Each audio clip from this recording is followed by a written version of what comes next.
Yeah, just an A as well. Just Okay, check properties. should I turn the microphone off? Okay, good. Sorry about that. Good morning here from Newlands. The news, although you can see the sun shining over the ground, is that we have had some overnight and morning rain here, and the ground staff are hard at work just making sure that we can get play underway as soon as possible. And at the moment, as you may be able to see on your screen, the lead for Western Province 189 runs. They took a lead of 91 from the first innings. Western Province scoring 350 all out. Contributions there mainly from Eddie Moore and Kyle Verreynne, 116 and 150, 150 respectively, taking them to that 350 in just 69 overs. And then in reply, 9 in 84.2 overs. It was some good contributions down the order, with Aya Amani top scoring with 54 and Sibs Makanya getting a very good 50 after they'd plunged to 80 for 5 at one stage. So great recovery from the Titans' lower middle order and tail enders, and it really was some good batting out there from them to get to 259. And then Daniel Smith and Eddie Moore came out to bat. Moore not able to repeat his heroics of the first innings while he was out for 2 with a score on 8, but it was then Muhammad Yassin Valley and Daniel Smith that took Western Province to 98 for 1 at the close, which gives them a lead of 189 over the Tigers. We will make sure that we bring that all through to you, but for the moment, and just here, when we don't expect play, probably before 11 o'clock here at Newlands, that's South African Standard Time. That is 900 hours GMT, and we will just be with you then when we will start the match. So just hope to have you with us a little bit later. From me now, the Cape Fox, James King. It's goodbye for now.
Welcome to Newlands for the third day's play in this 4-day series, CSA 4-day series match between Western Province and the Momentum Multiply Titans. And you can see the two batters, Yassine Mo Valley and Daniel Smith, on their way to the crease. Western Province on 98 for the loss of 1 wicket. This partnership worth 90 between these two. Smith on 46, Valley on 41, as you can see on your screen. And umpire Dennis Smith at the Weinberg end, and Alahuddin Palika at the north end, and that is the Kelvin Grove end. They're in position. Titans are just having their team huddle in front of us here, in front of the dugout, here at the southern end of the ground, the Weinberg end, and it is going to be, we'll see soon who's going to be opening the bowling for the Titans this morning. I don't think it will be Donovan Ferreira. He was bowling his off spinners last night from the Weinberg end, and this is going to be the end at which the bowling will start this morning. So just to recap on what's happened in this match so far, it is Western Province who won the toss and decided to bowl first on day one. Bat first on day one. And they reached 350 at a very fast rate, just under 70 overs for that 350 before they were bowled out by the Titans lineup. So 5 batting bonus points for Western Province, 4 bowling bonus points for the Titans, and it was that total of 350 anchored by Carl Verraine's 150 and Eddie Moore's 116, and was then the Titans that got to 259 in their first innings. Very good middle order and lower middle order batting that we saw from them, and it got them to that total of 259. So looking at that scorecard, top score Ayat Amani, who got 54, coming in at number 8. Sibs Makanya with 50, batting at 5, and they held the innings together. There were 3 partnerships with Rivaldo Moonsami scoring a very good 40 in the middle as well, that got them to that 259 after at one stage they were 80 for 5 with an excellent burst from Mtiwa Kaya Nabe. Nabe ended with 4 wickets, 3 to both the other pacers. That is Nandre Berger with 3, and it was Bjorn Hendricks also with 3. And it's going to be Merrick Brett, the young 22-year-old, who's going to be running away from us here at the Weinberg end. And for the first ball of day 3, I'll give you the updated playing times during the course of this over. That's slightly in the air, but it's going to be wide of the man at gully, and they start off the day with a boundary, and that takes Western Province to their 100. 102 for the loss of 1, and that is for them a good start to the day. Ball was there to be driven, slightly uppish, and Daniel Smith as well goes to his 50. 102 it is off 118 deliveries, and Smith goes to a well-played 50. We'll give you his numbers now when we do get them on the scoreboard. Partnership now up to 94. So Daniel Smith following up his 21 in the first innings with a 50 in the second innings. Merrick Brett away from us now. That's played through the covers, well fielded there by the man in the covers. I'm just try and give you an idea as to who that might be. Diving across the right, looks like Sibs Makanya, but it might actually must be the captain, Lazard Williams. Just directing a bit of traffic around there. It is, in fact, tis Lazard Williams here at. He was at mid-off to the left-hander, now mid-on to the right-hander. And the field we have for Yassine Valley, just taking strike, is we've got 2 slips. That's Elgar and Ferreira. We have a man in the gully, Diovat Brevis, a man on the deep backward cover boundary, Matthew Kleinfeld. We have in the covers Sibs Makanya at extra cover,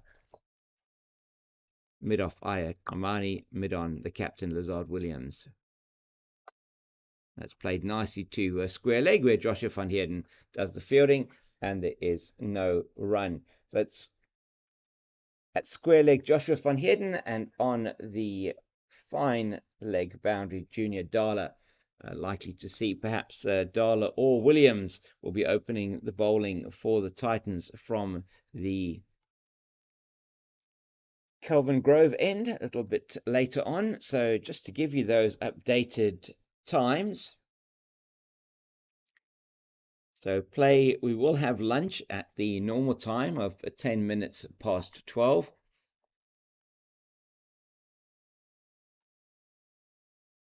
It's very nicely played by Yassine Valley, getting on top of the bounds. Matthew Kleinfeldt is equal to that. So though huge throw from Kleinfeldt in over the head of Munsami, but no danger there for the visitors as they just get through for the single 104 for the loss of 1. And just to give you, as I say, those updated playing times, we're trying to get in a full 98 overs in the day. There will be play until 6:30, light permitting. And remembering yesterday we went off for bad light some 15 minutes before the scheduled close. It will be an extended session between lunch and tea, and a very extended session between tea and the close of play.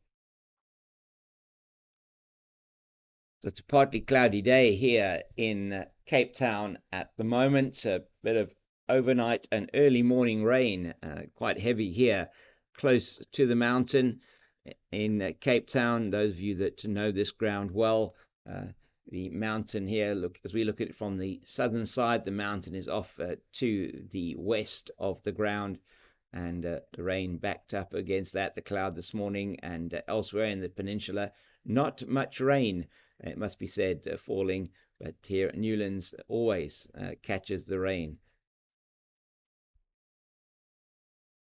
Tempting delivery outside the line of the off stump, but that is a successful over for Western Province. It's the lead now 195, 6 off that over, and they were very happy with that start so far this morning. 104 for the loss of 1. So yeah, just to recap that, lunch at 10 past 12 South African time. That's an hour and 3 minutes from now. Then at 3:30 we're going to take tea, and then the close of play tonight will be at 6:30. So a 2-hour, 40-minute extended final session if we get to that match, and it is going to be the captain, Lazard Williams, who is going to be opening the attack from the Kelvin Grove end this morning. And the right arm paceman, just back from India, is in the World Cup there. He was playing for South Africa in that outstanding performance when they got to the semi-finals. And he's towards us now to Yassine Valley. And that Valley just not able to perhaps play that exactly as he would have wanted. And it is Makanya, I think, that's there at mid-off that comes into field. I'm going to get my glasses on there. It is Sibs Makanya indeed. And field identical for Valley as it was when we had Brett bowling from the Weinberg end. You're not going to have anything to do with that. Moonsami takes behind. We've got Elgar Ferreira at slip. We've got Brevis at gully. We've got Joshua van Heerden, I think it is. Was that Merrick Brett? We just have a look at the fielder down there. There's Joshua van Heerden down there at, no, in fact, it isn't Merrick Brett down there at deep point. Van Heerden in the covers at extra cover. Mid-off is Junior Dala, mid-on Sibs Makanya. Aya Kamani is at mid-wicket, and we have Matthew Kleinfeldt down on the long leg boundary. So it is still a cloudy day. Hope that we will be able to get a full 98 overs in during the course of the day. It will probably be very important for Western Province for them to be able to get as many overs in as possible. One thinks, particularly if they're trying to set a total here for the Titans to chase in that fourth innings, already a lead of 196. Oh, that's a... Whoa, my word, that's the one that comes back from Lazard Williams. Great fast bowling here. We've seen him pitch a few outside the off stump, going away from the right-hander. That one, perhaps the Valley thinking it's going to do the same. He just shoulders arms to that, and it goes over the top of off stump. My goodness. I think he probably was a bit worried for some time, perhaps at that split second when he might have heard the death rattle behind him of the ball cannoning into the stumps. But it wasn't to be for him, fortunately. Unfortunately for the Titans captain. Excellent delivery once again. Lazard Williams has really been on song this morning already in this over. Nothing much there for Yasin Valley to create any opportunities. As you might hear the thumping noise of a helicopter. Sounds like the twin rotor Hueys that they use sometimes for the working on water programs. Excellent work done by those teams when we do get the what we call felt fires here in South Africa during the summer season here. Once again, trying to play a little bit forcefully inside half of the bat that time, and it goes up to Makanya at mid-off. Makanya just having a look at the ball, shining it a bit, trying to see, he thinks it might be slightly out of shape. He's having a look at it again. Says this is now more of a geoid shape like the Earth is, rather than a round like a cricket ball should be. So those of you that haven't heard that word before, geoid, it's quite an interesting word. Maybe look it up in the dictionary, Geoid. Okay, so it describes a slightly not quite round sphere. And that one is played to Omani in the mid-wicket region. It is no run, 105 for 1. It is after 21 batting at exactly 5 and over Western Province. That's a very good run rate. Was the run rate they achieved in their first innings of 350, which they got at say in just under 70 overs. So it's been about an hour or so's play in the other games throughout the country, and we'll try and give you updates on those as we go through the day here.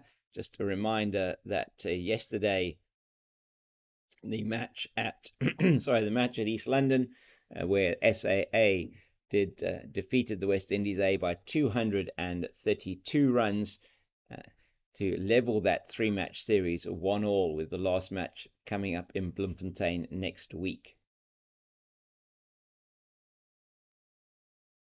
Very good line that is from Merrick Brett. That's where they want to be keeping it. I think they would have been talking about the lines that they've been bowling yesterday, perhaps a little bit too much on the short side, a little bit too much leg side as well, which and maybe too straight, which helped the Western Province batters to get to this 5 runs per over, and they'll be wanting to keep it a lot tighter today. Overhead conditions certainly would be favouring the bowlers. Outfield might be a little bit slippy at the moment. Excellent delivery. My word, that did everything but get the wicket. That was a brilliant delivery from Merrick Brett, cutting Daniel Smith in half, the man who's got 51 on the board.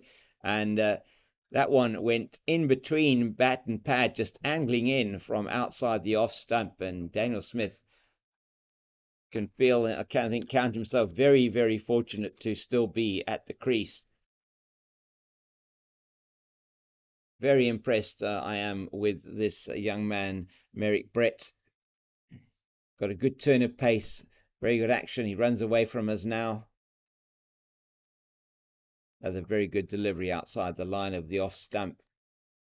It was interesting to see yesterday in a number of the dismissals, particularly those where the batters were bowled, and it was the left arm paces of Western Province that got the ball to angle in from around the wicket.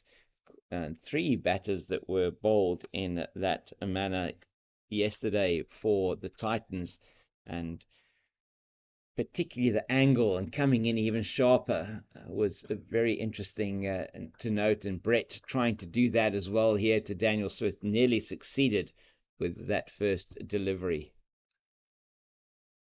And wide outside the off stump. Smith can afford to be a bit patient this morning. Need to get their eye back in, these batters. We are hoping to have later on today, hoping to have a discussion with one of the Western Province batters, and we'll let you know when that is happening. It depends on their availability. But thanks to Western Province for hosting us here. This broadcast brought to you by Cricket South Africa and visuals courtesy of Pitch Vision. It's a good shot from Smith, and he's going to get full marks for that one. Fourth through the extra cover region, and he came forward to that nicely, slightly over pitched, and that brings up the 100 partnership between Smith and Valley. 101 in 116 balls, 14 fours, 1 6. Daniel Smith 49 of those. Mo Valley 42, 10 extras in that, and it has been an outstanding partnership. Losing the first wicket at 8, they have achieved 101 for this. The score 109 for the loss of 1. That takes the lead to exactly 200 for Western Province. And well left there outside the off stump, tempting. Very good over, it must be said. I mean, apart from that 1-4 ball that he managed to get hold of, Smith was a much better over from Merrick Brett, giving nothing away. No straying down the leg side with a 6-3 offside leg side field. You certainly don't want to be straying down the leg side. He's now bowled 5 overs, 0 for 17. The rest of the bowling figures: Williams 6 overs, 0 for 37. Amani 3 overs, 1 for 17. The only wicket for that of Eddie Moore, caught by Matthew Kleinfeldt at mid wicket. It is Darla 5 overs, 0 for 29. Brett, as I said, 5 overs, 0 for 17. And Donovan Ferreira 3 overs, 0 for 7. It's going to be Lazard Williams to continue from the Kelvin Grove end. Nicely played by Valley, but only as far as Brett on the deep point boundary comes around to field that one very nicely. And there is just the single. 43 to Valley. He'll be eyeing yet another first class 50, no doubt. And I'll give you his numbers as well there in terms of the number of 50s that he has to his name. A substantial amount for the very experienced batter. Played a lot of cricket around the country, and here now back home in the Western Province.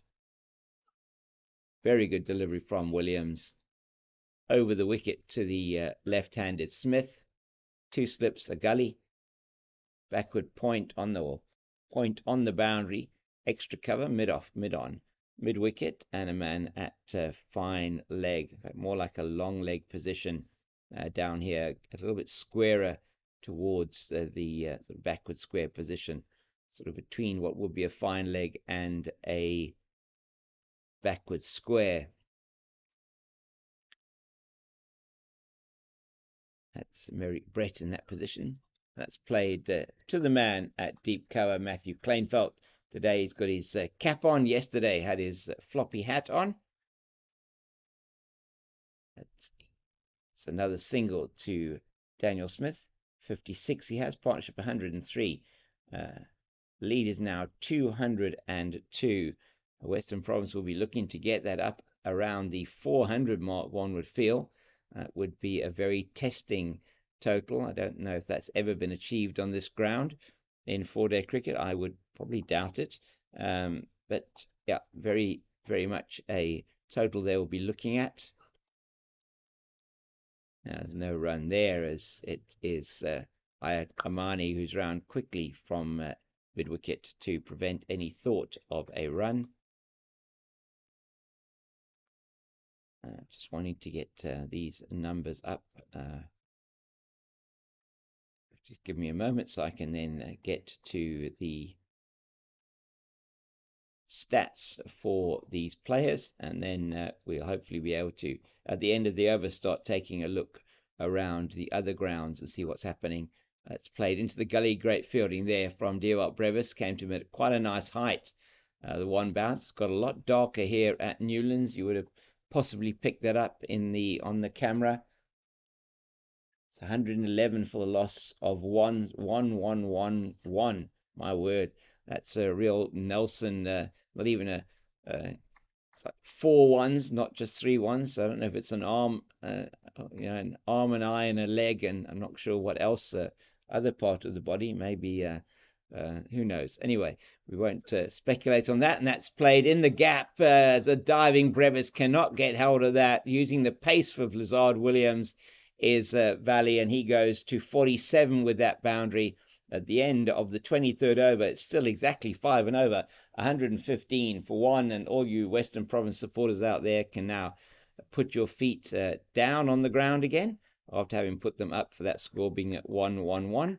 And the superstitious amongst you will be very happy that, in fact, that score has been passed and is no longer have to worry about it. So we're going to get to the information now, hopefully, for Yassine Valley and his first-class career. So 133 matches, 211 innings, not including this one. And he has scored 40 50s and 15 centuries. So highest score of 167 for the Cobras versus the Lions in Johannesburg in the 2011-2012 season. And his pawn at the other end, Daniel Smith, made his debut some 12 years after Mo Valley, and he has only played 8 first-class matches so far. Top score of 153 for Western Province against the Dragons last year in Cape Town, 2 years ago, in the 21-22 season. Average of 43.54. Very good average for the young man. 100 and now 350. So he's his third 50 in first-class cricket, Daniel Smith, and he'll be feeling very happy about that. He's just got to push on now. And Brett is trying his very best to ensure that he does not do that. A very nice straightish delivery. He's perhaps angling away from the left-hander as he plays it straight down to Lazard Williams at mid-on. So Daniel Smith making his debut in that 2021-22 season has kept wicket as well for Western Province, was in the academy team and I think the emerging team for South Africa. He went to the academy this winter time, and in the emerging team certainly has, one would feel, a bright future ahead of him. As one feels would the paceman from this side, Merrick Brett, who's generating a good bit of pace, managed to get his lines right now outside that off stump of the left-hander, maybe building a little bit of pressure. The end of the last over, Smith equal to the task, though, with a beautiful cover drive through to the extra cover boundary. Not quite matching the stunning off drive, probably for me, the shot of the match so far down the ground earlier on yesterday, early in his innings for 4.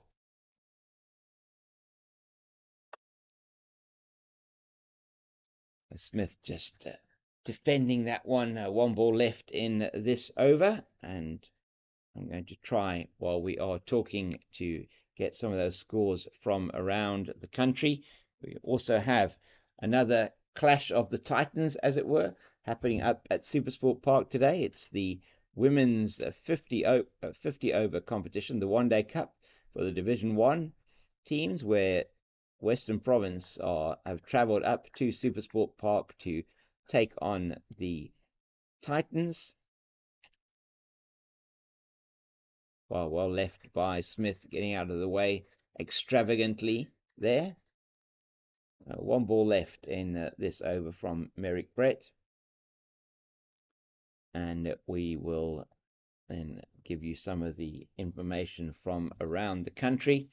Just in that match up at Supersport Park, it was the Western Province women who won the toss and elected to bowl first in that match. And at the moment, just try and get you an updated score there from the YouTube feed. Just a reminder, you can watch all of these matches on the CSA YouTube channel.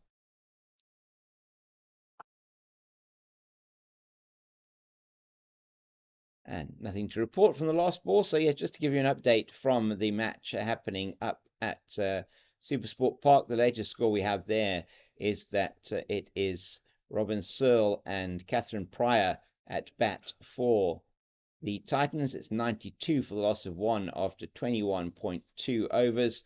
And the wicket to fall there was just trying to remember now who it was. It was actually Simone Lawrence, the first wicket, the wicket to fall, clean bowled by Leah Jones earlier on in the piece. Leah Jones, who had an excellent opening spell.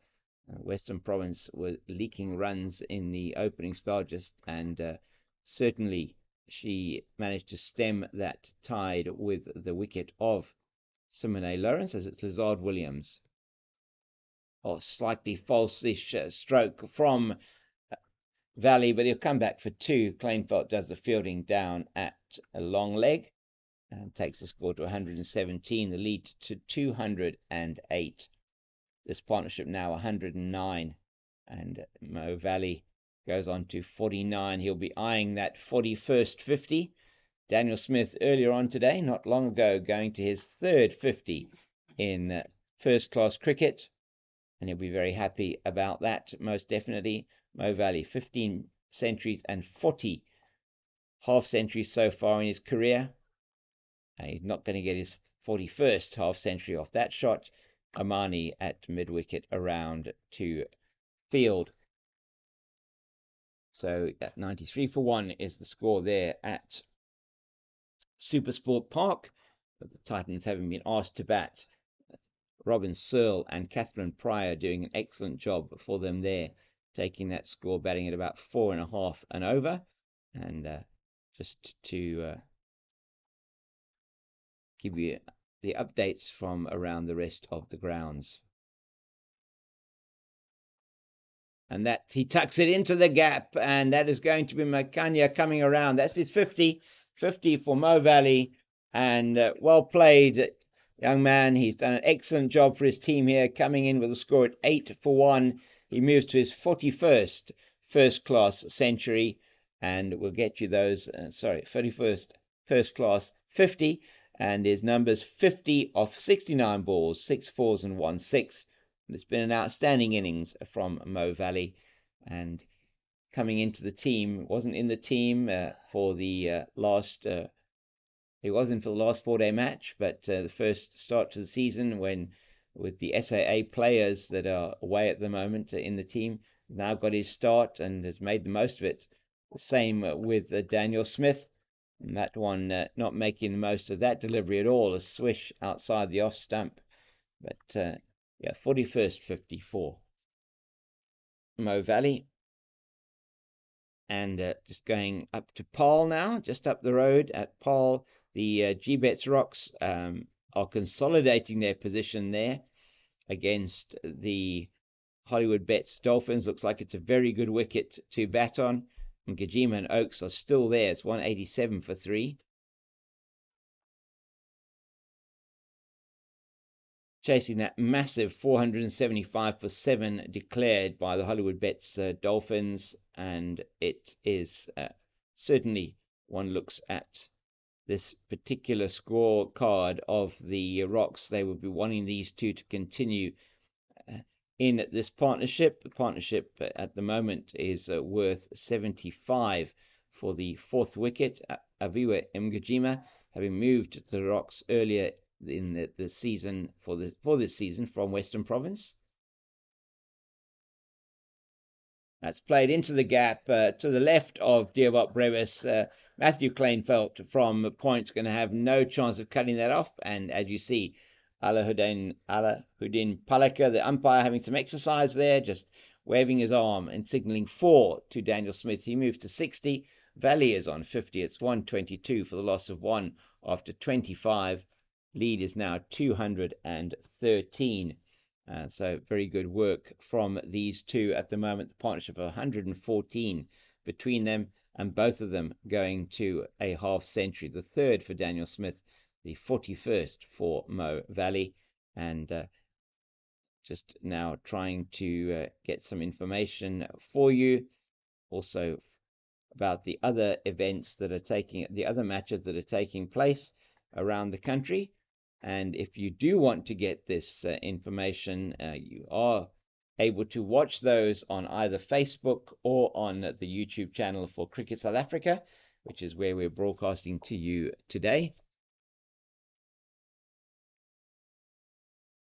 Oh, bit of a spitting off a length there from Merrick Brett, but no danger for Mo Valley. And if you are wanting to follow the scorecard, probably the best place would be to get the SuperSport app on your mobile phone, on your smartphone. Uh, it's a free app. You can follow your favorite cricket team, favorite football team as well if you want to.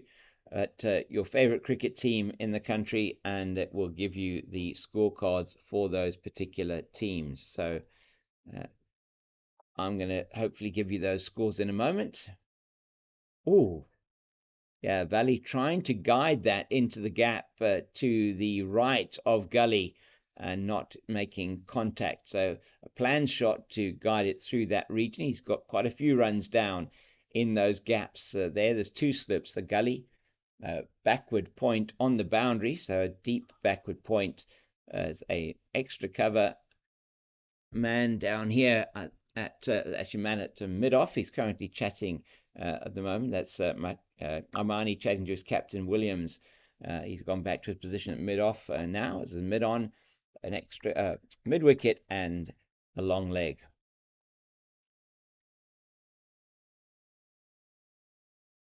It's angling it down to the right of Dewalt Brevis, and Daniel Smith calls him through quickly for the run.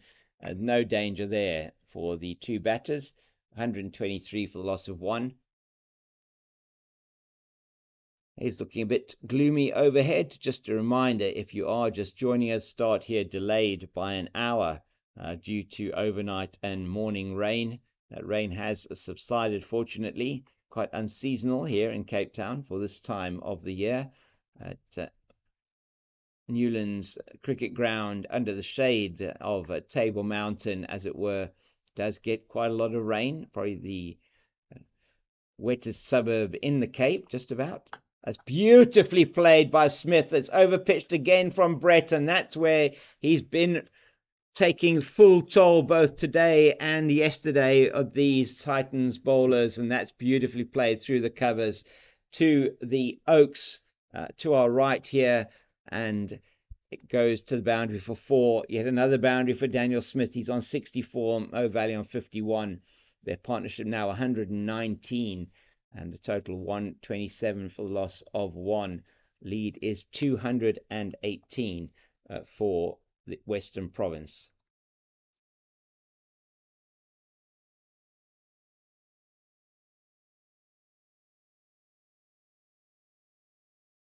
All defence that time, and Lazard Williams picks up, shining the ball, trying to keep this ball, which I'm sure is getting a little bit wet with this outfield.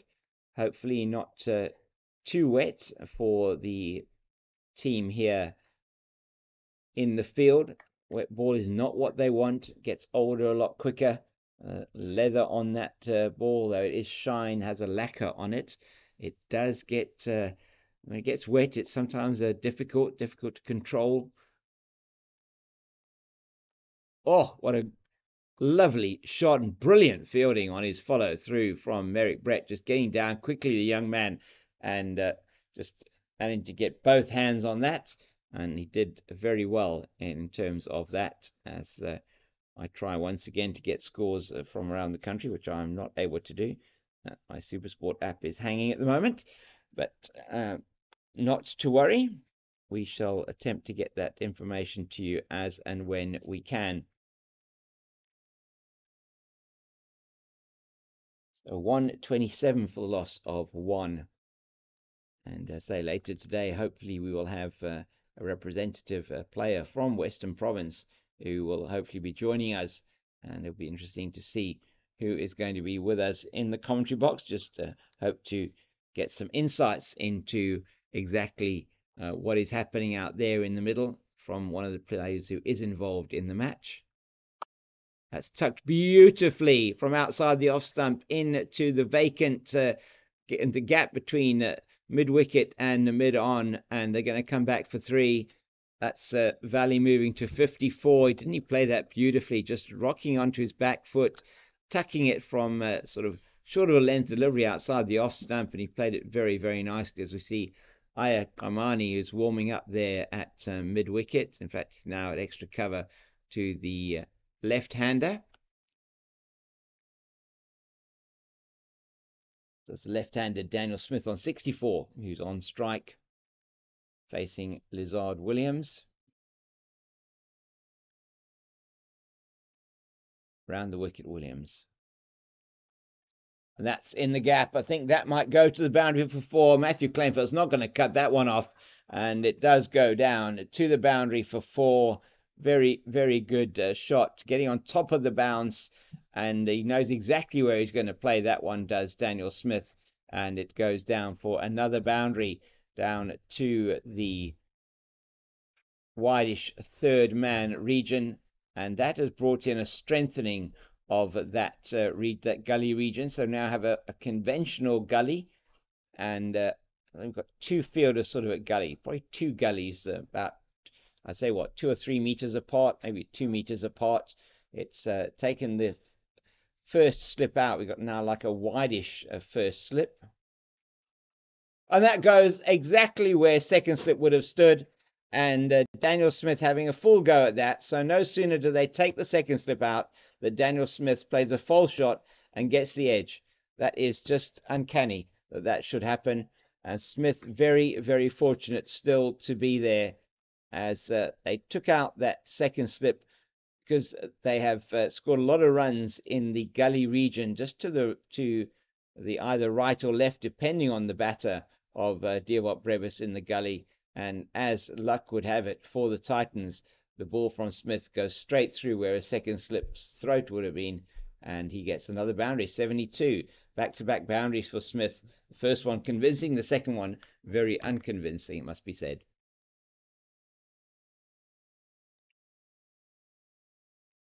Plays that straight down to the man at deep point, and he goes to 73. 139 for 1. Run rate is going up above the 5 now. The lead's 230. It's looking ominous for the Titans at the moment. Body language may be a little bit on the downside from the Titans, and one can understand that.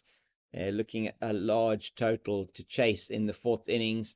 Still virtually 2 full days of play left, and Western Province only 1 wicket down.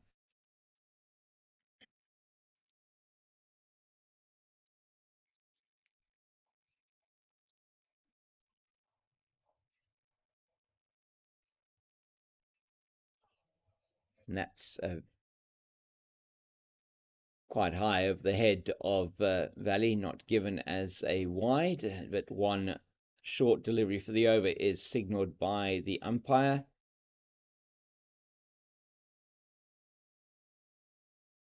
So just now have got my app working, just to get a view then of the other scores from around the country.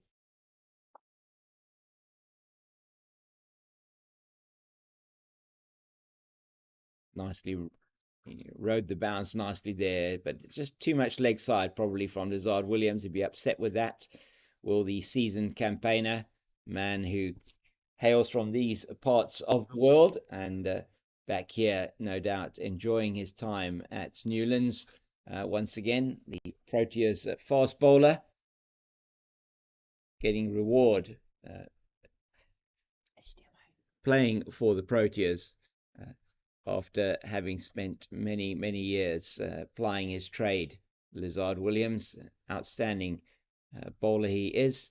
And it is going to be a change of bowling. It is going to be Aya Imani, who's coming on here in place of Merrick Brett.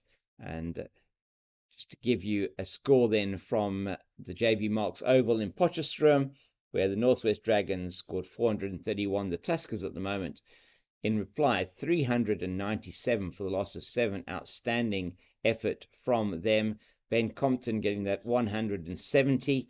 And backing him up down the order, Kamalo Erlang, who got 74, Nothing else much to report, but Erlang is still there, and he's batting with Umtlechwa for who's on 2. So still Ridgard and Antini to bat.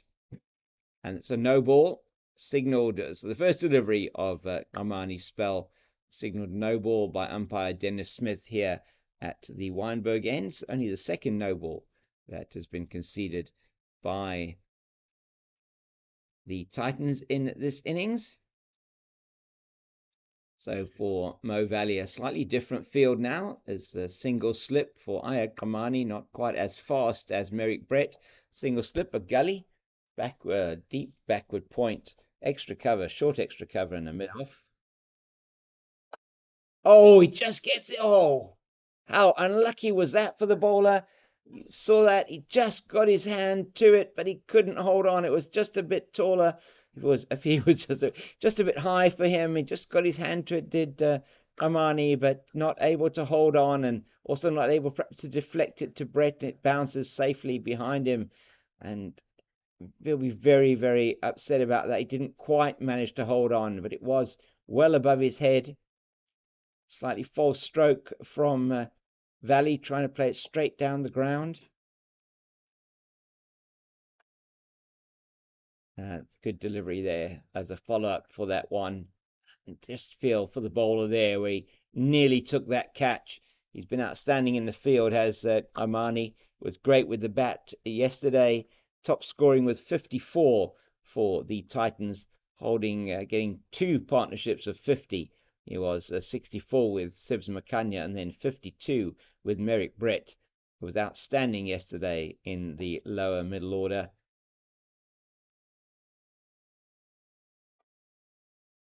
And he's displaying the same level of heart and guts today as he's coming into bowl from the Weinberg end of the ground.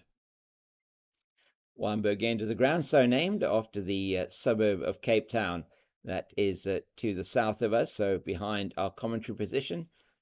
We are here broadcasting to you on the CSA YouTube and Facebook channels, courtesy of CSA, and also the visuals and the production being brought to you by Pitch Vision.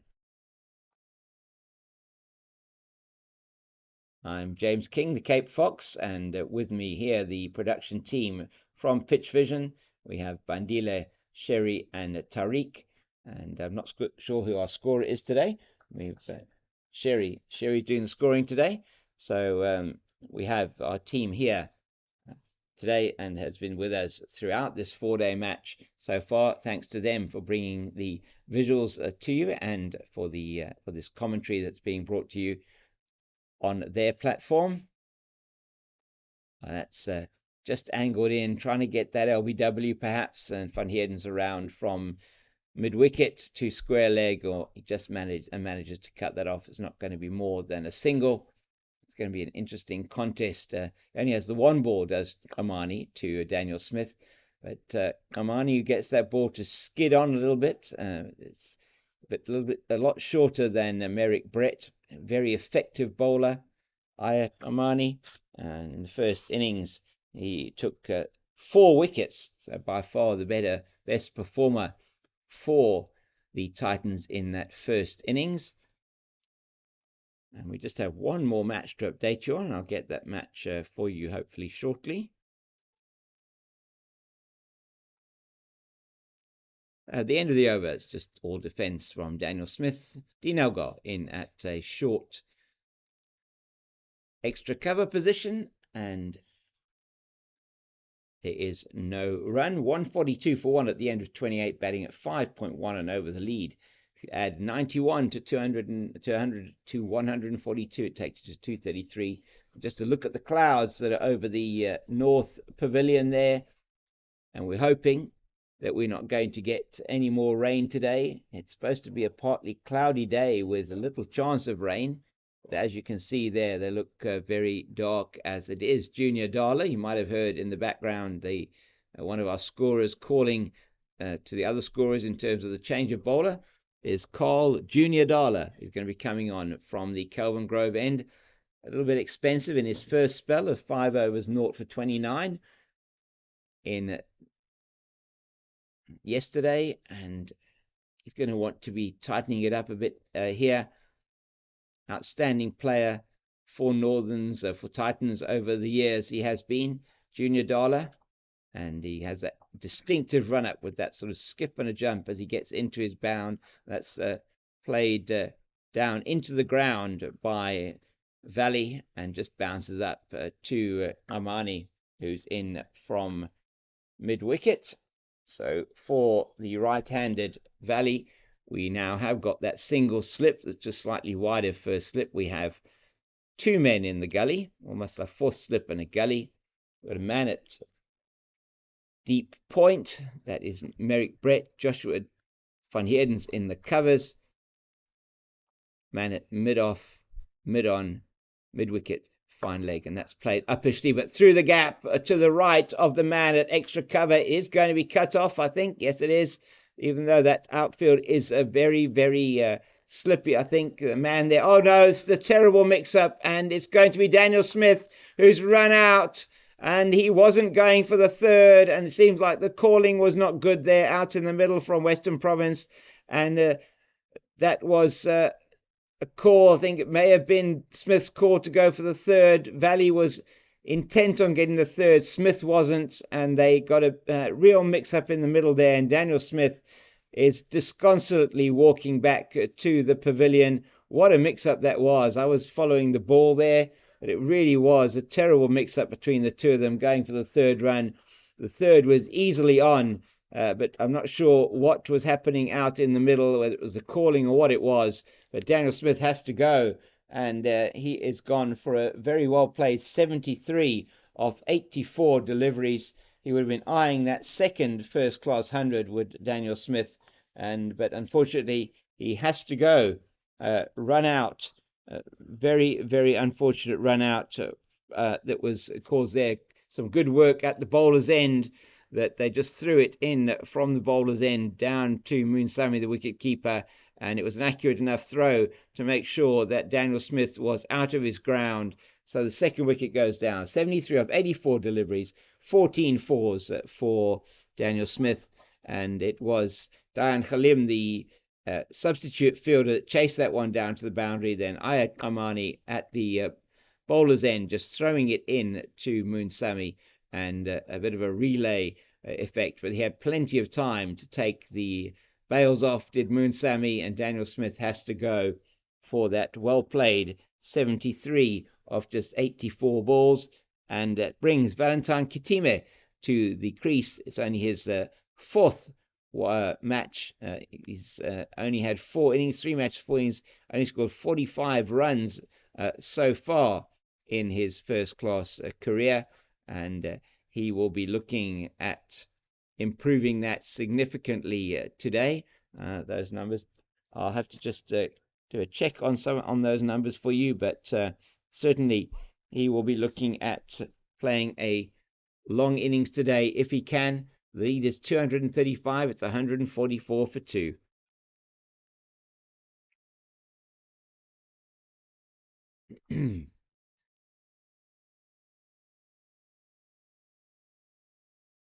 So I say Daniel Smith eyeing that second 100 in first class cricket will be desperately disappointed that he didn't make that run.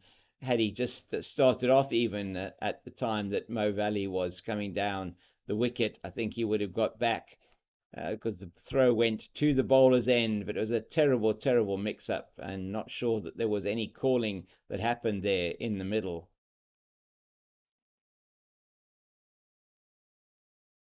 So Titans, you can hear a little bit of more of a spring in their step now.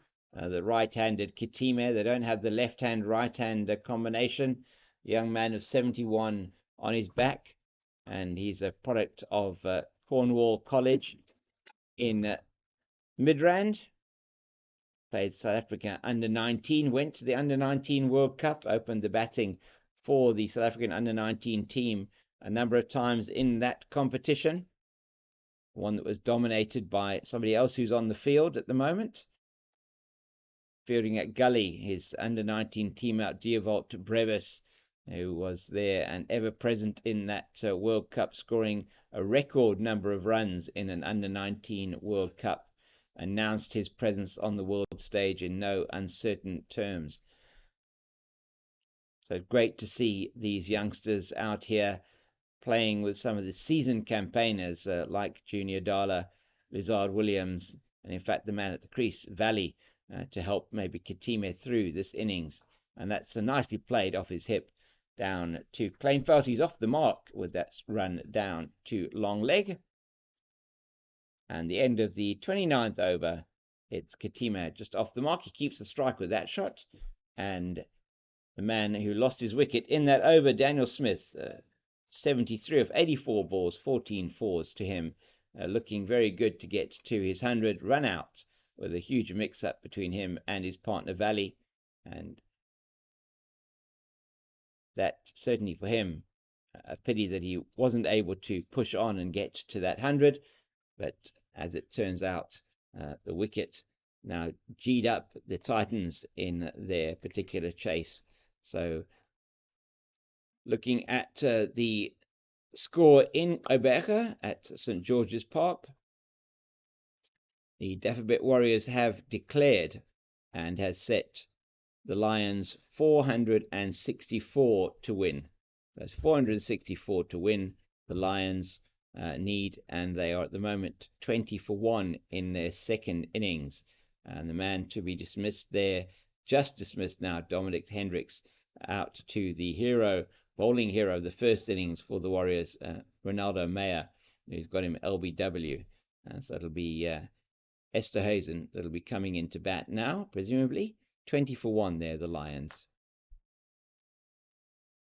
Just left alone outside of the off stump.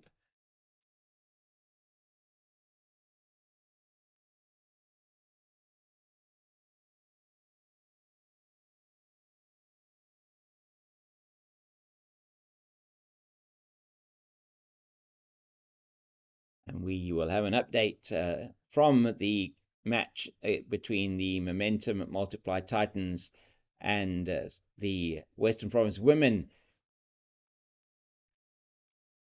up at Supersport Park. David Midgley has sent through, so Coach Dave, who's commentating there with Pendulo Magobane and Jenna Searle, commentating there on that match. If you are on the CSA YouTube channel, please go over and have a look at that match. Interesting match between Western Province and the Titans there, the women's teams. It's going to get an update from the ground from them.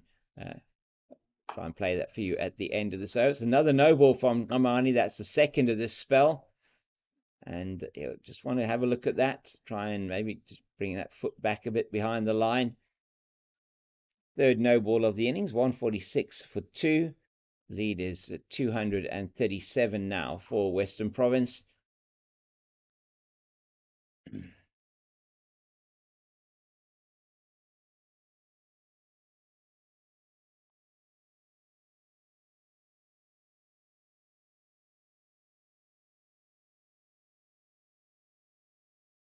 So Kitime now has got plenty of time to get himself in. Run rate still hovering around the 5 runs and over for Western Province, a very good run rate.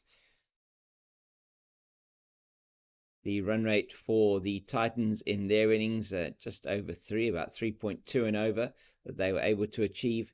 So Western Province have given themselves a lot of time in this game by scoring that initial 350 at about 5 and over, batting now at 5 and over.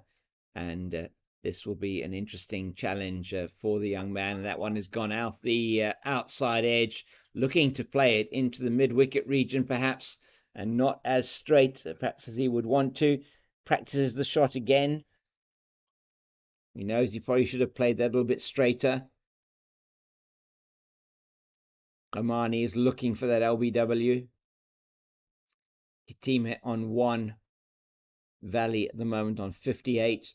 Excuse me, an excellent innings from the seasoned batter from the Cape. That's much better, and in the position where he can actually play that ball to Van Heerden at mid-wicket. And that's been a good over so far from Omani, just the no ball off it so far. It gives them the opportunity to bowl 5 or 6 deliveries at one particular batter, which gives you a chance as a bowler to work on your variation, perhaps to see how you can test the batter, make him think about what you're going to bowl next. And that's what Omani will want to do now. Took 4 wickets in the first innings, Omani. Yeah, it's a good ball outside the line of our stump, and Valentine Kitime holds the pose of the forward defensive shot for the non-existent photographer that is around the ground today. And he'll be happier with that full face of the bat onto that. So let's hear what's been happening up at the match in Pretoria at Centurion, and this is from the team there.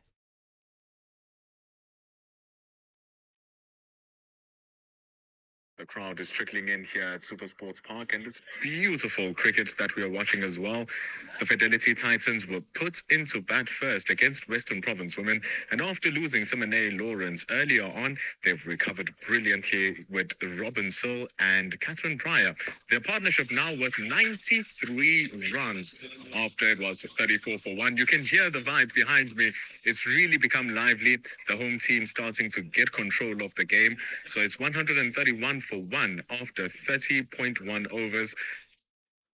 Leah Jones is the only one who was able to get a wicket so far for Western Province. But now, after a long stand, a long virgil between Sills and Pryor, they are starting to let loose on this partnership, now on 97. That's the case here at Super Sports Park, 131 for 1 after 30.1 overs.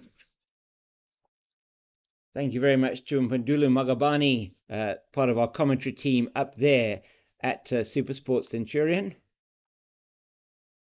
That's a nice shot from Valley, just playing it as he can down to Brett at the deep point boundary. Comes in, and he will come in now. There's no need at this stage. I want to put pressure on the new batter, Kitime. Valley has looked really good in that region, hence the field setting for him is to have 2 gullies. And they both now back to a more conventional first and second slip, and a gully, Brevis in the gully. So it's Elgar at first, Donovan Ferreira at second, Brevis in the gully. It's now Van Heerden at point. That's why all bounces as well before Moonsami does well to get his hands onto that. That hurts. Hit him perhaps on the back of the glove. There's not really any protection there, and that did hurt the wicket keeper. Rivaldo Moonsami, a very good 40 yesterday for the Titans. So yes, just thanks to our team up there at Supersport Park covering that match between the Titans and Western Province women. Oh, Kitime, that one way too close to him, one feels, for him to be playing that type of shot. Probably feeling a bit of pressure. Shouldn't be, though, perhaps from Western Province point of view. The situation for them is very good at the moment.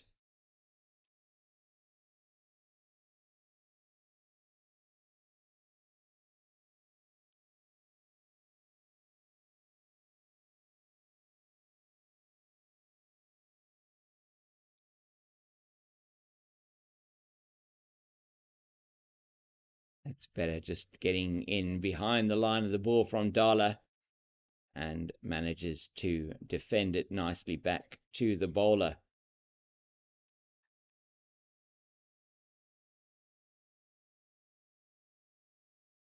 So not long before we're going to be breaking for the luncheon interval, just a reminder that we lost an hour's play this morning due to overnight and morning rain.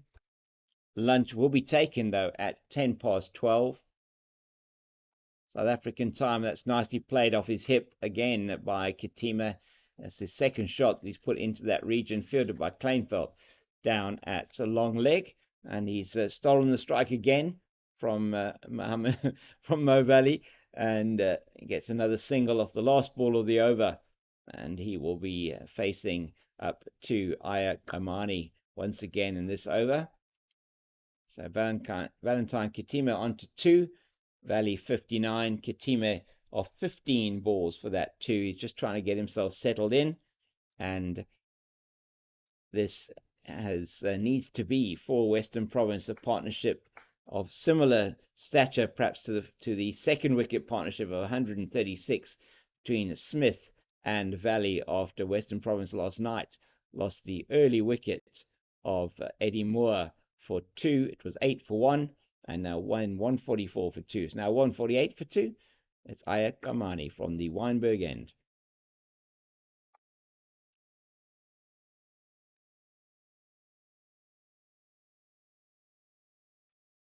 So as I was saying, playing for today, we lost an hour earlier on the day. They're going to make that up as best as they can for the 98 overs, an extra half an hour on the end of the day's play today. But we will take lunch at 10 past 12 as per normal. Play will resume then at 10 to 1 South African time, and it will then be a 3:30 time for tea, and the close will be at 6:30, light permitting. Yesterday, with a little bit of cloud around, the game was called off a little bit early for bad light at about 6:45, so hopefully the sun will be out later on, and the forecast is saying that it should be sunnier later on today. So we hope that we can get in a full day's play, and we really look forward to bringing that to you here on the CSA YouTube and Facebook channels.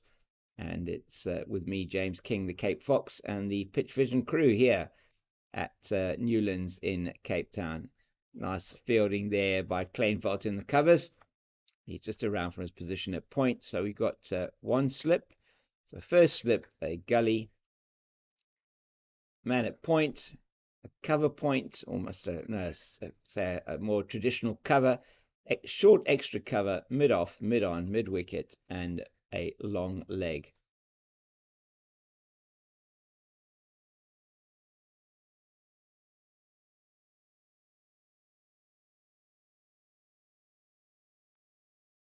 Yeah, nicely played by Kitime, but only as far as Williams, is it here? And I think it is Williams, actually. It's the substitute fielder Khalim, who's in front of us here at mid-on, Dayan Khalim.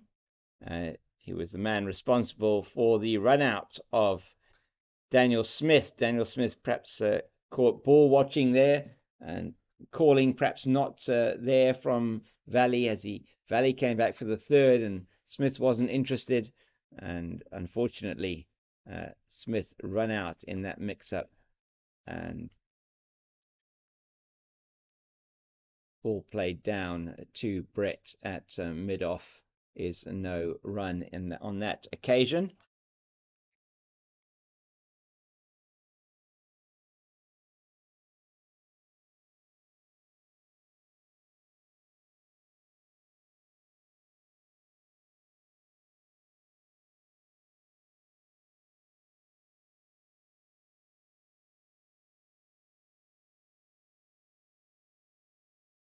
Amani again from excuse me, from the Wynberg end.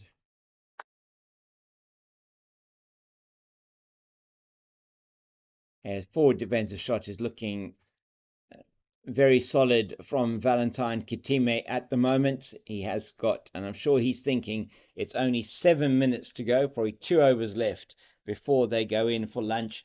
He wants to be there after lunch, and he wants to be able to build on to the 2 runs that he has so far. Valley with him on 59 has been scored at a reasonably quick pace, with that partnership coming in between the two of them, the partnership between Valley and Smith coming at a rate of around 5 and over. It's currently 4.6 runs to the over. So Valley 59 of 85 deliveries, and he's facing now to Junior Dala. And he still has the 2 gullies in position and man out deep on the point boundary.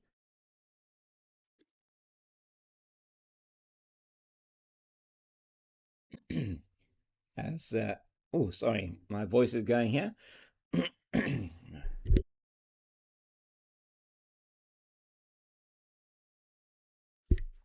as we see Dearvant Brevis warming up a little bit at the wider of the two gullies. Wonder if he's going to come on for a bit of a bowl. Might be giving his captain, who isn't actually on the field at the moment, standing captain, a bit of a call to say, look, I can also turn my arm over a bit.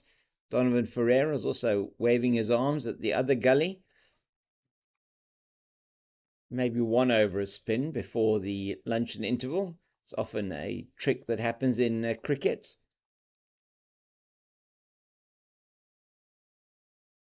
Just angling it into the pads, and I think they should get two there. Katima is another almost a mix-up there. Great fielding in the mid-wicket region by Ayak Amani as he comes around from his position at mid-wicket. Chases that one down very nicely in the company of Sibs Makanya.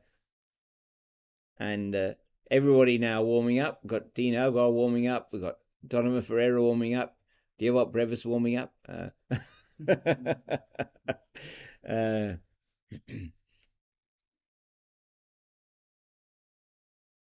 Two slips and a gully. Kitime on strike. And that's played in the air over the gully fielder, and that's gone down for four. His first boundary, Valentine Kitime, and the 150 for Western Province comes up off 202 balls, 21 fours and 1 6. That off the bat of Muhammad Yassin Valley. It's 153 for the loss of 2. The lead now 244. There we see 153, 150 minutes. So they have been batting quickly. Scoring rate about 4.7 runs to the over. 244 is the lead. He's nicely into line there. He certainly looks very, very competent on that front foot defensive shot, does Valentine Kitime.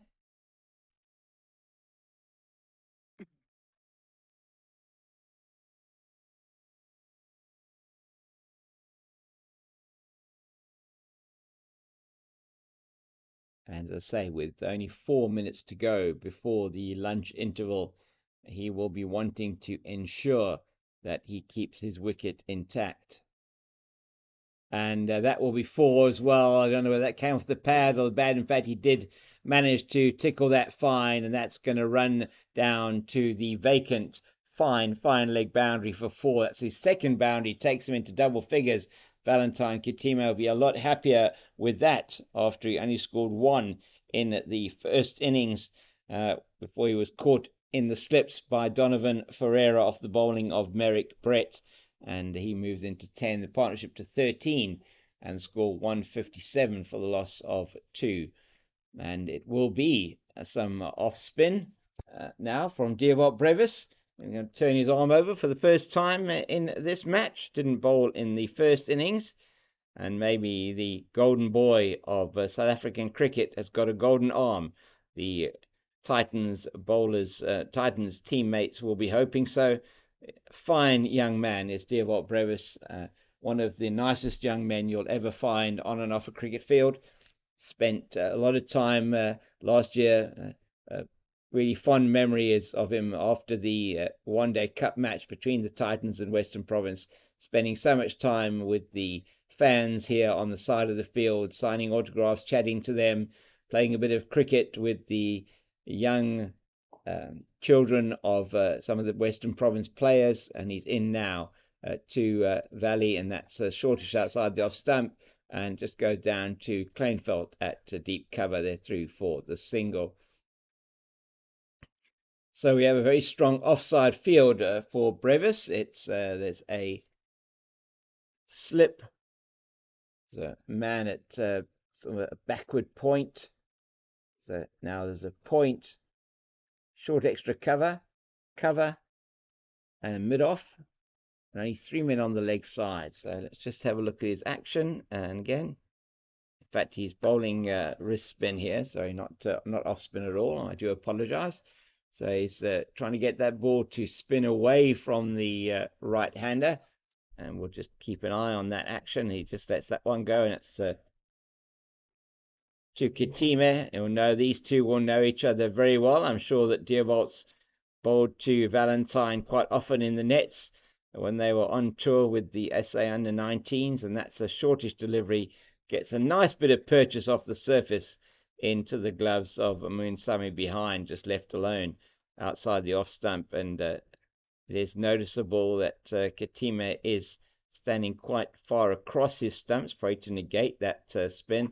Another ball with a lot of purchase off the surface from the leg spin of Dewalt Brevis, and good leave there from Valentine Kitime. All smiles in the Titans team. Another one with a good amount of spin, starting it outside the off stump. And that is 10 past 12. They are turning on their heels to come off the field. And very, very promising signs there for Dewalt Brevis. And I'm sure Carl Simmons is also looking on from the Western Province dressing room at the turn that was on offer there for the leg spinner from the Titans. And it is now lunch here at Newlands. And the score for Western Province, 158 for 2. We had a delayed start here, starting at 11 o'clock. It's been an hour and 10 minutes worth of play.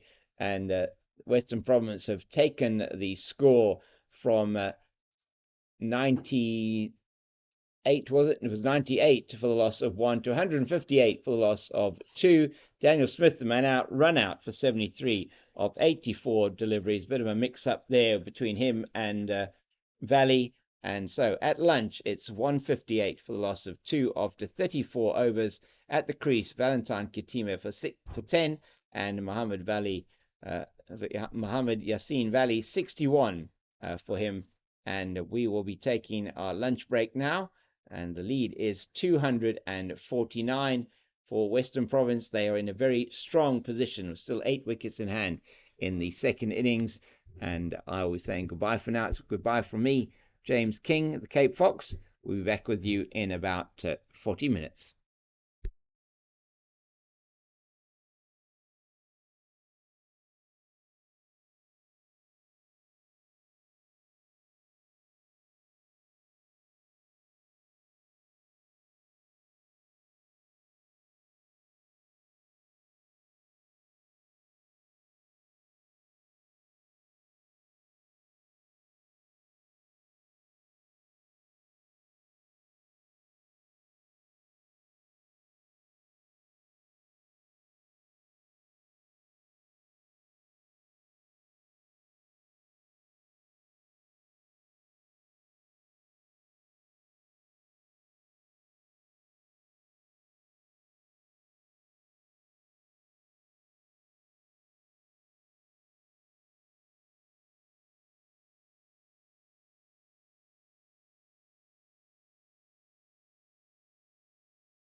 Welcome back to Newlands Cricket Ground here in the heart of Cape Town, under the shadow of Table Mountain, and we are about to start the second session on day 3 of this 4-day match between Western Province and the Momentum Multiply Titans. You're with me, James King, the Cape Fox, and visuals being brought to you courtesy of Pitch Vision. Producers and team here, Bandile, Sherry, and Tariq. And really great to be with you here on CSA YouTube and Facebook pages. We hope you're enjoying the broadcast. News from the middle now is we're going to have Merrick Brett, who is going to be opening the bowling after lunch from the Kelvin Grove end. And he's bowling to Mohammed Yassin Valley, who is an experienced campaigner here for Western Province. First match in 2009-2010 season, and with him at the other end, the young Valentine Kitime, not long played in the Under-19 World Cup a couple of seasons ago with one of the other players on the field at the moment, the Deovolt Brevis. And he is on 10. Oh my goodness, that one over the head of Brevis. He tried desperately to jump up and get to that one, just couldn't quite get there. That is an edge, a false shot from Valley, and he moves to 65, total to 162, but that could so easily have been a wicket very soon after the lunch interval. Been a couple of those that just haven't gone to hand today. One notably off Daniel Smith that went into the gap. They just made a change to the field to put in 2 gullies, and it went to the gap where second slip was standing the ball before. So it's going to be Brett once again. He's got a very interesting field. I'll give that to you now. And that's just played the man at mid on.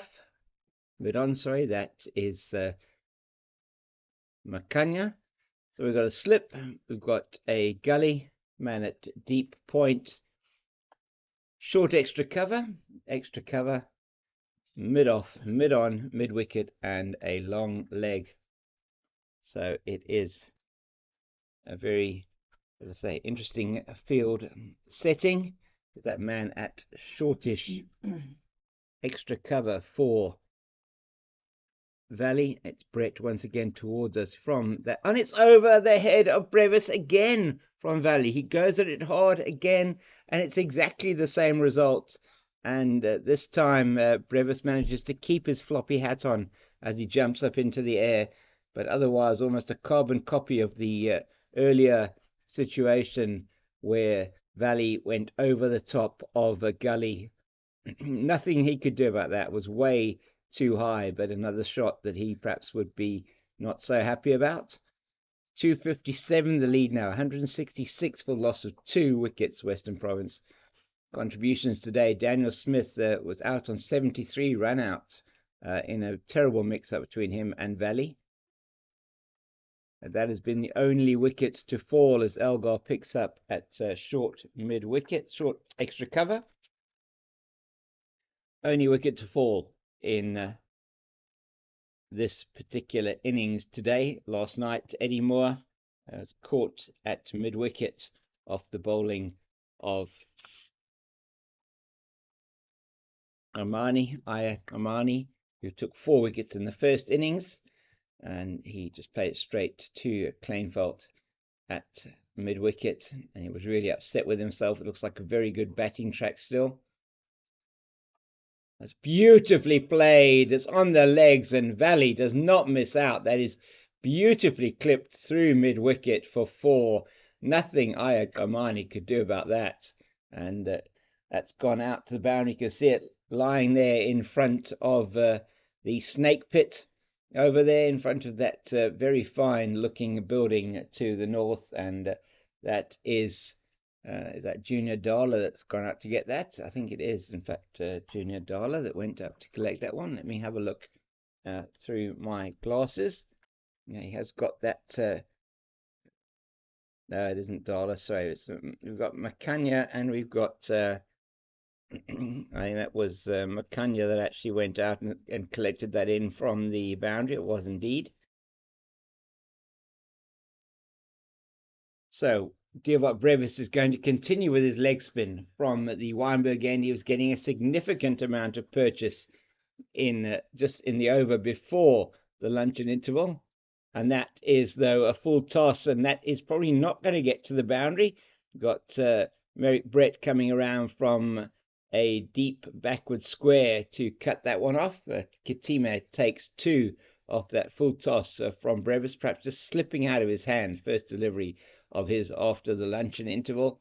He was getting significant turn outside the off stump, turning away with the standard leg break, and that's a good delivery on the line of middle and leg stump. So for Brevis, we have a 6-3 offside leg side field with that ball spinning away from the right-hander. Yeah, nicely played that into the ground, but Elgar is at mid-off. We've got a slip, that's Donovan Ferreira. Backward point, point, extra cover, cover, and there's a short extra cover who's in action now. That is Sibs Makanya. And a man behind him, Joshua van Heerden, is at more conventional extra cover. Mid off, mid on, mid wicket, and deep backward square. That should be out. Is it? No. Not given. Oh, it is now given by the umpire. Not sure what he's given there. Okay, that's an interesting dismissal. Umpire Dennis Smith eventually giving Valentine Kitime out caught, and caught by Ferreira coming around front slip off Brevis, just trying to paddle sweep that one down the leg side. I'm not sure what happened there, and he was caught behind by Ferreira, caught leading edge, it seemed, to just go up and over. The players were convinced that he was out, and indeed, in only his second over, it is the wicket of Valentine Kitime that Brevis has got 12 runs off 33 balls, and he hit 2 fours.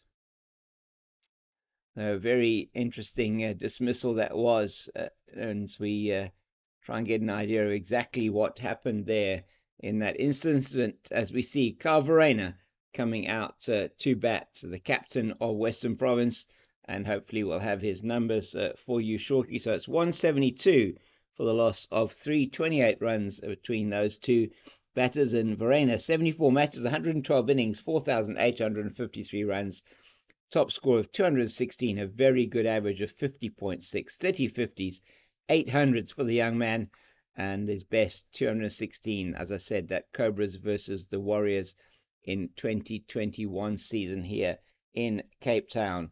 So the captain coming off that fantastic 150 in the first innings, seeing his team have a lead of 263 now. Divock Brevis, 1.5 overs, 1 for 3, and perhaps not the right shot to be playing there against the ball spinning away from you. Early on, the first over that Brevis has had after the luncheon interval, and he is getting a lot of purchase. As I say, that ball is spinning significantly, quite a large degree of turn happening outside the off stump, and Verena will want to make sure he manages to get through this delivery and have a word with his batting partner, Mo Valley. Very experienced, even though he's still a young man, very experienced Carl Verena. That is on his legs, full toss. He manages to now keep the strike. Merrick Brett will field down there where he has the pigeons for company, and he walks past those or jogs past those. They don't seem to move at all, so they're enjoying feeding on whatever is in the grass there down in front of the North Pavilion. Western Province 173 for 3, losing their third wicket in that over, that of Valentine Kitime.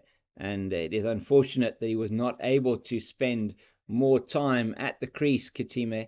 Certainly something that he would really be looking to do. And perhaps that shot not quite full enough, to play the sweep. Just getting the top edge and ballooned up and taken by slip.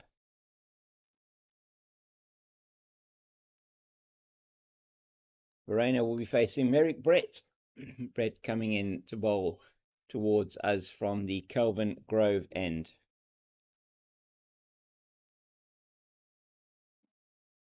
Good line outside the off stump and left alone. Valley on 73, and it is Verena on 1. As we have a visitor here in the commentary box coming to join us. Oops, sorry, chair moving around. Great to have Eddie Moore joining us. Yeah, very good. Thanks, Eddie. Yourself? Yeah, very good. Thanks. Can't complain. Excellent. Wonderful to have you with us. Yeah, And nice to be here. yeah, great. And so, got two grey high boys talking to you now from the commentary box.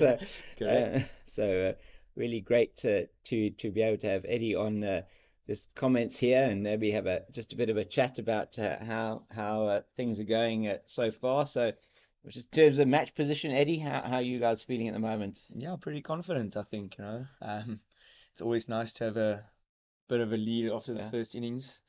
So yeah, it's nice that we can build on that now. We can maybe want to give away too many of our inside plans, but obviously we can bat for most of the day and maybe have a crack at them this evening, maybe pick up a few wickets. It'll put us in a really, really good position. But at the moment, looking good. Yeah, certainly that lead of 91, a handy lead to have.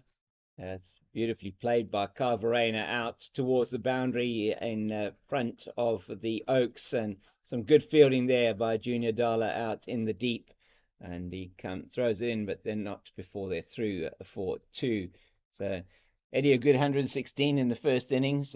Really great knock. But you and Kyle put in an incredible partnership, 183 at like 8 runs and over. I mean, what did that feel like? Yeah, thank you, man. Yeah, it was lovely. I think haven't scored 100 at Newlands in a while, so it was nice to get back on that train again. But yeah, it was obviously at a crucial stage of the game as well, which made it even a bit more special for us. Just said to Kyle, if we can get stuck into these guys, and felt like they gave us enough.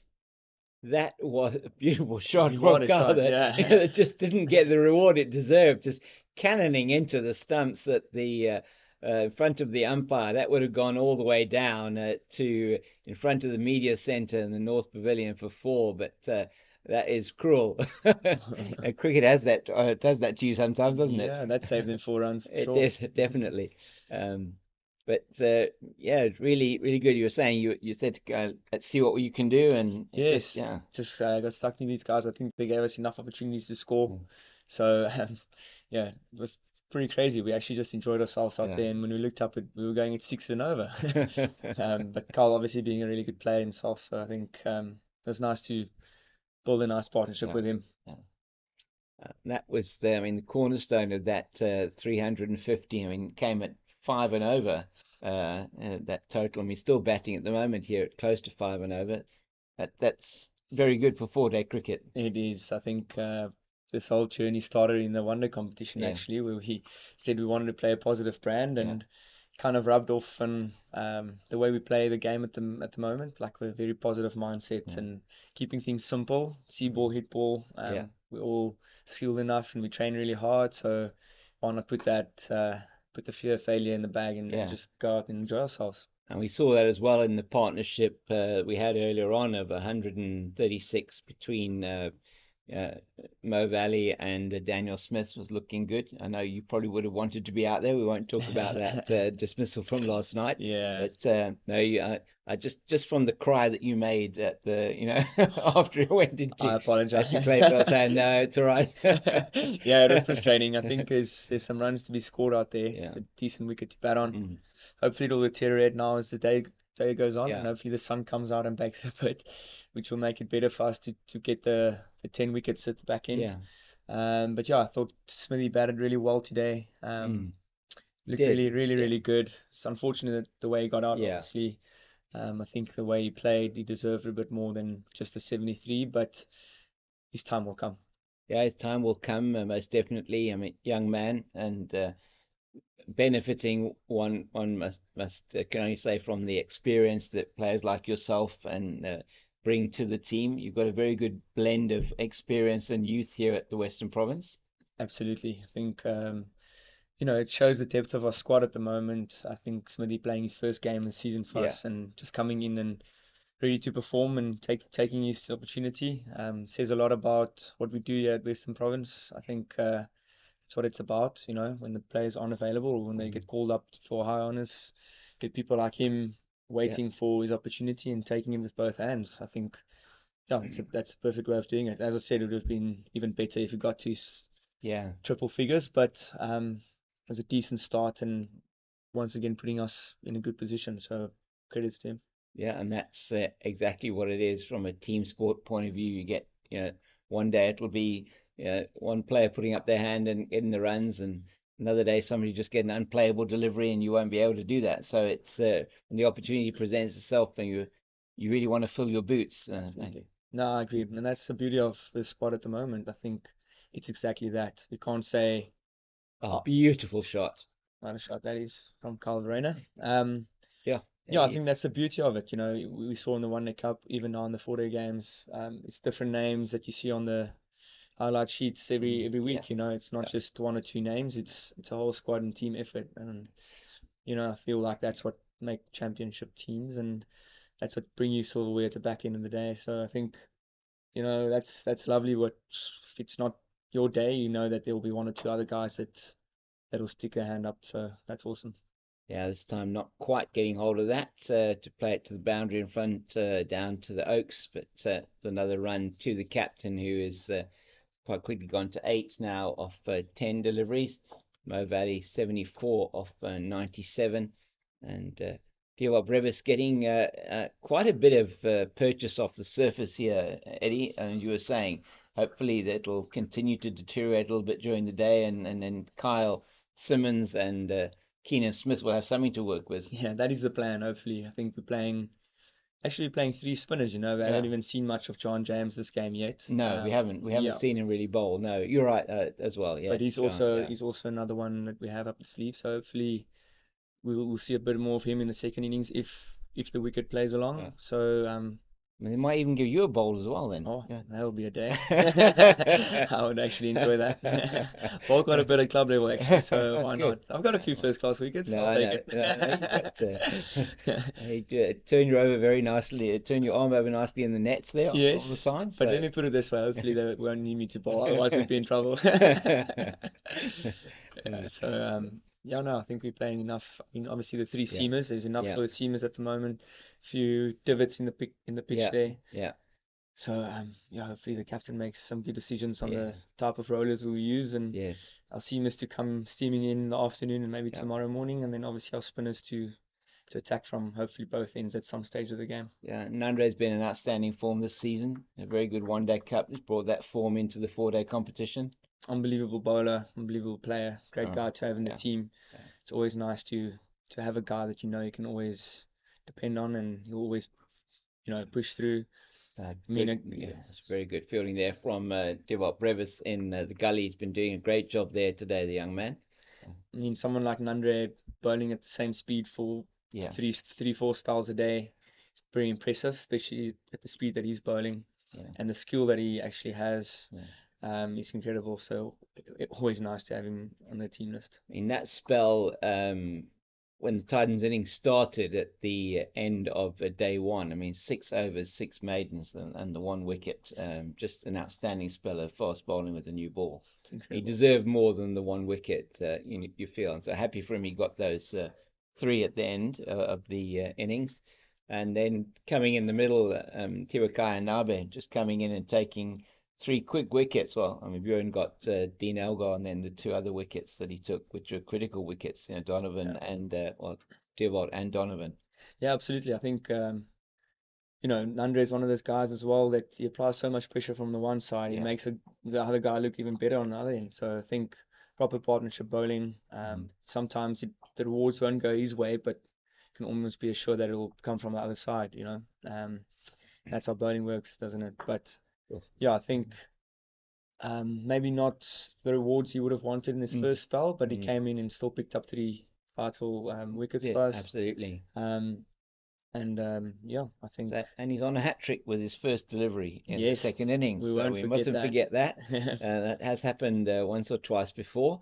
Not often in cricket, as far as I know, but it has happened once or twice before.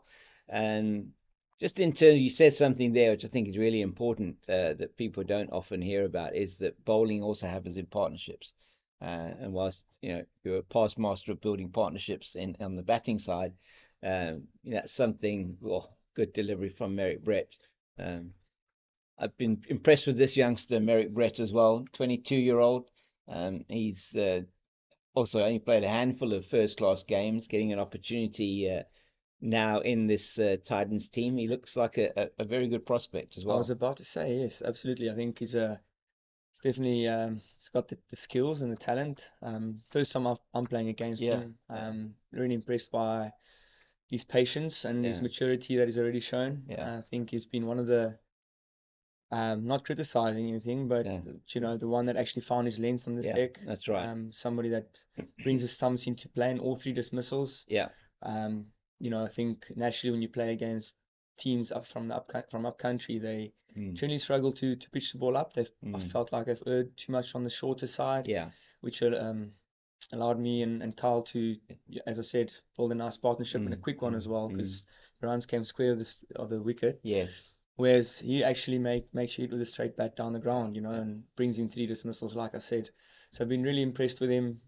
As I said, shows great patience, and yeah, it just looks like a good kid in general. yeah. I think that's you mentioned that, and that's been one of the hallmarks of why the Western Province attack, I think, has been so successful here the last few years, is with players like Dane Patterson and Buren Hendricks, experienced bowlers, and the youngsters then steaming in like Nandrai. You've got that mix of bowlers that can bowl in partnerships. Dane's success really, and he learnt his plies his trade in county cricket, and he sets a batsman up so beautifully, and when he bowls, they do generally. I mean, those lines and lengths outside that off stump are absolutely crucial. Definitely, I think Bato is a prime example of what you need to do at Newlands. Attacking the stumps. It's at the end of the day, it's a probability game, isn't it? Yeah, The more you hit the stumps, the better chance you have of yeah, picking up yeah, wickets. absolutely. Simple as that, and you have people like Nanda and Buren with a bit of extra pace or movement in the air, Yeah, and then Pato getting the purchase of the deck normally. mm, Really nice combination of different types of bowlers, yeah, doing different things and knowing their trade really well, which makes it nice. Standing in the slips, always feeling like you're in the game. So mm. it's always a good feeling to have. So Eddie, it's a second season now down here, and Correct. having come from the Eastern Cape, from Eastern Province, the Warriors, and really good to have you here in the Western Province with us. I know this season not as many opportunities perhaps so far in terms of the game, but you had a couple of first class games now, Yeah. and really must have felt good to get that 100 yesterday. No, absolutely. I love being here and calling Newlands my own Yeah, ground. It's an awesome feeling. Even on overcast days like today, it's still yeah, beautiful looking yeah. up at the It mountains, is. and Yeah. it's just a really beautiful place and awesome place to play cricket. Um, and also obviously just being a part of a winning team and Yeah. a really good environment in the change rooms, and from management down to the players. Yeah, don't have enough positive Yeah. and good words to say about how fortunate I am to be a part of this setup. So yeah, definitely really, really happy with my move to the Western Cape. Wow. So yeah, I'm just looking forward. Obviously, that first 100 was Yeah. against the Tuskers Yes. about 2 weeks Yes. ago. Yeah. It was nice to get that monkey off the Yeah. back Yeah. and just do it in blue colors and not just lime green. So yeah, it's nice to get the first one out the way, and nice to get the second one this time around, and Yeah. hopefully I can get a hat trick in the next game. Let's see. Let's hope so. Let's hope so. I mean, it's just the one more game before the break, going into just no, it's two more. Sorry, two more matches. In Mm. fact, happening is also a fixture happening after Christmas break, after Christmas, and so first class cricket carrying on here until January. That's beautifully played again by Mo Valley. He's played that shot so well today. And yesterday in his innings, just guiding it past the gully. Sometimes it's been over the gully. He's got a couple maybe that one might regard as a bit streaky in that area, but they all count. And into the 80s now for Mo Valley. He's eyeing his 16th first class 100, and very seasoned campaigner. Good to have him also there, I mean, also not having played a lot of cricket this season necessarily at first class or even in the one-day competition. But I do want to talk to you about the One-Day Cup now as well.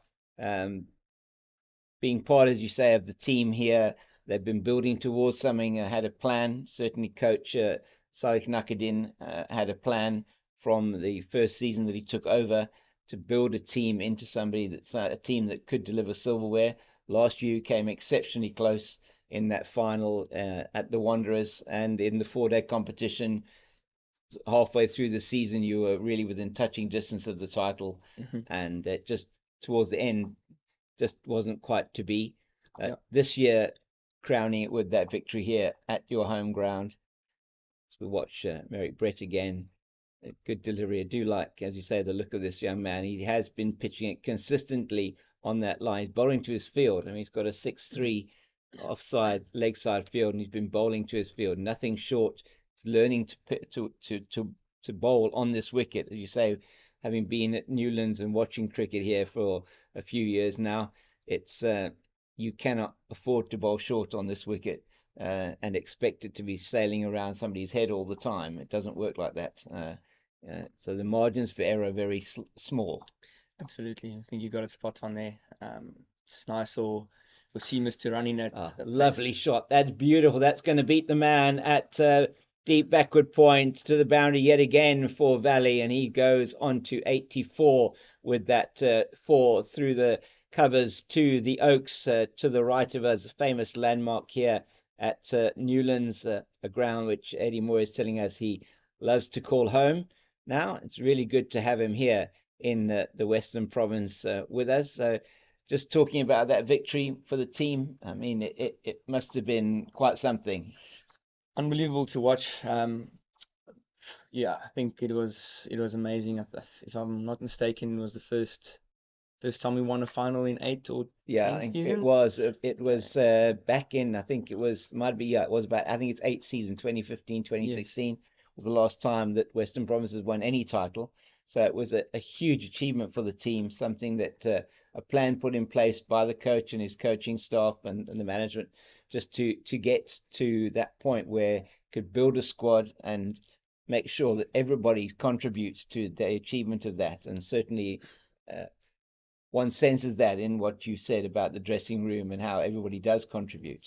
No, absolutely. I think it was a special group to be a part of this. You can feel it in the energy of the team. You know, I think it's not just beautiful shot, not just the fact that we won the trophy, but the way we did it, the way we played the game, the way we dominated games was really impressive. Like you said, it was a pity that I wasn't a part of it playing, but from watching from the side and being at training sessions and adding my value where I could have, I mean, it was still special to be a part of that whole process, and just to see that from the side was unbelievable. I think very modest humility from you there, Eddie. I mean, playing a very key role behind the scenes and with the team and with the youngsters. I mean, some really good youngsters coming through. Abdullah Bayomi, I mean, Mhlali Mpongwana, who's been a part of this team for a number of years now, really coming to the fore and getting his call up for SAA. That a big stepping stone, perhaps in something that could be higher honours for him. Absolutely. I think we've got a few of those guys coming through the system at the moment at Province. I think it's a nice place to be in where the mix is good. You know, it doesn't often happen the way just the game works and the structures work, but we're in a good space at the moment where the mix is really, really good. You know, we've got enough experience in guys we can feed off, and you also have the younger guys with all the ambition in the world, and they're really hard workers, all of them, you know. So it's a really good culture at the moment. Guys are feeding off each other and learning from each other, and they all take it on really well. But people like Popos, you know, he's taking his opportunity almost every time he got it, and it's amazing. It's lovely to see players like him coming through the system and sticking up his hands in crucial stages of the games, big games. He showed the calmness, the way he does it. It looks like he's been around for many seasons, but he's actually a bit of a youngster still. But the way he plays and the way he carries himself is like he's one of the seniors in the team, and that's what it's all about, you know. I mean, it must have been, I mean, sitting on the sidelines when he got that 100 in the final, quite something special. His first ever 100 in senior cricket, and to get it at that point when the team was actually in trouble. Correct. No, I think it definitely helped him to play with the captain on the other side, Yeah, Kyle Verreynne. did. Yeah. I think it kept him nice and calm in that game, during that phase. But like you said, they walked in with a bit of trouble. You know, if the ball looked like it was going around corners, and bit of our team was in a bit of a tough position there. But when that partnership came together and the way they constructed that whole partnership and the innings is both getting hundreds in vital stages of the game, and you know, in a big match like a final, shows a lot about the character of the two individuals. And yeah, obviously proved to be enough for the final. So that was match winning stuff. The previous season in that final knockout game in Paarl, and he'd come in at a similar point in the match and scored his 96. We were hoping they would get to that 100, but for him to have come through so well there, really been fantastic for him. And I mean, in terms of yourself, Eddie, now it's you know, the rest of the 4-day season. You now, in terms of cementing your place in the team, 200s, as you say. The rest of the season still ahead. There's the quite a bit of cricket coming up. Another SAA India A tour.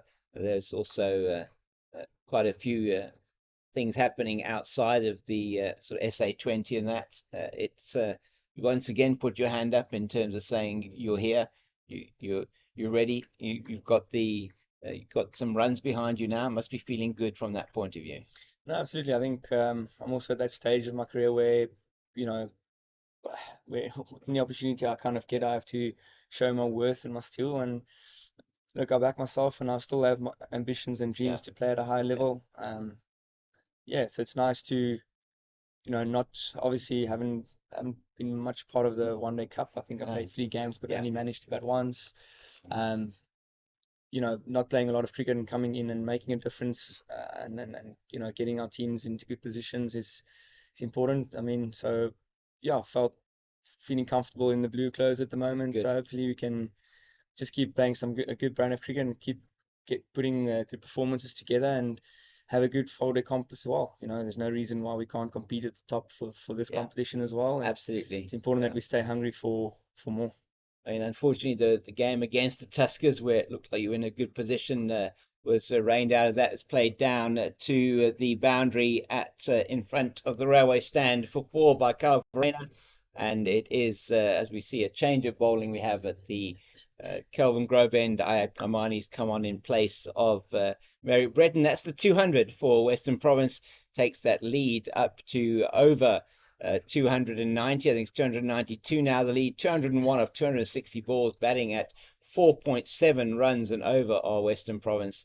And that is an exceptionally good scoring rate in a 4-day match, giving them the opportunity, even with maybe some overs lost again today, to press for victory tomorrow, as Eddie Moore was saying earlier on. That's another beautiful shot from the captain. That's going to go down to the boundary here at wide, third man for yet another 4 for Kyle Verreynne, and he is now batting at a runner ball 19, and that just shows you the intent from the captain, starting off where he left off in his innings of 150 off the same number of balls that you faced, Eddie. 123 for his 150, 123 for your 116. So certainly has been batting in the first innings at more than a runner ball, and that to get a 150 in a first-class game of 123 balls is an incredible achievement for the captain, and average of just over 50 in first-class cricket. A man too who has got a really good future ahead of him. One feels still got, I would think, hopefully for Kyle, a lot of international cricket that he's going to be playing, and certainly has shown in this season already with the bat has really been outstanding. No, definitely. I think he's a serious player. Obviously, you know, I don't think they've bowled well to him personally. I think he enjoys scoring square the stumps, you know, pick up, pull, cutting. is very strong in those areas, and can't really understand how they haven't learned their lesson from 150 of 120 balls. But we're not complaining. We're not going to give them any. But even there, you see back of a length, one day lengths, the wrong place to bowl to someone like Kyle. He's a good enough player to pick up length quick enough to dispatch those type of deliveries. But not taking any credit away, is a brilliant player, and I think he's got a bright future ahead of him in the game. I think he's been a little bit unlucky with a few selections up at the top, but which is out of his control. But I must say, every time it comes down and when he plays for Western Province, he's always in the run. So that's all he can do, and pretty sure his opportunities are around the corner. I mean, one thing that's really impressed me about watching Kyle over a number of seasons now, that's Valley just picking up another run, take him to 86, and in sight of yet another 100.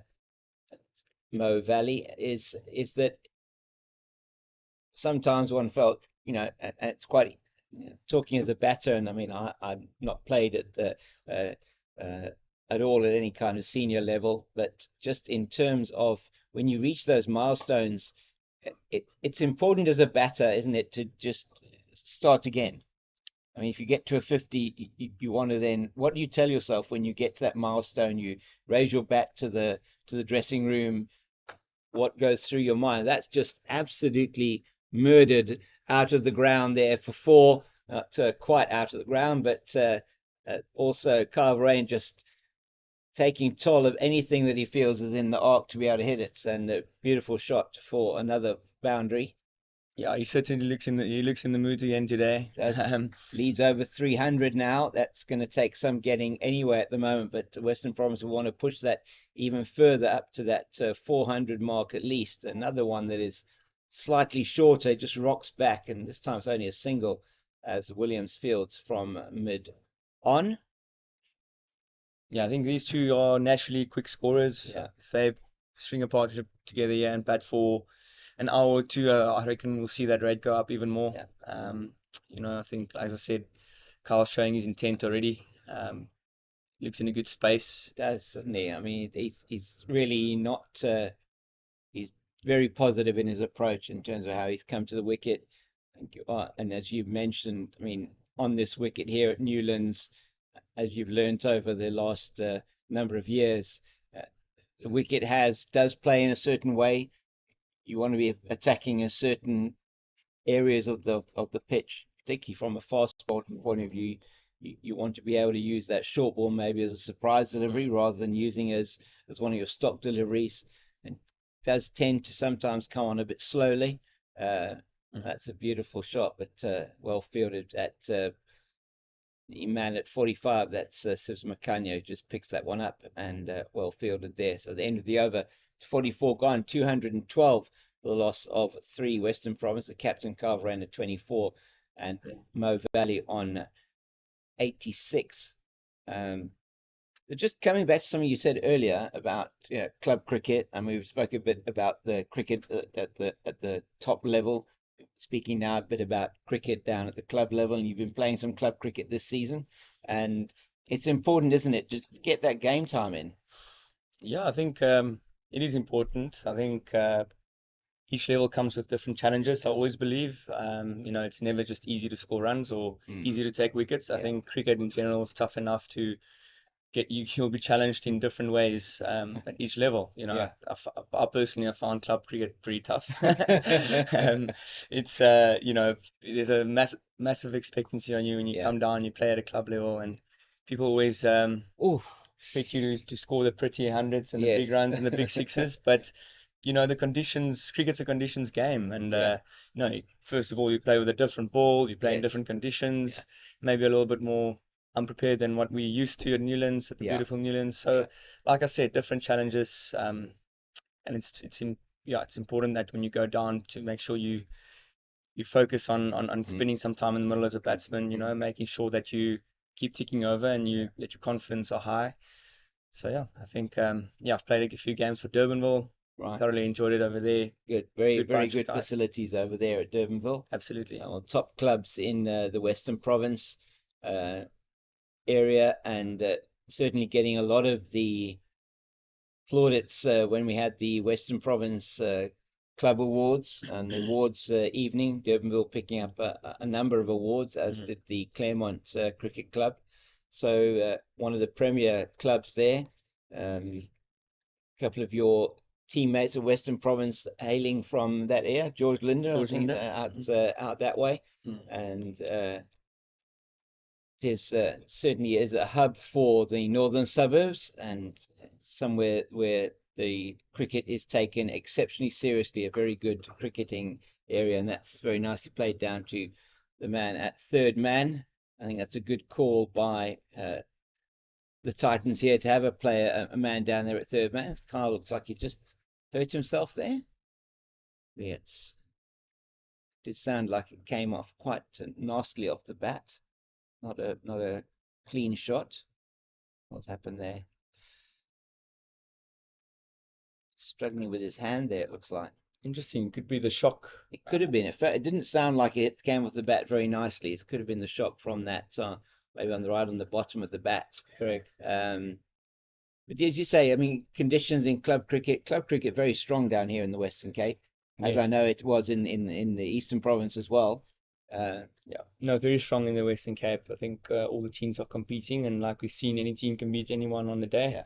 Whoever rocks up and puts in the performances will get the rewards. So I think very, very, very tough and very competitive, and that's what you want to see. That's what you want. You want cricket to be tough, and you want it to be competitive, and people rocking up to business, and that's what you see over here. It's a lovely shot from Valley. We're going to get two there as Kleinfeld is round from deep backward square, and Carl Rayner has to hustle to get back, but well into his ground, and no issues there. This partnership already worth 46 for the third wicket. It's come in double quick time. Run rate going up from 4.6 to 4.9. So this partnership probably coming at 5.5 to 6 and over so far, as the captain is batting at just under a run a ball. So exactly what you would have wanted in this stage of the innings, pushing the lead into the 300s. That's very nicely played by Mo Valley. Back to the bowler. And Ayad Kamani, a wholehearted character on the field. He really is wonderful to see him playing down here at Newlands, and there's a very good rivalry between these two teams. Always.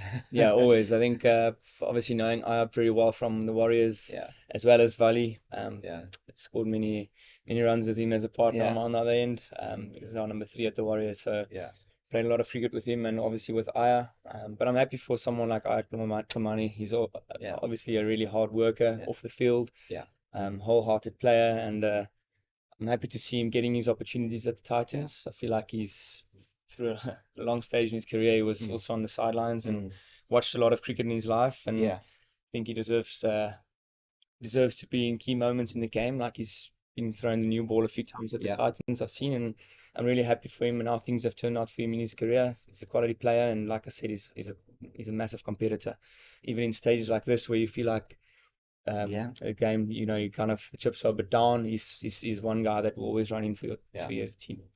And that, what you're speaking about there, very important. I mean, yesterday as well, he came in at number 8. They were in desperate trouble, I think 143 for 6. He got the highest score for the team, 54, which was outstanding, contributing 2 partnerships there that took them to that total of 259. Could have been a very different story for them. 80 for 5. It would have been that, I'm sure from a Western Province point of view, you were saying, okay, just 1 more, 2 more, maybe quickly, and then it would have been maybe for under 200, would given you a much bigger lead. So cricket is a game that calls for when the big moments happen, you want the guys to put up their hands and say, I'm here, I'm going to do the job. Correct. And knowing Aya and his character, he was always going to be, somebody that's going to try to fight back. And like he showed, he did exactly that. I think it's also a guy, if you're sleeping in the field, or if he catches you on a bad day, he can score really quickly. He's not afraid to play his shots, and he's got a lot of talent with bat in hand as well. He's actually a genuine all-rounder. People only see him as a bowler really, but he's very, very handy with the bat, especially low order where opportunities could be to take the game forward. And like we've seen, he can definitely. He has. He's got a first class 100 Good few 50s that he's got to his name, and yesterday certainly showed that talent out there, and the opportunity presented itself to make sure that his team didn't go for have a larger deficit. He really put up his hand. So it's been very interesting. As you say, given the opportunity, you need to take it, don't you? It doesn't happen necessarily that often that you when you get that opportunity, it's the chance to actually take it and see what happens. No, he's one of those cricketers that he's an absolute match winner, with bat ball and in the field. And that's why I think he got his opportunity in the SA20 as well. I think last season he got called up quite late. Yes, I think he did. Yeah, and he's one of those proper all-rounders, as in really agile in the field. He is very good in gun the fielder, and obviously very good bowler, and obviously with bat in hand as well. So good all-round cricketer. Yeah, it's good touch there from Carvarena, playing that one down into the vacant fine leg area, and Merrick Brett has to come around from deep square to field that one. A little bit cloudier here at the moment at Newlands. Hoping we'll get a full day's play in. Hopefully it'll clear up a bit later. We can get through to 6:30 and see if we can get as many overs in as possible.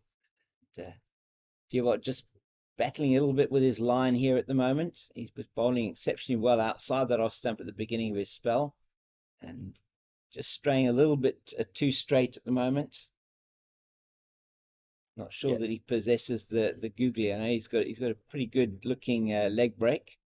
Have you faced him often? I haven't faced him often. It's actually the first time I'm seeing him bowl in a first class match. Yeah, but he's me too. I haven't seen him bowl in a first class match. But he's got a lot of potential. I've seen him bowl with white ball in hand, and if I'm not mistaken, I'm pretty sure he does have that googly. I'm not sure if he's got the confidence to bowl it yet to the short boundary. No, like we've seen there. Ow, that is gone for 4, but Carvarena is struggling. He obviously has hurt his hand, and again, not quite getting that one in the meat of the bat, although it went down to the Oaks for 4, taking a full toll of the short delivery. He is battling with looks like his bottom hand, is it his right hand that he seems to be struggling with, and hopefully that will not hamper him. We hope it's not anything serious, but he is really battling. Once again, after that delivery, he is struggling, and it looks like they may be they're not calling for drinks. No, it's Carvarena who is struggling, and we're going to be just wrapping it up now with Eddie. Eddie, it's been fantastic to have you here in the commentary box. Thank you so much for your insights. We wish you all the best for the rest of the season, and we hope you continue in this great vein of form that you've had, and wishing you all the best for the future. It's been fantastic to have you with us. Awesome to be here, man. Thank you so much. Nice chatting to you guys. Yeah, good to chat to you too. Thank you. Good day. Cheers, man. Thanks. Thanks so much.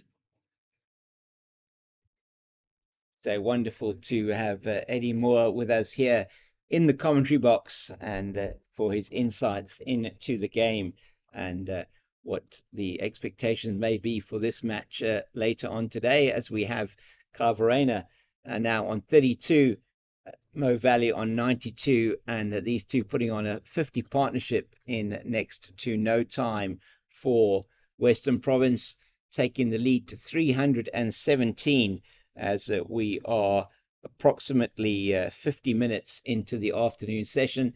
This session, just a reminder, that is going on until 3:30. So we now had another hour and 50 minutes in this session, probably just the one drinks break, or maybe the 2 drinks breaks. We'll have to wait and see, as that is a no ball from Kamani, which is hits the inside edge of the bat and goes down to the man at deep backward square, Matthew Kleinfeldt, sorry, and it is 1 run plus the no ball, another 2 to the score, and the run rate edging up to 5 again.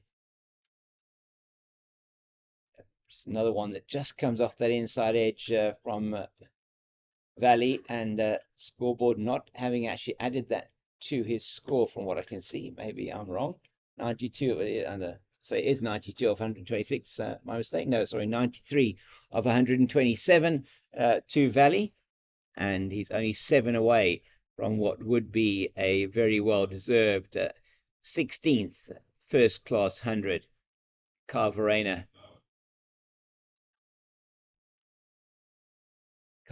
now is on strike, 32 not out of 32 deliveries. We have seen that he seems to be battling with the bottom hand, and hopefully that will not hamper him in this batting effort. And that's another no ball, it looks like. Another no ball from the bowler. That's, I think, his fourth no ball. Verena just playing that one into the leg side. 228 for the loss of 3, lead of 319.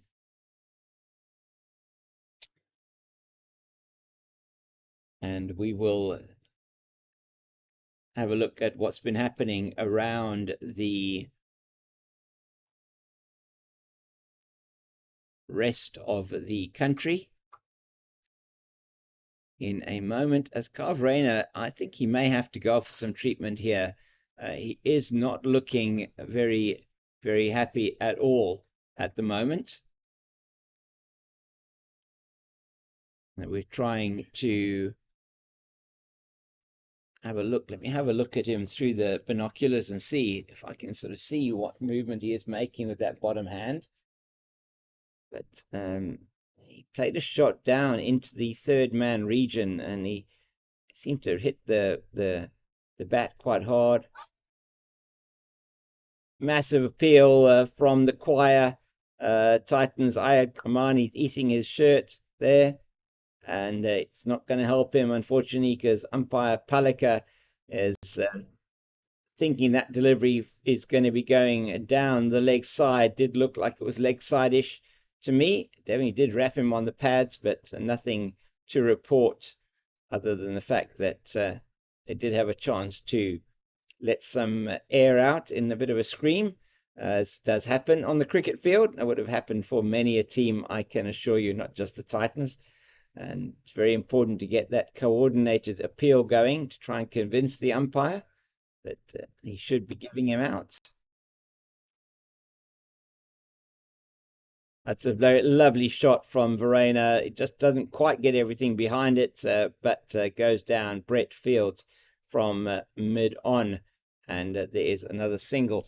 93 to Valley, 33 to Verena, 58 the partnership. Let's say coming in at double quick time after the loss of Valentine Kitime's wicket. He was caught by Ferreira trying to sweep the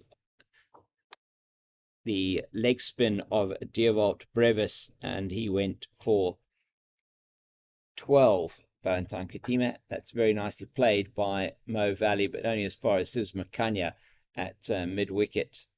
And there's some attention coming now for Carl Verena. Physio is running out onto the field, and 12th man's got gloves and all kinds of other equipment that is going to be shared there with the players, and he will be getting some attention. Not sure whether they're calling the drinks onto the field at the same time. Yes, they are. So there are going to be 2 drinks breaks in this particular session, and because Carl Verena has to have treatment and is close to the drinks break, the umpires quite wisely have called the drinks onto the field, and that hopefully will give us a chance to also catch up on some of the scores that are happening, some of the matches that are happening around the country, and we'll try and get that information for you if we can, and just to update you on some of those scores. And what we will do is we'll get those scores lined up for you, and we'll give those to you once the drinks break is over, and see the attention happening to Carl Verena out there. So we'll take a break for a couple of minutes. We'll be back with you shortly.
Welcome back to Newlands Cricket Ground here in the heart of Cape Town. This is a CSA YouTube and Facebook broadcast brought to you by Pitch Vision. And you're with me, James King, the Cape Fox, and with me, the team here from Pitch Vision, Vandile, Sherry, and Tariq. And it is Deerwop Brevis bowling from the Weinberg end to Carvarena, who manages to pull that one down to Merrick Brett at a deep square leg. Carvarena, during the drinks break, having a lot of attention on his right hand, which he seemed to have hurt when he was playing a cut shot down to third man. And it's Brevis again to Valley. Valley 93, Verena 34. These two involved in a partnership of 59 that has taken Western Province's lead to 322. 231 for 3, the score at the moment, as you can see. That's just nicely played down to a deepish mid-off. No chance of a run, though. Junior Dala is around quickly to collect that. And thanks to our cameraman Tariq, who's doing a great job there with the roving camera. It's too short from Brevis, but it is Valley that can't make the most of it, just playing it down to that deep backward square. But nevertheless, he moves further into the 90s, eyeing what would be a 16th first-class 100. And it will be very, very valuable for his team. And Verena's going to take full toll of that one, and that is played down into the Oaks to our right, and that is another 4 for Carl Verena. He moves on to 38, the partnership to 64, and he's batting at a run a ball.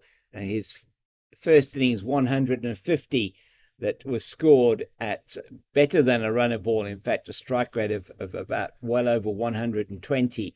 150 of 123 deliveries for Carl Verena in that first knock of his. That brilliant partnership with the man who was our guest earlier on here in the commentary box, Eddie Moore, who scored 183 off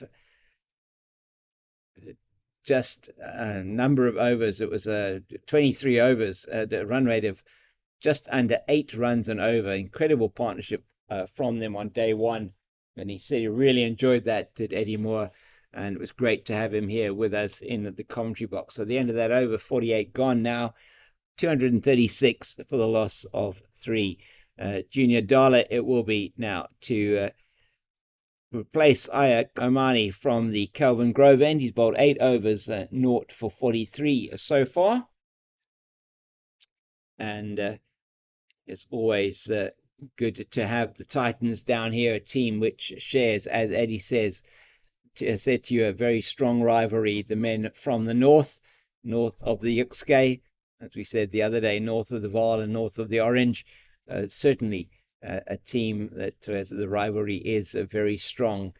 For Dala to Valley, we have a slip. We have a man at backward point. We have a third man. Oh, he tries to pull that one. He does manage to pull it to Makanya at mid-on. Through for the single. He's on to 95.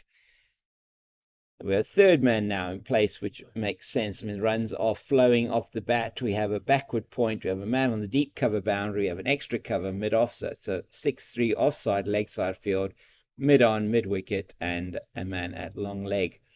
And it's going to be Junior Dala in again with his distinctive run-in and gather and bound. And that's played beautifully by Verena. That came off the bat absolutely beautifully from Carl Verena. Very happy. Good to hear that shot from him. He's doing a couple of stretches there. 39 of 40 deliveries. Yassine Valley on 95 of 132.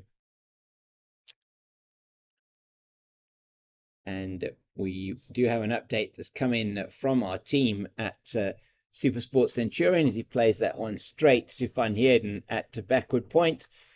It's Ferreira at slip, Brevis at third man, Van Heerden at backward point, Brett at deep cover, Elgar at extra cover, And then it's the captain Williams at mid-off, Makanya at mid-on, Amani at mid-wicket, and Kleinfeld at long leg.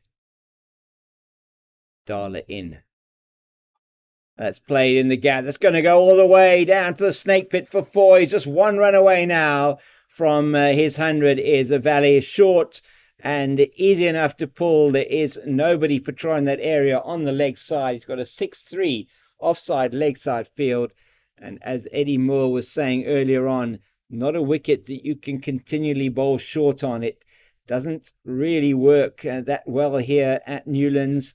And he was mentioning yesterday, on the first day on Thursday in that partnership, perhaps the lengths were not quite to what they would have wanted, the Titans bowlers. And that's played into the gap again. He's going to get his 100. That's the 100 for Mo Valley. Mohammed Yassin Valley raises his bat, takes off his helmet, raises his bat to the dressing room, who are applauding him. 103 of 135 balls, 13 fours and 1 6. Been scoring all around the wicket, and that is a fantastic century from the number 3 for Western Province.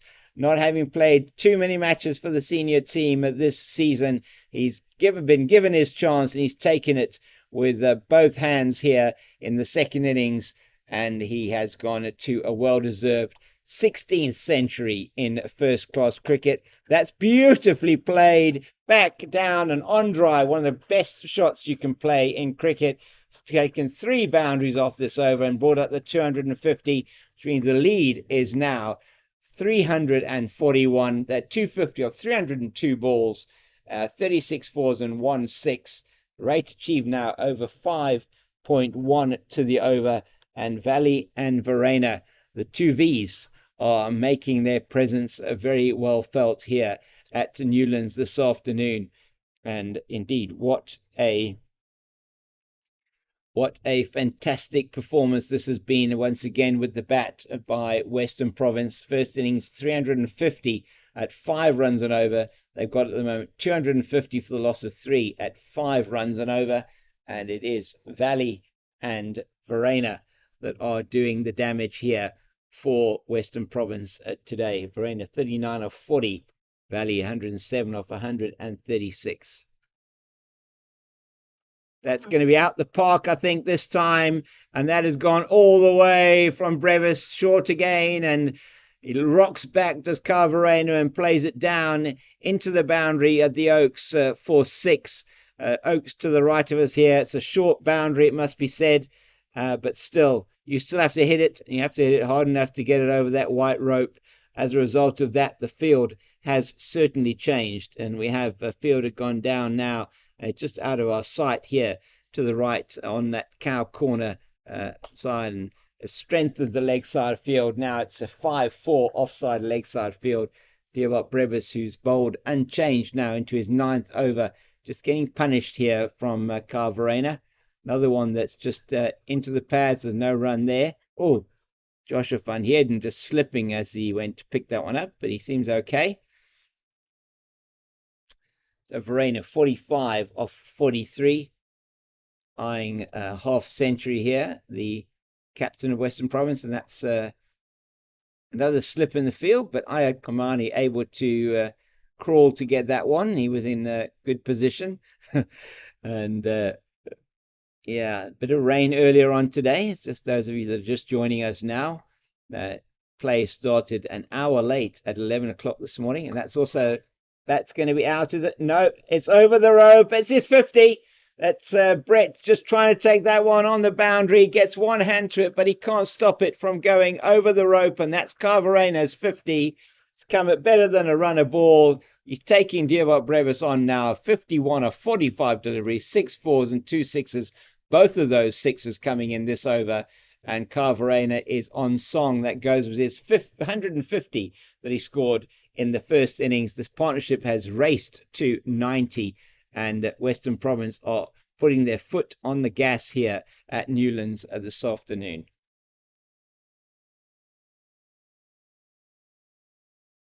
Oh, he's gone. He's got him. He just plays it. dabs it. He wants to get that just down neatly to third man. And what a good catch from Donovan Ferreira at slip. He just waited and waited and waited for it. And he just saw it off the hand, off the bat of Verena. And he must go. 51 of 46 balls. Another catch for Ferreira off the bat off the bowling of Brevis. And Brevis gets the last laugh in an over in which he was punished by Verena.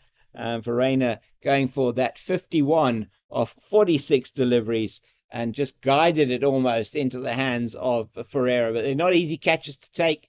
Ferreira took that exceptionally well. Consider the amount of time there was between when Verena played that delivery and when he had the chance to take it. Very, very good catch from Ferreira. And he gets the applause from his teammates, does Carl Verena. Well, he should, for that exceptional 51. A partnership of 90 between him and Mo Valley for the 4th wicket. And that will bring to the crease. He's coming out to bat now. It's Juan James who got a first baller in the first innings. He'll be certainly not wanting to do that again. He's played 5 first-class matches, 110 runs, a high score of 38. Is a better batter than that, the under-19 player. And we will certainly be looking forward to seeing him batting today. Strong man. I've seen him play at the Colts level and youth cricket. He is an outstanding prospect, both with the bat and the ball. And he'll be hoping he can do something for his team with the bat today. It's come through in the SA under-19 team as well as in the emerging South African teams. That he's certainly looking as a great prospect for the future. SA Schools captain last year, Sean James, a year down the line playing first-class cricket both for the Northwest in the towards the end of the 2022-23 season and now the 2023-24 season here for Western Province, contracted by them. And at the end of this over, which is the 51st over, and that follows Mo Valley. Munsami appealing for a catch. The bowler doesn't want to have anything to do with it. Junior Dala following Mo Valley as he tries to ramp that one over the head of the wicket keeper, it seemed. And at the end of this, we'll give you an update from the match happening in Centurion between the Titans women and the Western Province women, sent 3 tries by the team there. That one is exceptionally high and is called a wide by umpire Smith, and umpire Palika then just signalling through to the scorers. That is the 8th wide. Go with the 5 no balls. So 263 for 4 it is. Western Province leading by 54 is the lead at the moment. Neatly played down into the leg side. He'll be through for the single. It'll bring Juan James on to strike for the first time.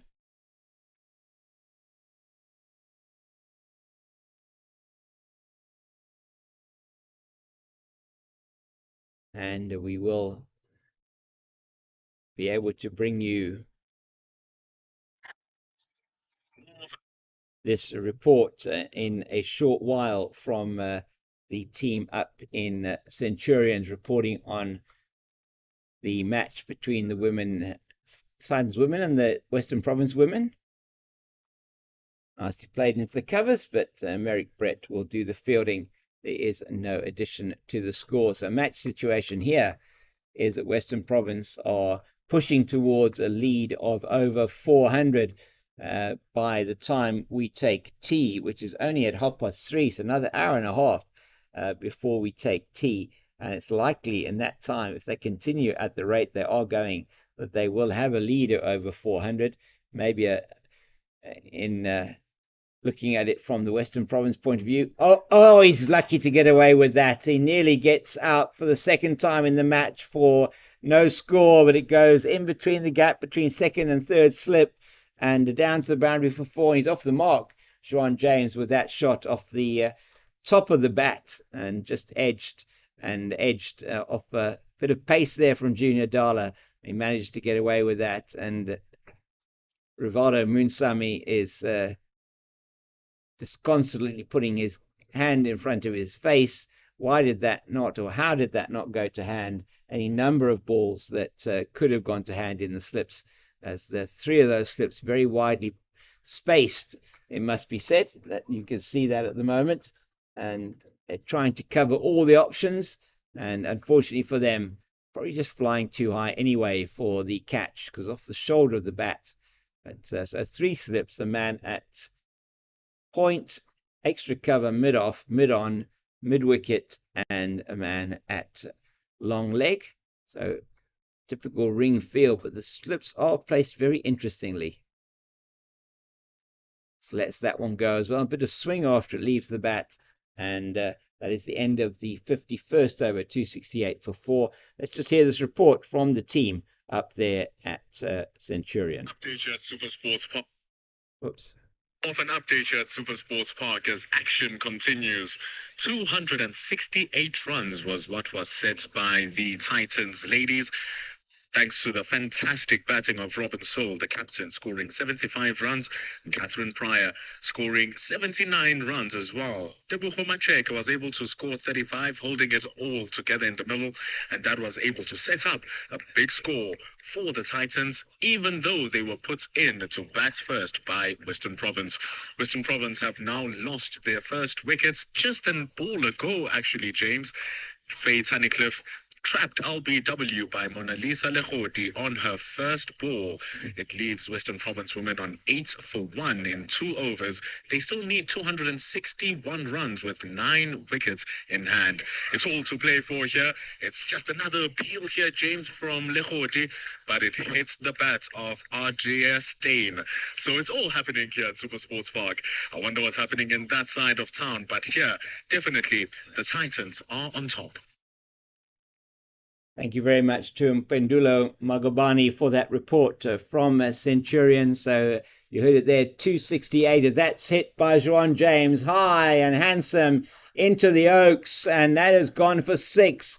A strong young man he is. It's a short delivery from Brevis, and he's not going to miss out on that. Is the under-19 player, and he plays it beautifully into the Oaks for 6. He goes to 10. A 6 and a 4 and a 6 for him, and it is 275 for 4, and that's just played neatly to the man at short mid wicket. That's Makanya, comes in and picks that one up, and so anything short from Diewald Brevis is now being punished. As we look at that widespread field, he's still got a 6-3 offside leg side field, and that's exactly why he's got that 6-3 offside leg side field. He's bowling delivery that moves away from the right-hander and just getting a bit of purchase at the moment in the surface, but perhaps just not consistent enough with the length, and it is a situation where that's the end of the over. Juan James increasing his account to go into double figures, and it may be that we have seen perhaps the last of Diewald Brevis for a while. I'm not sure. But let's just wait and see what is going to happen there. They have Donovan Ferreira as well that can bowl, but his stock delivery, Ferreira, the one going into the right-hander rather than going away from the right-hander. So yes, just to repeat that information from Centurion, 268 all out.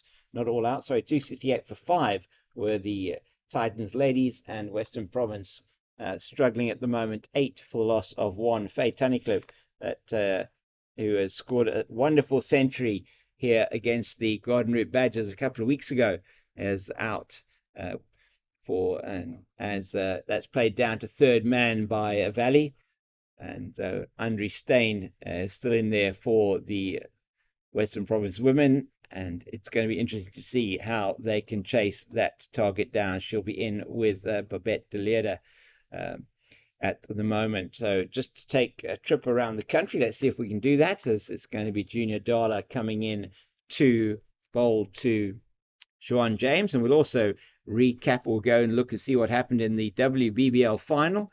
A few news coming through from there is that Adelaide Strikers have retained their title.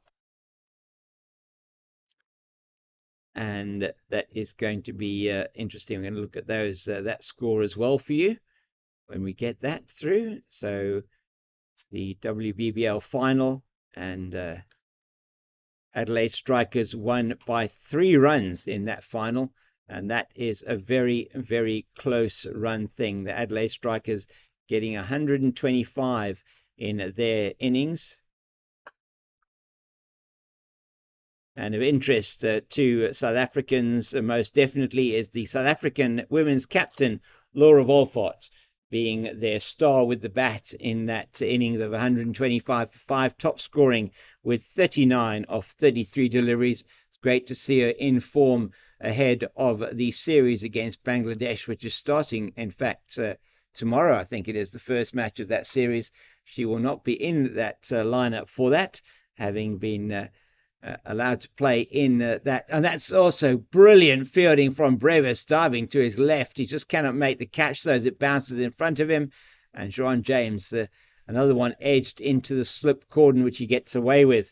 But just going back to that scorecard for the Adelaide Strikers women, shared in a very good partnership, Wolfart, with Australian international Talia McGrath of 65 for the second wicket.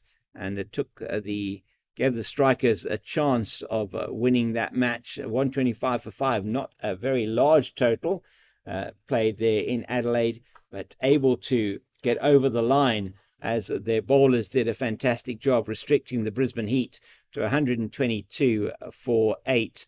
And the Brisbane Heat there with Mignon du Preez in their lineup. She was bowled by Talia McGrath for 13, and she would also be playing. She's been playing this season down in the Free State for the Free State women, certainly missing her while she is away at the WBBL. Beautiful shot from James, but only into the covers, and there is no run. So some very good bowling here there at the BBL final from Amanda Jade Wellington, 3 for 16, and the captain Talia McGrath, 2 for 16. Megan Schutt, also Australian international Darcy Brown, both bowling at the top of the order there. 2 for 30 for Megan Schutt, Darcy Brown only going for 5 and over. And ultimately, Adelaide win by 3 runs. You could not really have got a closer finish than that. So the South African captain, Laura Wolfort, victorious now in 2 successive seasons for the Adelaide Strikers, and she'll be very happy when she gets on that plane, I'm sure later today or tomorrow, coming back to captain her team against Bangladesh, as it's Brevis to continue. Nicely tucked off his toes by Valley, but only to the man at mid-wicket. Be very happy to have got over the line there for her team, adding to her impressive list of achievements in the women's game. And that must be out. It is out, and that is the end of Valley. It goes back to that one from Brevis. It's pushed in a bit quicker, and that probably would have hit all 3 stumps, it must be said. And Brevis has been given the ball and allowed to continue, and he's got the reward. He's got the wicket of the Centurion. Mo Valley, going back on his stumps, has been LBW to Dewald Brevis. Brevis takes his 3rd wicket, and that is a very, very good 110 from Valley. LBW to Brevis for that 110. We should get those numbers up on the screen reasonably shortly for you. That's a fantastic wicket for the Titans, and he gets the applause from his teammate, does Valley. He has played a great knock here, involved in a couple of very, very good partnerships. The first one with Smith of 136 for the 2nd wicket, and then one of 90 with Verena for the 4th wicket. Score, he got 110 of 142 balls, 14 fours and 1 6. It's his 16th first-class 100. And what an innings it's been for his team. Has scored at an excellent rate, getting them to this total of 276 for 5 off only 53 overs at 5.2 and over, as Kyle Simmons comes to join Juan James at the crease. Simmons, who is also known to be able to hit that ball quite a long way. Kyle Simmons, 51 matches, 80 innings, 1,955 runs, an average of 29.6. He's got a first-class century, 120 Western Province versus the Lions. That was, I think, earlier this season in a fantastic rearguard effort with Buren Hendricks, where both of them reached their highest first-class score. So he has been in good form with the bat this season. And let's see, he's taking a middle stump guard there, it looks like, to Diewald Brevis. And this ball will be spinning into the left-hander. And as a result of that, we have a stronger leg side field. Looks like he's taking a middle and leg guard there, or two-leg, as they say in cricketing parlance. He's got a man at 45 on the leg side. He's got a deep backward square. He's got a deep mid-wicket, short mid-wicket, mid-off, mid-on, mid-on, mid-off, extra cover. Oh, my word, he pads up outside the off stump. That nearly takes the off stump. So very close to a first baller for Kyle Simmons. He's going to be careful there. He's going to be watching the spin with a lot of interest, I'm sure, to see what he can do on this wicket. And that is short and played, but not strongly, through to the man at mid-on, Junior Dala. He hurls it in to that wicket. And Juan James making almost the fatal mistake of coasting in to his wicket without putting his bat down. And that could have been a run out. We're just having a look at it again. No, you don't have the chance to necessarily do that. But James just going, not expecting the ball to go to that end. He was actually in his ground, but he could so easily have not been in his ground. And the message there is, do not ever do that. Don't just run in expecting it. He didn't even see where the ball was coming from. He was just running to the end and was jogging the last couple of steps, perhaps not expecting it. That is something he's going to have to work on, certainly, in his game. You must keep your game awareness on at all times. That's a bit of a criticism, perhaps, but no, just really in terms of advice to any youngster out there, just make sure you do keep your focus on and understand what you should be looking at, and make sure you are looking at where the ball's coming in from in every situation. He gets a single out to deep cover. Kleinfeld does the fielding, and he'll be facing the first delivery of the next over from Junior Dala. Brevis, 11 overs, 3 for 55, getting the wicket of Mo Valley in that last over. So Kyle Simmons on 1 now, Juan James on 11. 1 4 and 1 massive 6 from Juan James so far, and he'll be looking at getting some more runs quickly for his team. 278 for 5 after 54. The lead's 369. That is going to take some getting already, and it is Junior Dala in towards us now. And good delivery, just coming up into the body of James. James, a tallish man. It's the number 6 and number 7 for Western Province in at bat. Remembering that we did have a late start. Our tea time will only be taken at 3:30 this afternoon. And as I say, I wanted to let's go around the country. I'm going to see if I can get that up on my screen at some stage soon. That is out. He got in this time, and that is what was sort of expected, one feels. Juan James playing outside the off stump. He's got away with a couple in that region earlier on. He's not getting away with this one.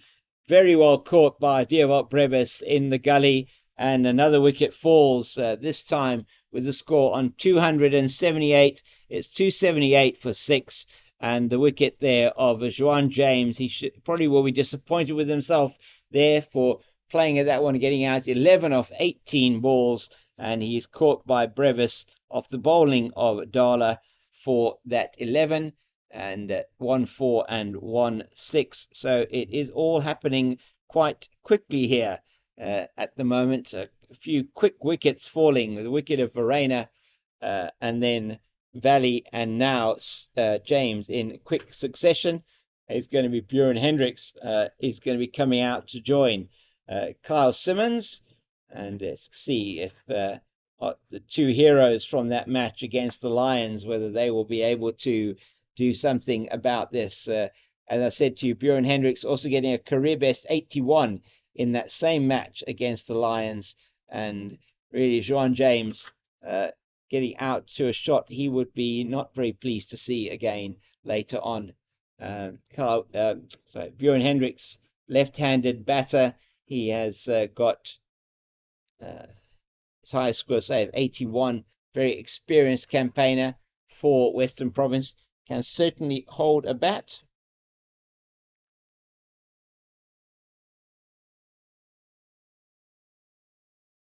And it is going to be Junior Dala who's going to be coming into him now. Just asking, is Donovan Ferreira whether he wants a leg slip? I think. Maybe not. Catching position. Potentially going to be attacking the body of Hendricks, looks like. So no leg slip, but there are two slips. The gully, backward point. So a point, there's no man in the covers on the offside. And it's played through that cover region for Bjorn Hendricks to get off the mark as Makanya comes round from mid-off and does the fielding. And they take a single.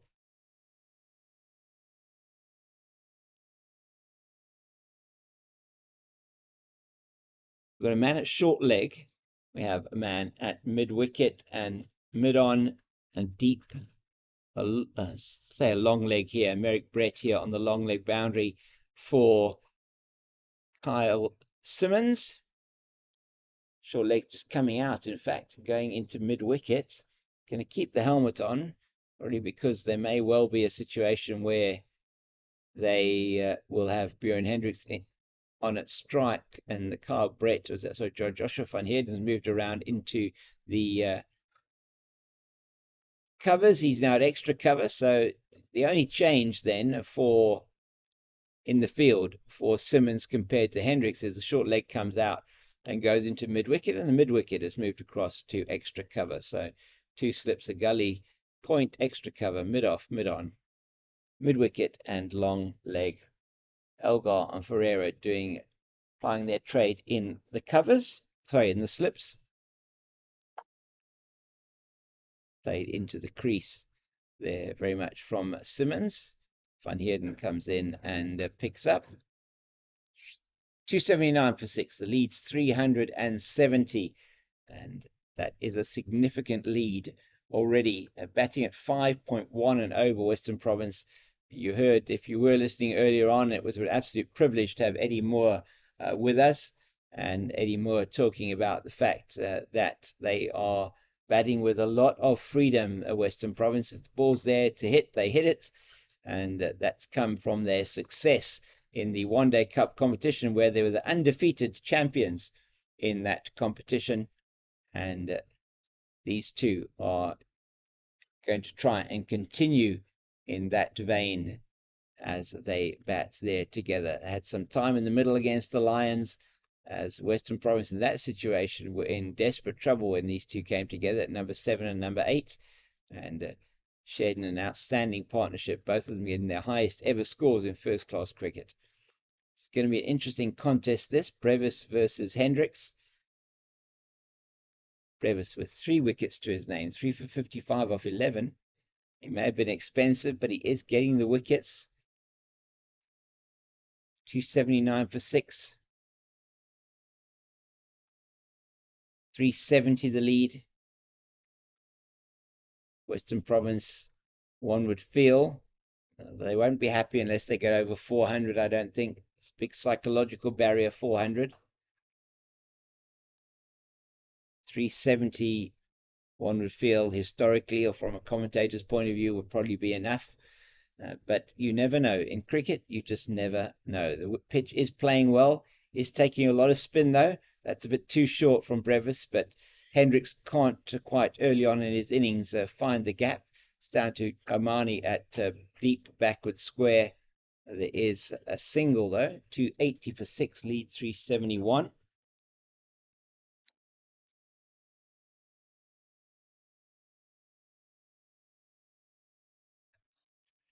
Now coming around the wickets to the left-handed Kyle Simmons, and was also left-handed.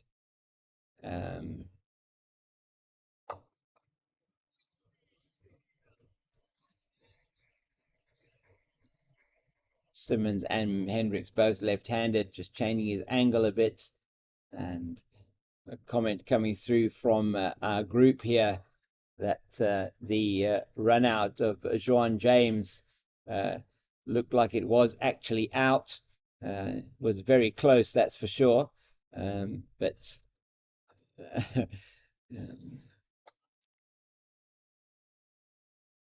the pitch visions, I mean, having a look at that, one of our seniors having a look at that on pitch vision and saying it did look like it was out, but difficult to tell exactly. But certainly a lesson for all youngsters that if you are going to be running to either end, you just make sure you get in first and then you coast. You don't stop running thinking that the ball isn't going to come your end. That direct hit could well have been the end of Juan James, and perhaps umpire at that end maybe in the same mode as Juan James, but normally that isn't the case. I mean, umpires very diligent, keeping an eye on the play. Juan James fortunate to have survived that. He didn't survive for too much longer though. Then edging the ball to Divock Brevis, who took a very good catch head height in the gully. And that is well over Divock Brevis's head this time from Bjorn Hendricks. He does have a full go. If you're going to have a go, you go hard. He has done. He's gone hard. He's got a boundary down to third man. Many boundaries down to third man today. It must be said. 284 for 6, lead 375. And it is a very interesting situation with that run out. And it was fascinating to see how he was just sort of jogging in, and the ball was thrown correctly by Darla down to that end and directed on the stumps. You have to be aware of whatever's happening on the field at all times in cricket. Nicely played by Hendricks back to the bowler Darla, and sun is out here at Newlands now for a moment. Has been a cloudy-ish day. A cloud coming over the ground. Late start today, just to remind you, 11 o'clock start we had. Tea is only going to be taken at 3:30, so another hour and 5 minutes before tea. There'll be one more drinks break between now and tea. And that will be in not too long a time, probably another 15-20 minutes, and that's tried to drive that one. Did Hendricks, not quite getting the full bat onto that, just angling into him, perhaps just cramping him a little bit from that aspect. It's been a good comeback here from the Titans. Western Province 262 for 3 at one stage, now 284 for 6.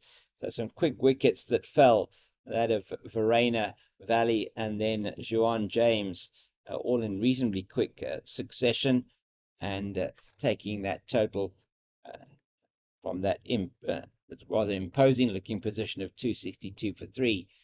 Now, situation where that's very nicely played. That is going to go to the boundary. Merrick Brett is not going to cut that one off. Or that is Brett, I think, down there. He's not going to cut that one off, and they will get another boundary. Hendricks goes into double figures with that shot, and just on the legs from Darla, and Hendricks, who has shown good form with the bat this season, is going to make sure he doesn't miss out on that one. 288, read 379, creeping ever closer to that 400 mark. Into the body, well played by the tail ender. He probably won't be happy with me for me calling him a tail ender, because he regards himself as an all-rounder these days. Bjorn Hendricks. I think it was ever since he hit that 6 off the last ball to win the one-day cup match against the Lions last season that he's certainly changed his status. No offense, Bjorn. So it's Junior Darla into Bjorn Hendricks now. Oh, that was nasty. I'm not sure where that hit him. Maybe the back of the bat, or is that did that hit him on the head? It did, I think. Maybe hit him on the helmet. It's going to have to have a concussion check. It did hit him on the helmet. It sounded a bit woody. That's the helmet. On the back of the bat, it was the helmet. So I think the physio is going to be called out to do a concussion check. You can see the umpires standing there next to the batters, Hendricks and to Simmons. The physio comes out now to check and just ask him a few questions. What's your name? You know, where are we going out to eat dinner tonight with the team? Oh no, it wasn't that one. And so he's going to get just to give him a new helmet as well. It's mandatory now that they go through the concussion check. Just check the helmet, make sure that Bjorn Hendricks is okay. Very good rule that's been brought into cricket. It must be said. The idea of having the concussion replacements as well is a very good thing. Taking these type of injuries exceptionally seriously. Maybe make sure the batters are okay. Looks like he's fine to continue, Bjorn Hendricks. That's very good news. And it was very sad, the loss of Phil Hughes, the South Australian and Australia batter, who got hit behind the head and not quite getting hitting on the helmet and dying as a result of those injuries. And cricket taking concussion injuries and other head injuries exceptionally seriously. Very good innovations from the ICC in terms of the laws of cricket.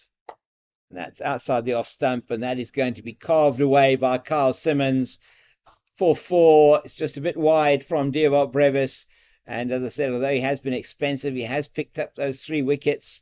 The run rate still going along at 5.1 and over. That's the first boundary for Carl Simmons. He moves on to 292 for 6. And these two have already put on 14 for this 7th wicket. And Simmons again, that's beautifully played as well to the right of the man at that point position, deep point. That's Merrick Brett to go through for the single. Brett just coming back, throwing that one in. He stays on the boundary there for Bjorn Hendricks. Nicely bowled this time from Brevis, much straighter as to be expected, and just defensively from Hendricks.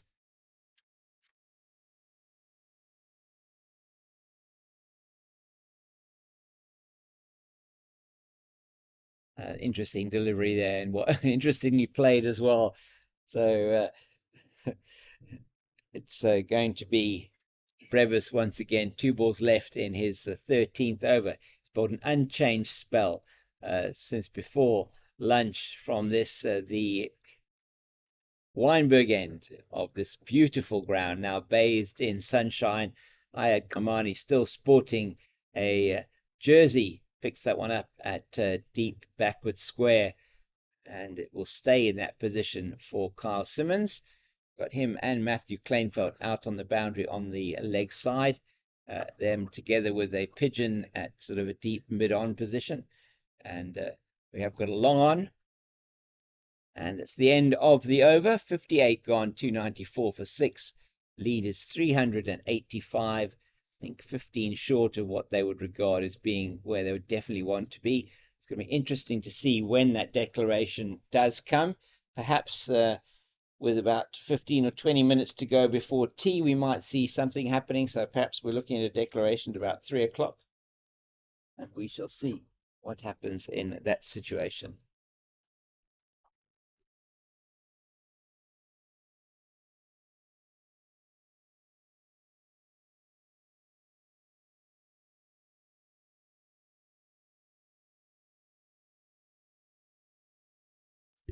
What do you think? How much is enough, though?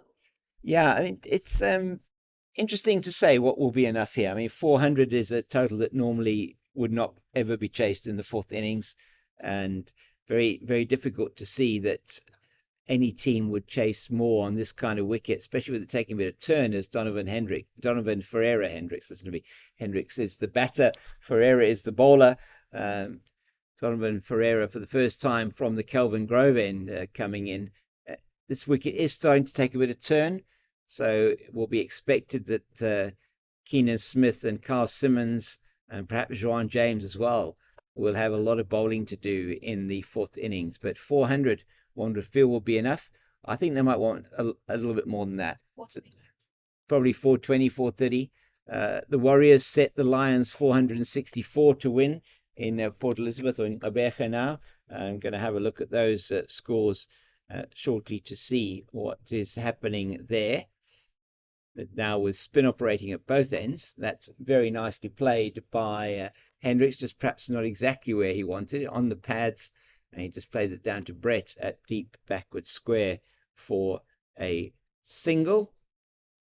And just to have a look at those games happening around the country, the Lions are still needing 363 to win. They're 101 for 4, so in some trouble there. The Lions top of the log at the moment, but that certainly looks like it will not continue to be the case if that match goes all the way. Unlikely that they're now going to get that 464 to win.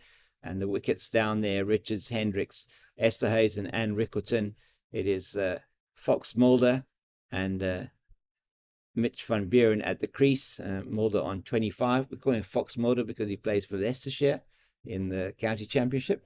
So he's a fox. See, I'm also a fox because I come from Leicester, and Leicester City have just kicked off against West Brom.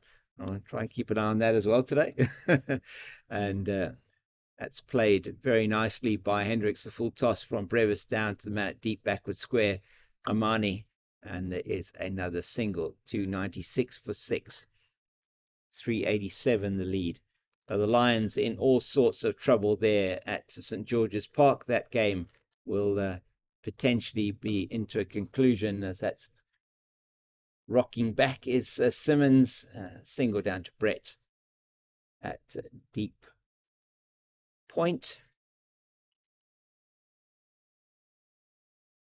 Brevis 13-point overs, 3 for 64. Another single, this time a man coming around, Joshua van Heerden, from cover to field that. So it's a 4-5 offside leg side field. One feels that perhaps they've got a lot of fielders on the leg side. Most of the deliveries being played out into the offside at the moment. That was played beautifully, fielded off his own bowling by Dewalt Brevis. Isn't he an outstanding fielder, this young man? He's taken a couple of good catches, made some outstanding stops in the gully today. And that was just very, very good fielding off his own bowling. That's pummeled down the ground to Darla. These batters at the moment looking quite comfortable. Simmons on 8, Hendricks on 14, and it's 299 for 6, just 1 run away from that 300 for the second time in the game for Western Province.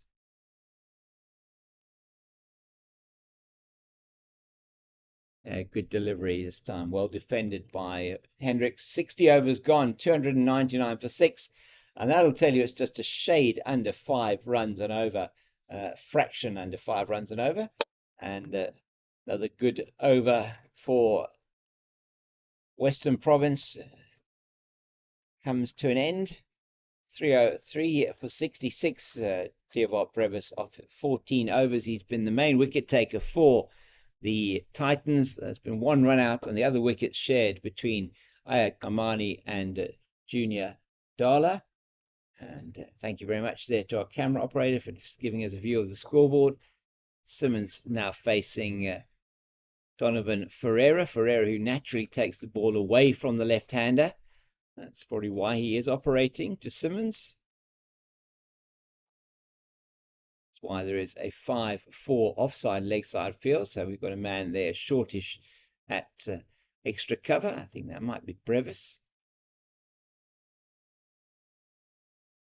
Is indeed, and that's going out now into Joshua van Heerden, who comes around from mid-wicket to field. They take a single. It's the 300 for Western Province. Applause from the crowd and from the dressing room. 300 of 372 balls, 44s and 4 sixes. And that puts the total lead at 391 for Western Province. And once again, just quietly into the mid-wicket region as the cloud joins us again. I think it's going to be a little bit intermittent during the course of the afternoon. And that is given out. Bjorn Hendricks looks at the umpire, or maybe he's looking at the pitch, but that one just spitting off a length from Donovan Ferreira and caught behind in at the slip position by Dean Elgar. and that is the 7th wicket to fall, with the total on a round 300. 22-run partnership between these two, and that is the end of Bjorn Hendricks. Lead is 391. He got 14 off 23 balls, and he hit hit 2 fours, and the end of Bjorn Hendricks, just getting that one that just spat off the surface, and that'll be very, very encouraging for his batting partner, or his former batting partner, Carl Simmons, looking at that, thinking, yes, there is something in this surface for me. I think they are going to actually take a drink now. Yes, they are. It's drinks as well with the loss of that wicket, and it drinks in the second session of the day, second drink session of the day. We still have 50 minutes to go before the tea interval. It is Nandre Berger coming out to bat. 40 matches, 50 innings, 376 runs, an average of 11.8. His highest score, 48, for the Cobras versus the Warriors in East London in 2019-2020. So 300 for the loss of 7. And going to take just a short break as well, and we'll be back with you shortly.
We're back with you after the drinks break. It is going to be Nandre Berger to face up to Donovan Ferreira. Ferreira, with that success of getting the wicket of Bjorn Hendricks into Berger, and that is now going to be the end of the over for Donovan Ferreira.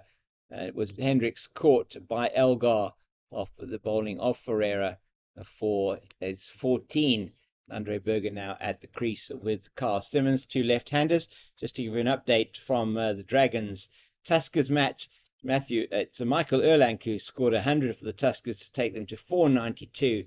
It is innings break there as the Dragons have a deficit of 61. Outstanding innings from Ben Compton of 170 and Michael Erlang of 102. And then in the match between the Rocks and the Hollywood Bets Dolphins, getting that information for you now, the Rocks are 273 for 6 now. So they had a little bit of a collapse there from earlier on. That's played forcibly by Simmons out into the deep. Kleinfeld does the fielding. There is only the single of Divock Brevis to 273 for 6, the Rocks, against the Hollywood Bets Dolphins.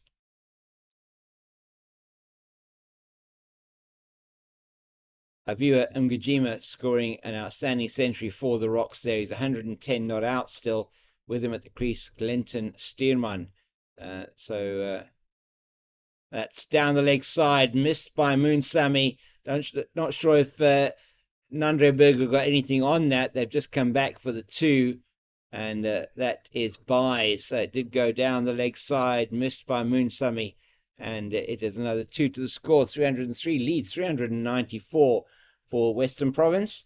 So after the loss of Jason Oakes, very good partnership between him and Aviwe Mgijima of 126. A few quick wickets lost. I'm wondering whether they shouldn't be bringing somebody in a bit shorter and close catching for Nandre Berger. These seem to be really spitting off a length now from Diavot Brevis. And just defensively played. There is a slip. There's a short extra cover. Man at deep point. Not sure there's a need for a man at deep point to Nandre Berger. Man at mid-off, mid-on, mid-wicket, deep mid-wicket. Deep backward square, who's now going to come into play. And allowing Berger to just go through for the single, that one drifting onto the pads. And that is the end of the over. 62 gone, 304 for the loss of 7. Western Province, they lead by 395.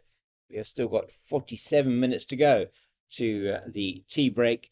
And the Rocks have just lost their 7th wicket, Glenton Stearman, who's been out to Kutle Trele for 1. So it's just Kluter, Mahima and Kona Manyaka to come into bat for the Rocks. Ashel Kluter, who's just coming into bat now. So it's hard to see them getting a lot more than 300 unless Aviwe Mgijima, a man who we know very well here in the Western Province, can actually give them some more runs. It's tickled into the leg side by Berger. And so the game's looking very interestingly poised there. The Dolphins looking like they're well on top in Paul, but remembering that we are already well advanced, the game there also into its 3rd afternoon. Could well enforce the follow on the Dolphins, or they have been in the field for quite a long time already.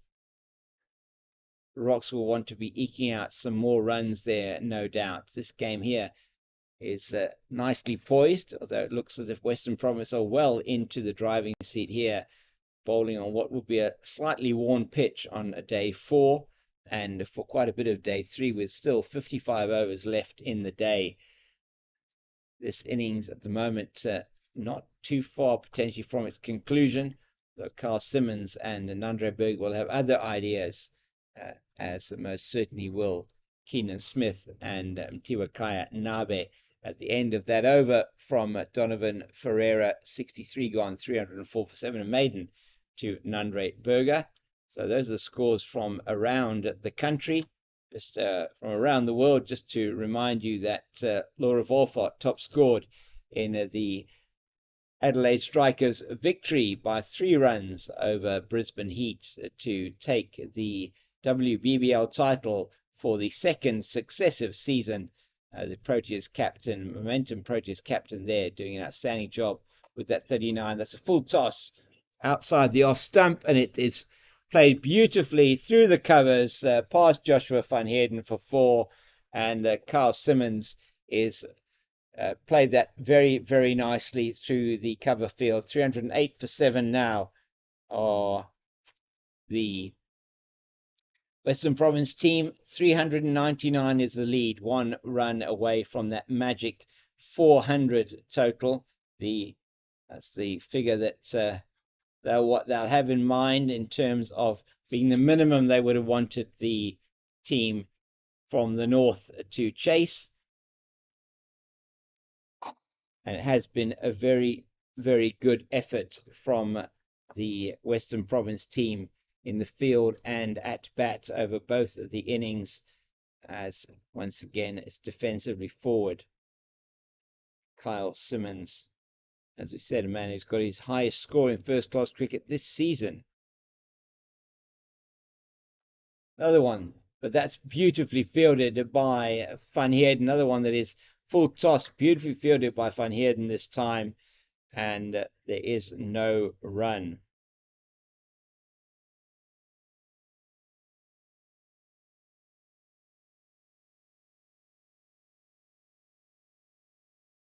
It's just tickled down the leg side, and that has come off the bat. There's going to be two, definitely two. It's well fielded down in the deep. Looks like that is Sibs Makanya, who is down there in the deep, fielding that one. It is indeed Makanya.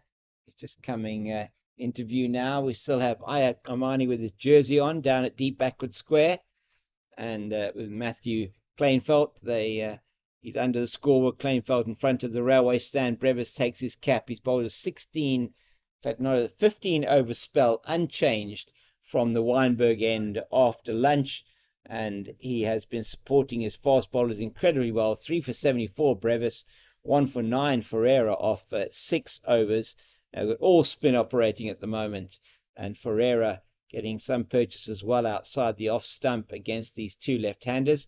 He's got a predominantly offside field, 6-3 offside field, slip, backward point, extra cover, short extra cover, long off, mid on, mid wicket, short, square leg.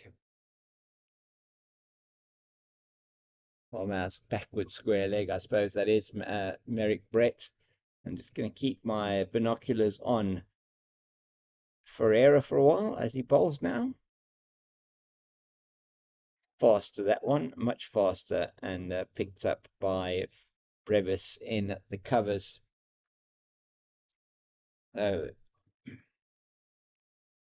Western Province 310 for 7. He's bowled him. That's the end of Nandreberger. That one gets through his defences. Good bowling from Donovan Ferreira, and he has to go, does Nandreberger. It's scored 1 run off 14 deliveries, and that's 310 for the loss of 8. That lead now 401. That one just straight through his defences, fully pitched, bounces just in front of the stumps, knocks over the middle and leg stump, and it's 310 for the loss of 8. Nandreberger will go and make sure he's limbered up and ready to come in and bowl and take on his the attack to this Titans team when they come into bat. But 1 run only for Berger off 14 deliveries, and he has once again been bowled by Junior Dollar in the first innings, this time bowled by the spin of Ferreira. Ferreira coming back into the attack against the left-handers has proved exceptionally effective. He's taken both the wickets of Hendricks and the wicket of Nandreberger in quick succession. He's now got 2 for 9 as it's not Ntiwa Kainawe, it's actually Keenan Smith that's coming to the wicket. Keenan Smith, the young man playing for Western Province, I think for the first time in a 4-day match, and Ferreira has done exceptionally well in his bowling so far. 2 for 9 off 6.3 overs. Simmons still there on 16, and Keenan Smith in at bat number 59 for Western Province.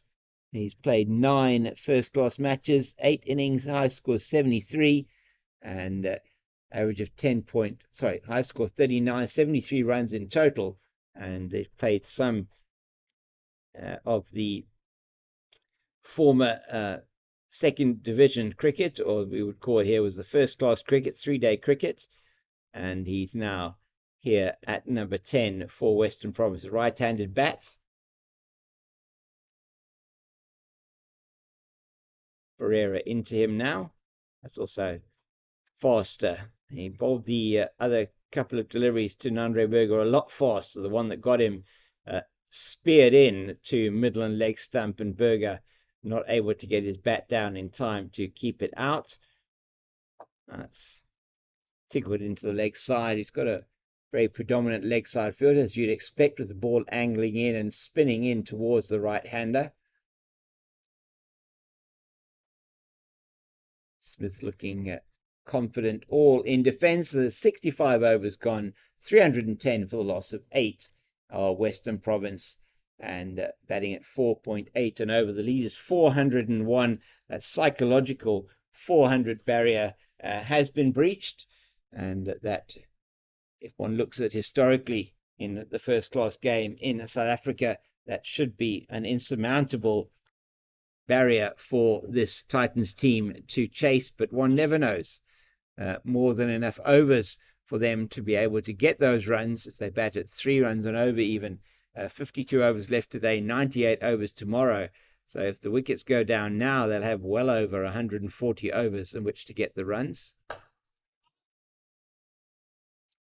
Simmons will have other ideas. He's going to want to score a few more runs before the tea interval, 3:30, the tea interval. Nicely played by Simmons down to long on, and Junior Dollar will wait for the ball to get to him. It's all a little bit slow from that point of view.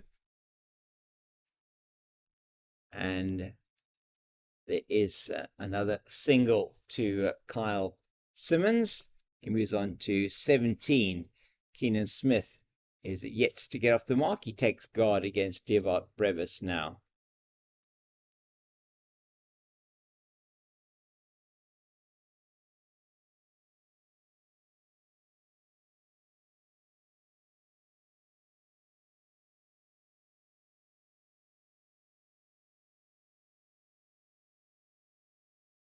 Nicely flighted from Brevis.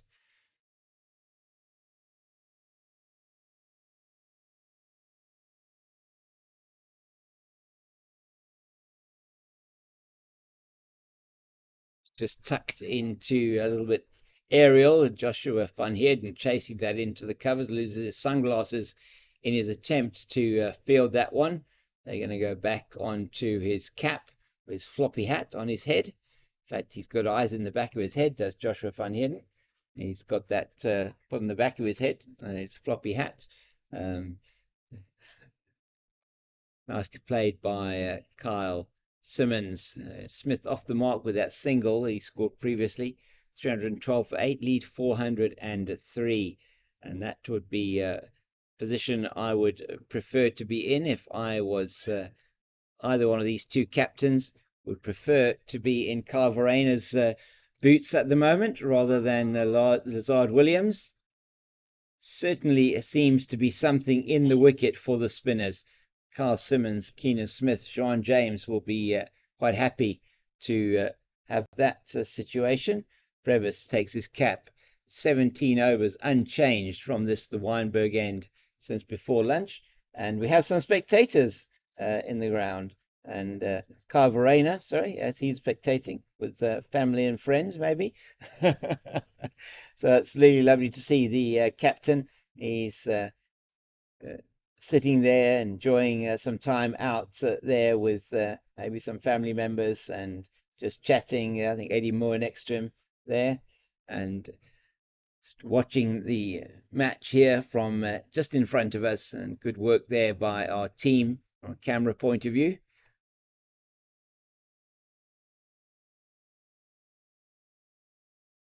Just darting that one in, Donovan Ferreira.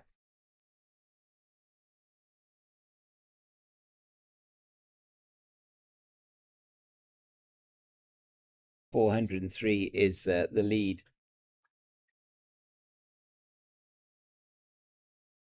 Zard Williams has been off the field, so Diane Khalim presumably is on the field somewhere. Williams looks like he's going to be coming back onto the field shortly.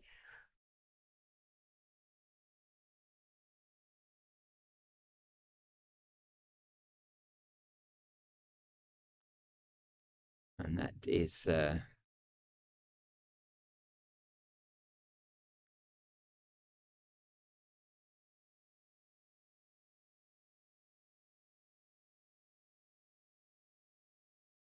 nicely flighted that time from Ferreira. He's got some reward in this particular spell. Been a very accurate spell from the off spinner. He's now 7.4 overs, 2 for 9. And I think the Titans players must be looking at this with a little bit of trepidation because they know now the ball is spinning and gripping on this surface.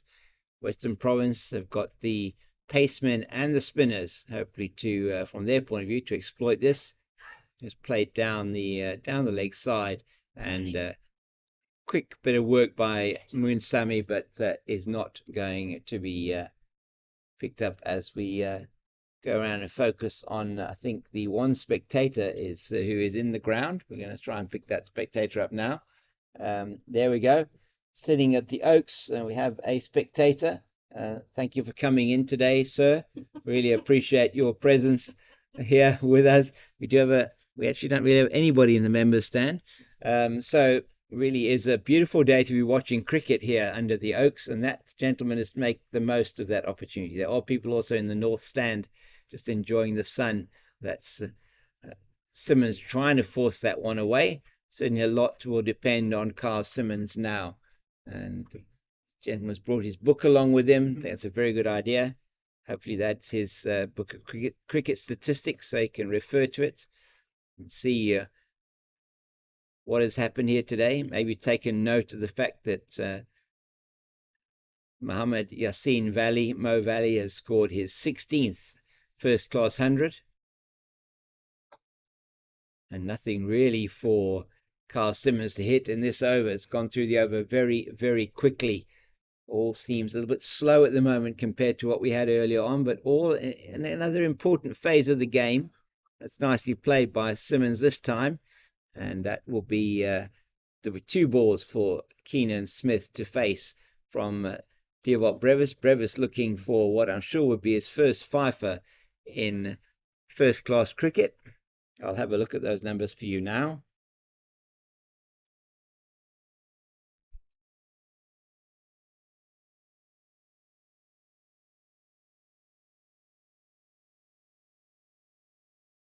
As it's short, and Keenan Smith tries to play that one away, doesn't get the chance to do that, trying to bowl that one a lot quicker. Diavot Brevis bowling to a slip backward point, extra cover, short extra cover, mid off, mid on, mid wicket, and deep backward square. It's Tiggood to the man to the right of the man at deep backward square. There is only one there as Brett does the fielding.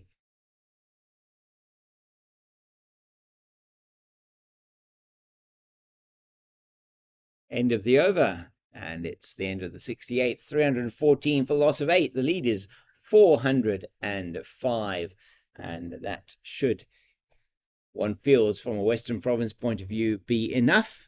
Whether it is or not, difficult to tell. We see more spectators there sitting in the area to the left of us here in the South Pavilion, all enjoying an afternoon of cricket here at Newlands. Entry is free, and tomorrow the game will go into the 4th day, unless of course Western Province rip through the Titans batting lineup today. It seems to be unlikely. That's played very nicely out to the leg side offside. That's going to go for 4. Brett cannot pick that one up, and that is a 4 off the bowling of Ferreira. It is one of the only boundary for some time now, and the first boundary off Ferreira. So it is a good shot there from Keenan Smith. Takes him to 6, the lead to 409. We're getting close to our producer Sherry's total of 420, which she wants to, the target she wants to set for the Titans. Maybe a bit more than that. Yes, she's happy with more than that as well, just not less than that. So Carl Simmons and Keenan Smith, that message just went out with the 12th man. And there we go. Just tickles that one around the corner. There's no run there.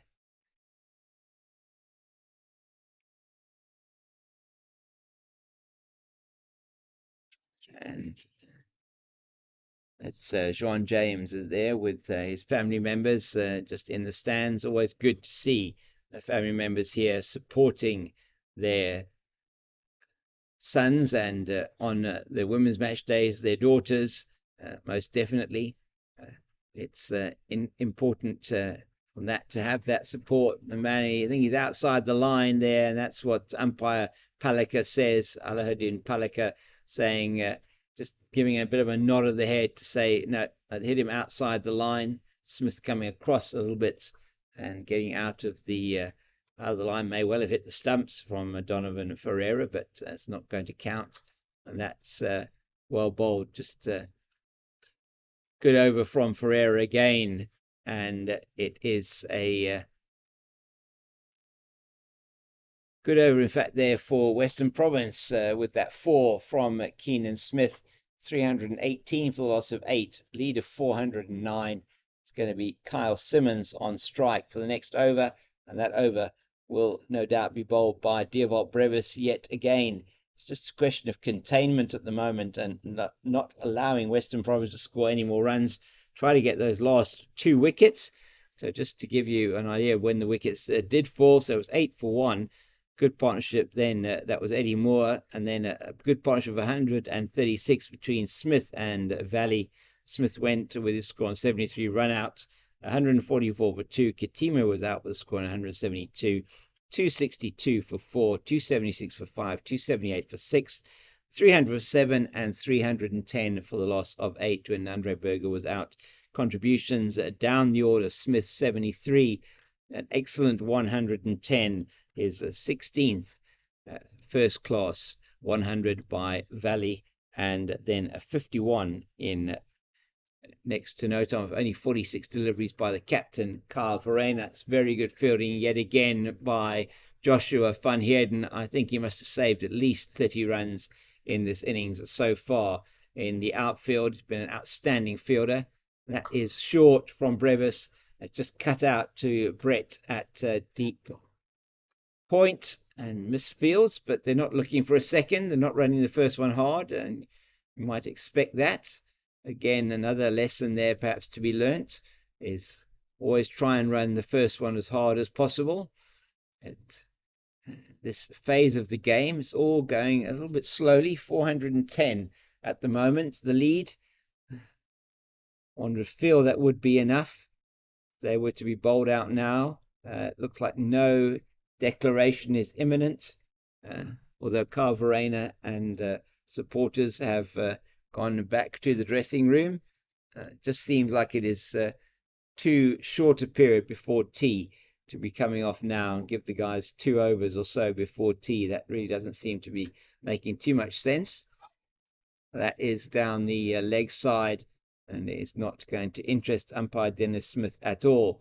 So good to see that the Tigers have brought in that close catcher at a silly mid-off position. There's a slip, backward point, extra cover mid-off. Just keeping Keenan Smith honest that he can't just lean forward and pop them up.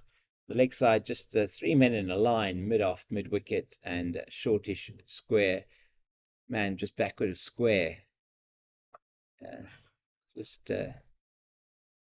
fielded by Kamani in the covers of that deep point position. They take a single.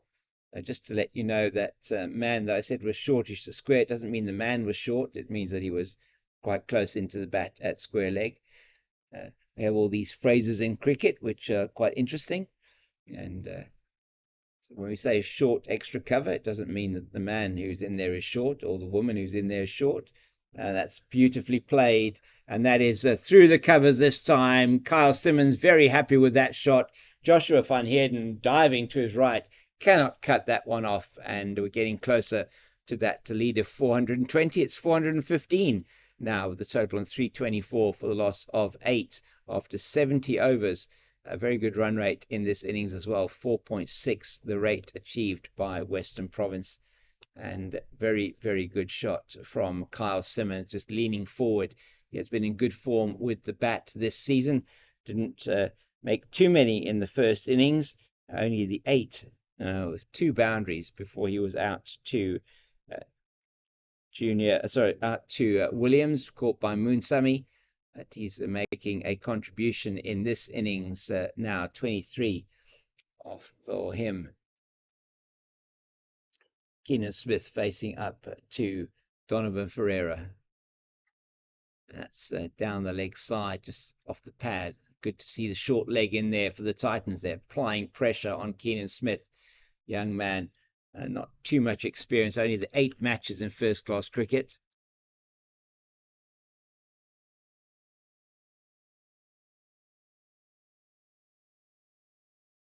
Western Province will be looking to Kyle Simmons. And these 2, in fact, are out in at bat at the moment.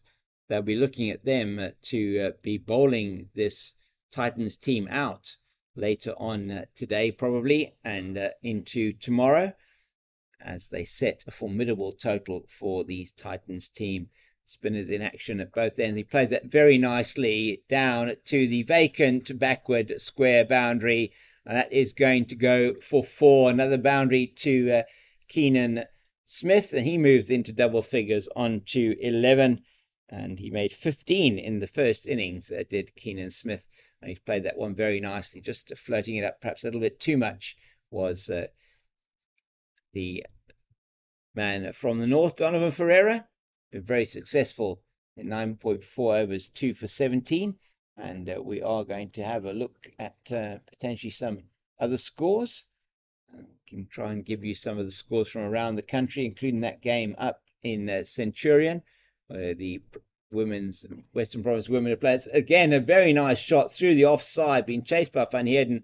They're going to easily come back for 2, though, as Smith moves to 13, total to 330. The lead is now 421, and our producer now, Sherry, can be very happy that they got more than the 420, and getting a nod from Sherry there. She's happy about that. She wants more now.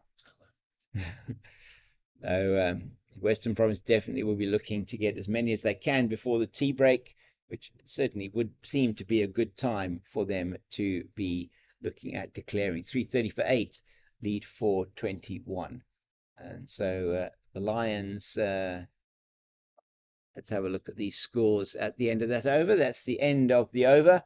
So 330 for 8 we are here, and just having a look here on pitch vision to see what the other scores then are around the country, and we'll get those for you now. Just wanted to ask, could we have a look at the ladies game, Western Province Titans ladies game, perhaps? Is that going to be there as well? So we're going to have a look and see if we can get that score for you, just of local interest here to the guys here. So Fidelity Titans women versus Western Province women. Western Province women are 95 for 7. My goodness, Babette de Leerde, who is still there at the crease. She's gone to 50, but Western Province are definitely not going to make progress in that game. 95 for 7. Caitlin Weingard is at the crease with her at the moment, and that has been not a good day at the office, it looks like, for the Western Province women's team. They lost Faye Tunnicliffe earlier, but Babette de Leerde is holding that innings together at the moment. 95 for 7. Not good news, as I say, for the Western Province women's team in the 50-over tournament. They are the top of the log of the 20-over tournament. That's beautifully played by Simmons, forward of square, and they're going to come back for 2. It's good running by the 2, and very good fielding out in the deep by Merrick Brett. As we do have a change of bowling at this end, it is Junior Dala that has come on to replace Dewap Brevis for the period of time just before the tea interval. Just 19 minutes to go before tea. So Western Province women heading for a defeat there to the Fidelity Titans after electing to bowl first. They conceded 268 with good contributions there from both Robin Searle and from Catherine Pryor, both getting into the 70s, and with a very good second wicket partnership that set up the score of 268 for the Titans women. And it is looking like a very tall all down. 95 for 8 now, Western Province, with the loss of Caitlin Weingard's wicket. So that is all but over that game up there at Supersport Centurion. So Junior Darling now going to be bowling to Keenan Smith, the third ball of his over. He's gone for 3 so far in this over, and it's 333 for the loss of 8. Is Western Province here at Newlands. Oh, Keenan Smith trying to leave that one and just left it by playing it onto his pad and out into the gully region. Brevis comes in quickly and tries to throw down the stumps.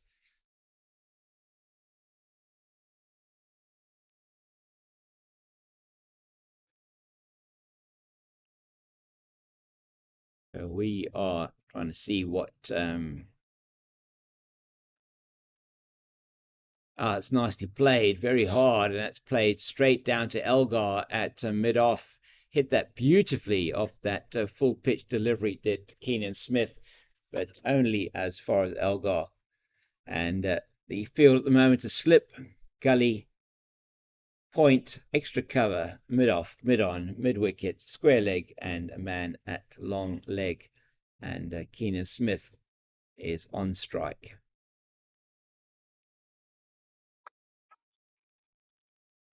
Loud call of no. You probably heard it from this side here, and that's what Daniel Smith would have been looking for from his partner earlier on when he was run out, Muhammad Vali. So it is no run there.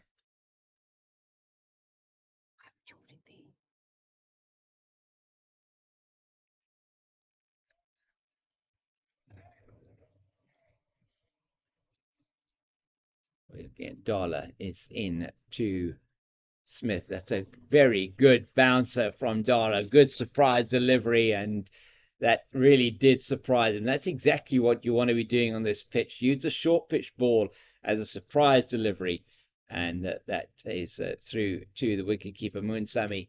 Nothing more to report. 333 for 8 after 72 overs, and trying to see now if I can get a view of what is happening elsewhere around the country in the other games. So the Rocks were really struggling against the Hollywood Bets Dolphins, and that score at the moment 279 for 7 is the updated score that I have here. They must have just taken tea and come back after tea. In fact, they would have done. That's why there's been no progress in that score particularly. So 279 for 7. Aviwa Mgajima still there. It was at 110. That's beautifully played. Backward of point. They're going to come back for the second, and it's well fielded out in the deep by Matthew Kleinfeld. He's been patrolling that area in front of the railway stand all day. It's done an outstanding job in keeping that ball down to 1. It's now a beautiful, down to 2. It's now a beautiful afternoon here at Newlands. The sun is shining. Maybe a little bit of clouds still around in the distance, but hoping we can have a full day of sunshine from now onwards, which will hopefully take us through to the close at a revised 6:30. You may be wondering why we're still playing through what should be the tea interval.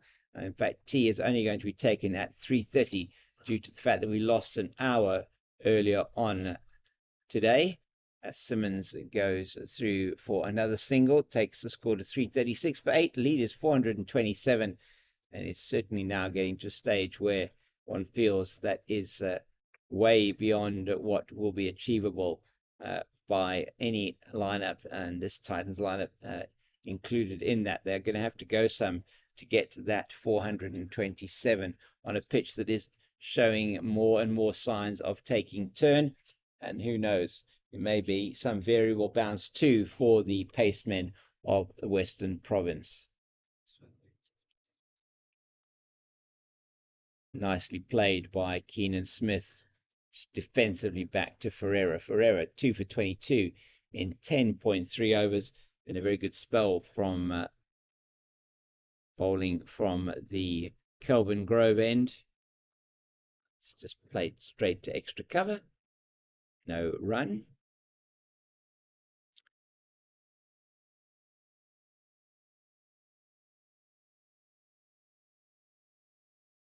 One ball left in the 73rd over. Slip comes a little bit straighter because he's going around the wicket now to Keenan Smith. So he's coming over the wicket. He was bowling around the wicket. I think I need tea as well now. He's coming around there, coming over the wicket, and he just defends that one into the leg side. So it's a good delivery. Hands on hips, Donovan Ferreira. I was wondering how he hasn't got Keenan Smith's wicket yet, but these two put on 26 for this, the 9th wicket, which is a good return for them. Gives Western Province a lead of 427, and that we feel one feels should be enough. And just trying to get a view on what's happening here in the Warriors game. I'm wondering if that game isn't perhaps over. Shouldn't be. About 102 for 4, the Lions, at the last time we had a look at that with Mulder and Mitch van Buren at the crease. And just not able to get an update on that at the moment.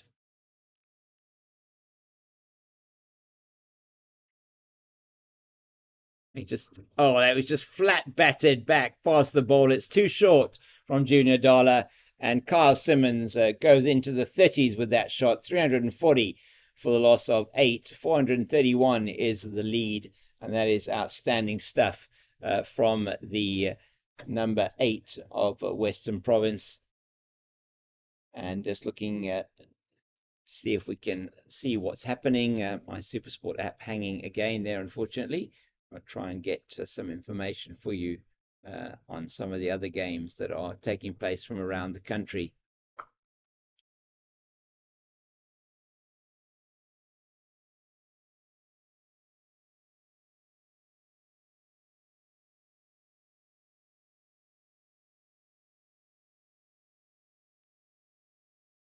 Has been a very good day's cricket here so far as we sort of go in close to the tea interval, 12 minutes to tea, and it's been, as I say, an interesting day so far. They started with the Western Province on 98 for 1. At the crease, we had Daniel Smith on 46, so that's a wide over the head of the batter, Simmons. Not the first wide that Junior Darla's bowled short today. And that is the 9th wide of the innings. 5, I think, of those came in one go as it went over the head of the wicketkeeper Moonsami and down to the boundary. And so we started on 98 for the loss of 1. Daniel Smith, off the first ball of the day, went to his 50. He went on to score an excellent 73 before being run out in a mix-up with his partner Valley. Brevis again, quick as a flash at Gully. The young man has been really on song today. Very good catch that he took earlier on to get rid of Jean James, and he's been in the action with the ball as well, having taken the important wickets of Valley, Kitime and Verena. So 3 wickets for the young man. 3 for 84 in 19 for Dierwold Brevis. That's nicely played by Kyle Simmons. The field is very widely spread on the leg side, allowing him to get a single of basically any ball that he plays into the leg side. And he does so down to Ayat Amani at deep backward square. Field comes in now for the right-handed Keenan Smith. And we've got now the offside field packed with fielders, ring field on the offside, slip, gully, point, extra cover, mid-off, mid-on, mid-wicket, square leg, and a long leg. Keenan Smith on 13. It's all a bit slow at the moment for the Titans. Yes, just giving you that feel. Very nice wide shot of the field there. Thank you very much, Tariq. As it's Darla in again to Smith and just defensively back past the bowler. It's Kleinfeld in here now at mid-off. First time I think we've seen him at mid-off. He's been patrolling out there in the front of the crowds in the railway stand. In front of the birds, maybe in the trees at the railway stand. And the man who is out in front of the Oaks has retired to the shade of the Oaks, unsurprisingly. Got his dose of vitamin D for the day, and that's very nicely played by Keenan Smith past the diving Sibs Makanya at point, and it's gone down to the boundary for 4, and he goes to 17. Keenan Smith, this partnership now worth a frustrating 36 for Western Province, frustrating that Titans lineup. The lead is 437, and that is certainly going to please anybody who may be dressed in blue, the darker blue of Western Province here around this ground today. And good to see that we have a couple of spectators in. As I say, some really good cricket happening here today. It's been a very good, some really fast batting by Smith and Valley. And then the partnership, in that partnership of 136 for the second wicket. There was an exceptional partnership of 90 between Verreynne and Valley for the fourth wicket. For Verreynne was caught very sharply off Brevis's bowling for that 51 he scored off 46 deliveries. Sharp catch by Donovan Ferreira off the leg spinner as Verreynne was trying to guide it down to third man. Excellent anticipation from Ferreira, and that's just played down to mid-on by Kyle Simmons. That is Makanya, I think it is, down there at mid-on. So the guys are moving around a bit in the field, and we have Joshua van Heerden going out now to cow corner for Simmons, and it's actually played out to him. They're giving away the single down to van Heerden there at that deep mid-wicket position, and now they'll get a chance to jog in to come to positions closer in for Keenan Smith. Helmets going on for Matthew Kleinfeld. That's probably why he was at mid-off the previous over. So he's now in at that helmeted position. We also have Munsami behind the stumps wearing a helmet. Very, very important for protecting that head in these short positions. That's very neatly played by Smith. May have been off the pad. Stifled appeal from the bowler. It is signalled leg by the umpire Dennis Smith. Sorry, Alahadin Palika. And that is a leg by the 6th one of the innings. 3:48 for 8. And we have 6 minutes to go before the tea interval, at which time our producer Sherry believes that Western Province are going to declare. And we shall see if Nostradamus on my left here is correct. So it is now Ferreira once again.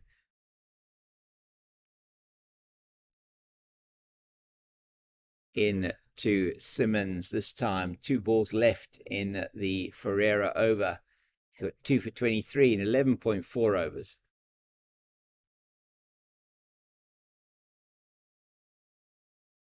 That's nicely cut past the man at backward point. That's going to go all the way down to the boundary for yet another boundary to Kyle Simmons.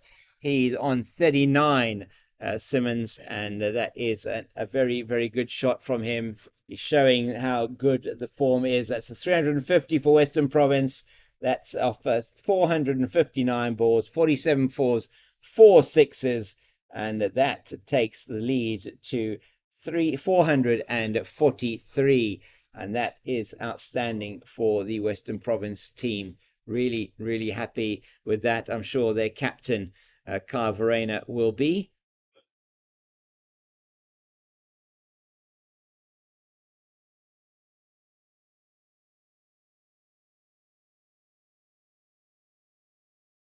It's Ferreira in again.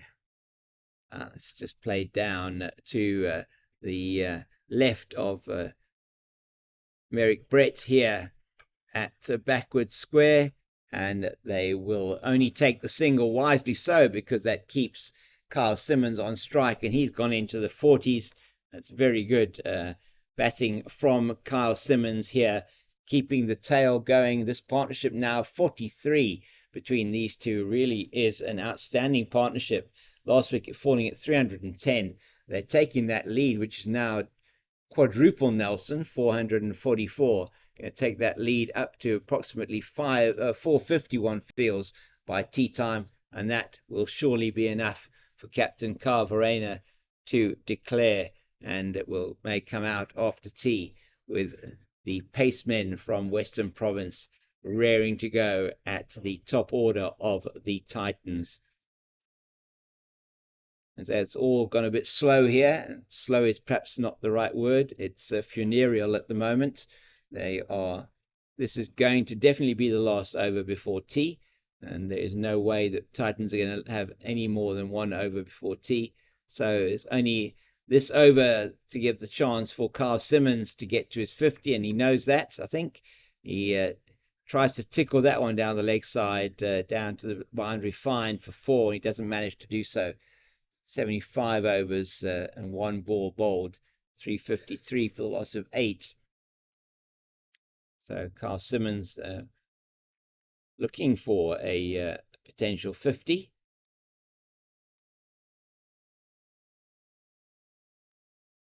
It's nicely played down the ground, but it's just off the bottom of the bat. Dayan Khalim's on, not sure who he is on for, but he's the substitute fielder, just picks that up.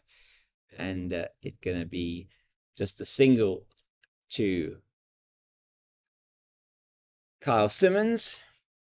41. Partnership is 44. Smith, another good innings from him down the order. 15 in the first knock, 17 in this. And his captain again will be happy that he has survived and even prospered on this particular wicket. And we're looking to him to do a job with the ball later, the youngster.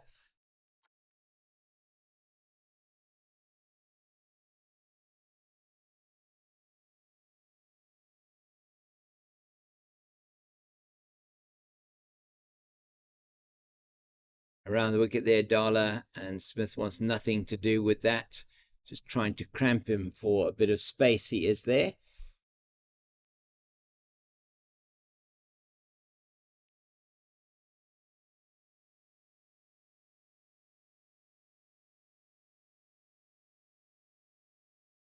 So we only got 1 minute to go before the tea break, and that is most certainly then now going to mean that we are not going to have another over before tea. Certainly not if Junior Dala is yeah, it's very slow stuff at the moment, and we'll just try and get some information quickly on Carl Simmons in terms of his 50s. Not that it's going to be any use. It's going to be academic, I think, because he is not going to get to his 50. He's not facing at the moment, but he has got 5 50s in first-class cricket, and he has got 3 centuries. Good average of approaching 30. No doubt will go over 30 if he stays not out in this innings. That is a wicket, I think it is. Yep, it is indeed a wicket. That's Keenan Smith, who is out, caught behind by Moonsami off the bowling of Junior Dala, and that may well now be tea. Not sure what's happening. One would think they'd be calling for the extra half an hour, because it is now on the stroke of tea, but seeing as 9 wickets have fallen, the umpires will call for an extra half an hour here to make sure that we, at the change of innings, we don't lose 10 minutes the change of innings. So that is the end of Smith. He's gone for 17 off 41 deliveries. He scored 3 fours in that innings. A good partnership between him and Carl Simmons of 44. So it's 349 for the loss of 9, 354 for the loss of 9, as Tiwakaya Nabe comes to the crease. 54 matches, 63 innings. He's got 2 50s. Highest score 68 for the Cobras. Averages 9.7. So he can hold a bat, and Tiwakaya Nabe. And he comes in at number 11. And it looks like the Western Province innings is very close now to conclusion here. And so we are going to take the extra half an hour. So tea will be taken later on the fall of the final wicket. And I think we can expect some pyrotechnics from Carl Simmons now, as he looks to get his 6th first-class 50. And he has been in fine form, as we said, with the bat this season. Played all 3 of the first-class matches so far for Western Province. And George Linden not in the team at the moment, and Kyle Simmons at this stage is average sitting at 29.95. So his batting average, I would think, would be going over 30 with this knock. If he does get his 50, in fact, if he gets to 53, he would have scored 2,000 first-class runs, which is also a big milestone for him, having just gone to 200 first-class wickets in the previous match that he played. So not many players that can get 200 first-class wickets and 2,000 first-class runs. Outstanding achievement by the bowling all-rounder for Western Province. But is he going to get there, or Junior Dala has some other ideas as he bowls to Tiwakaya Nabe. It is now the end of the over, and Kyle Simmons will be on strike to it will be Donovan Ferreira, I'm sure, to continue. Yes, it is. Takes off his cap. Going to hand it to umpire Palika. And Titans players, as you can imagine, running between the wickets, between the overs to try and get more overs in. It's all gone very much slow and pedestrian here, as they're almost waiting for the final Western Province wickets to fall. Carl Simmons is going to want to make something happen here, one feels, as he takes strike.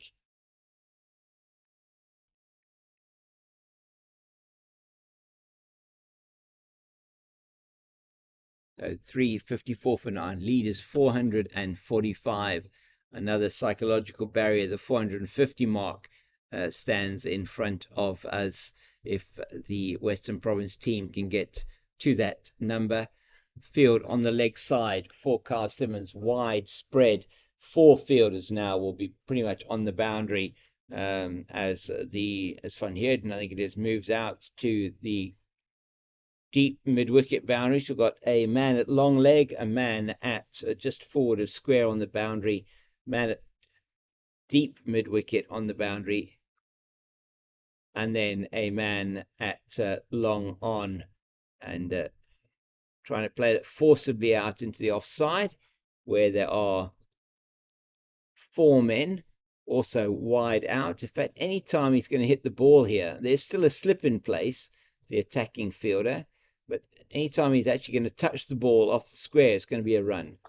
And that, well, I say that, it's not off the square yet, so it isn't a run. Ferreira picks up off his own bowling, but anything that's going to go anywhere away from either the slip wicket keeper or the bowler is going to be an easy run for Carl Simmons. And that's a very good shot. He may look for 2 here. I don't think they're going to get it, though. They will. Going to go for the second. No, they're not. And that's, again, some good running. But the wicket is taken out by the wicket keeper, not by the ball. So they're not going to, it's not going to be a run out. I think that Tiwakaya Nabe would have been run out there had there been a direct hit. What happened was that in the attempt to deflect the ball onto the stumps, Moon Sami had just actually hit the stump. The ball didn't actually connect with the stumps. So just trying to see what happened there. So missed by the original fielder. They thought they could go back for the second, and it would have been, it was the wicket keeper that took the wickets out with his arm, trying to collect the ball. So just in terms of that, had the wicketkeeper collected the ball cleanly and then hit the ball with his hit the wickets with his arm, it would have been out because it forms part of the hand in that situation. But he did not manage to do that, and so they went through for the single only as Nabe was sent back by Simmons. Simmons would have been out undoubtedly had he tried to take a second. So all attack now from the Titans, as one would expect. That is a faster delivery outside the off stump. Nabe will have nothing to do with it. 355 for the loss of 9. The last rights of the Western Province second innings as Nabe plays that one very forcibly out into the boundary in front of the snake pit, or between the snake pit and the railway stand, and he gets off the mark with that boundary and takes the total of 359 and the lead to exactly 450, and that will be something that the captain, in fact that went down to the railway stand, the captain will be very, very happy about that. They've got to that magical mark, and that should be more than enough for Western Province. It's just a matter of time now in terms of when that last wicket is going to fall, or we're going to go in for tea and have a declaration. It's nicely played by Nabe out to the man at mid-off, and it is a no run. So 450 the lead, the big lead for these two batters out there to try and grow, but they will not be looking potentially at too much. I think Carl Simmons will be wanting to actually hit a few more that he can get to perhaps those 2,000 runs in in first-class cricket. We're trying to get a view of what's happening in the change room here of Western Province. See if there's a declaration that may be imminent, maybe calling them off for tea. But we're not sure at the moment potentially what's going to happen. So we're waiting to see. I think Carl Simmons might be given the chance to go for these runs. He's facing Junior Dollar now. The field is so widely spread. He's hit that one nicely, but it's going to go straight to the fielder. They're not taking the run, unsurprisingly so. So this is cricket we've seen before. I mean, it's not exactly pulsating, because you've got very difficult. It is going to be for Carl Simmons to score a boundary and take more than one. You may find him taking a single off the third or fourth ball of the over to expose Nabe to Dale. He doesn't want to do that. He wants to hit boundaries, and that isn't going to be one either. Played straight to the man at backward point on the boundary. That's Merrick Brett.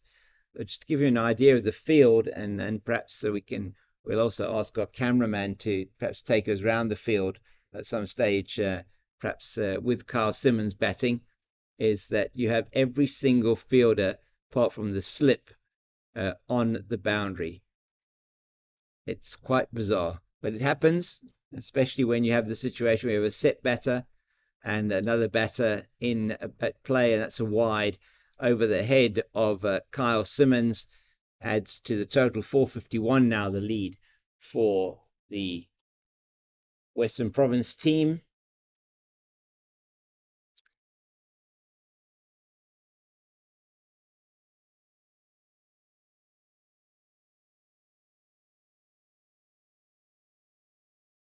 Feel like we're going to be commentating in slow motion at this stage as he plays that one out to the man again at deep backward square. Amani does the fielding, and there is a no run. Perhaps we could just ask to pan around the field at the moment. Okay. And just to have a look to see these fielders that are all out there in the deep as Dala's going to be coming. You can see them all fielding out in the deep as we just focus in now on this. And he's going to take the run now because it is going to be the fourth ball of the over. And as the fielders are going to be coming in anyway, it's just Van Heerden jogging in to pick that one up. And we are now at a situation where there will be another 20 minutes will be allowed to be played before they take the tea interval, because we are allowed to have half an hour extra on a session to take the last wicket, or last two wickets. And last wicket, Keaton Smith falling with the virtue on the stroke of 3:30. And I don't think Tiwa Kainabe is going to hang around necessarily. But that's played in the gap, and it's not caught there. It's not managed to be fielded at backward point by Sivs Makanya, and that has gone down to the boundary for 4. Another 4 to Tiwa Kainabe. He moves to 8, total to 365 for the loss of 9. And the lead now 456. And the Western Province are making the Titans sit and wait. And this is what you do when you have a team down. You make sure you get them down even further. And there certainly is no thought from Western Province, if you look at that picture, that they are going to be coming into bat. They're going to just want to go into tea. They'll regroup at tea, and then they'll be coming out. All systems go and blazing, I should think, with the fast bowlers. 3 slips now in place. And he plays that one up in the air. It's over the head of the fielder, and I think he's going to take it. And does he take it? Yes, he does. That's a brilliant catch by Joshua Van Heerden. Very well fielded, the young man. And he takes yet another catch. Brilliant one this time. He does break his sunglasses in the process, but that won't worry him. I'm sure the sponsor will be happy to give him another pair. And he's taken a fantastic catch to get rid of Tiwa Kainabe. Leaves Kyle Simmons there on 43 not out. Nabe out for 8. Those 2 boundaries, faced only 6 deliveries, and the score 365 now, all out Western Province, and it is the end of the innings for Western Province, and that means we will go into tea with the time at 18 minutes to 4 o'clock, and it's going to be then the Titans who will come out and chase 457 to win, as it is the last wicket to fall, that of Tiwakaya Nabe. Western Province will feel very confident that they are going to be able to defend this total. There are a total now of approximately 140 overs, just less than that. In fact, it'll be about 135 overs for the Titans team to get this 457 to win. It's a tall order for them. Let's see how they're going to approach that after the break.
Welcome back to Newlands for the second innings of the Titans.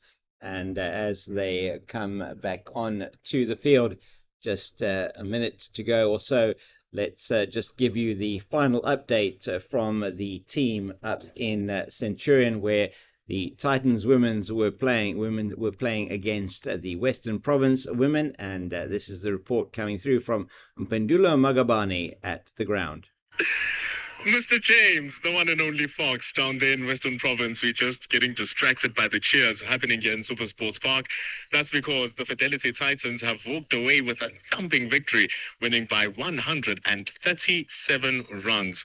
What a big win for the team. Western Province never looked like they were in the game, and the spinners came and wrapped it up.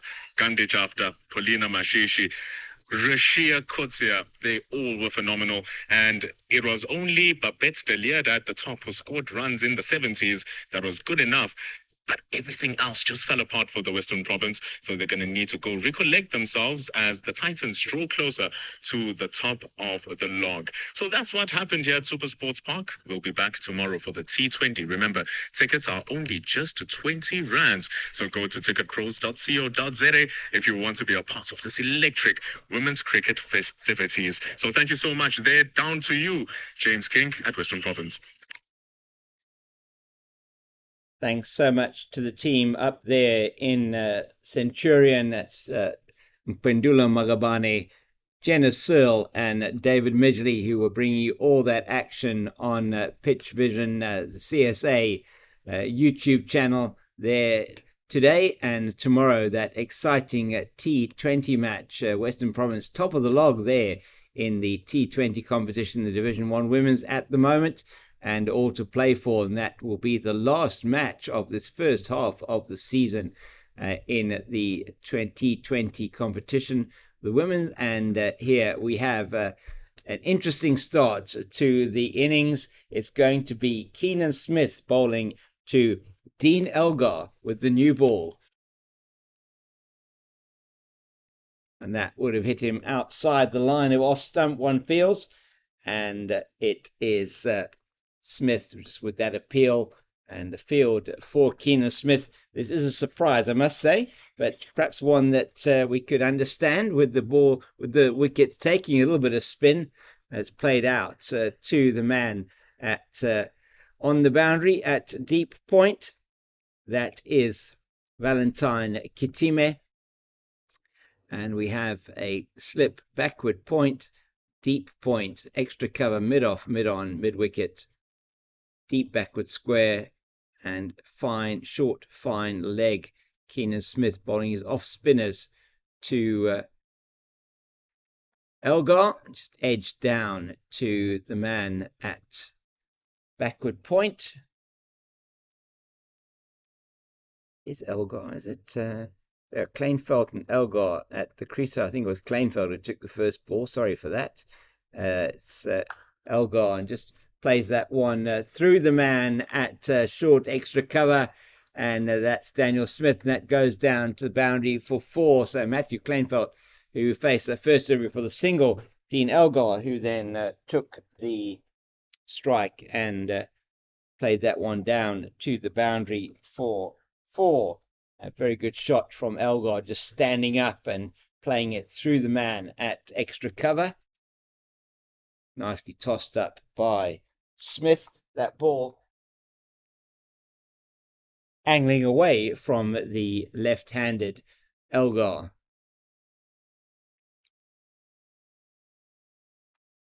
Other one slightly short, played straight out to Kitime at backward point on the boundary. And there is another single 6 off the first over for the Titans in their second innings. And is it going to be Nandre Berger? It is going to be bowling from the Kelvin Grove end, unsurprisingly.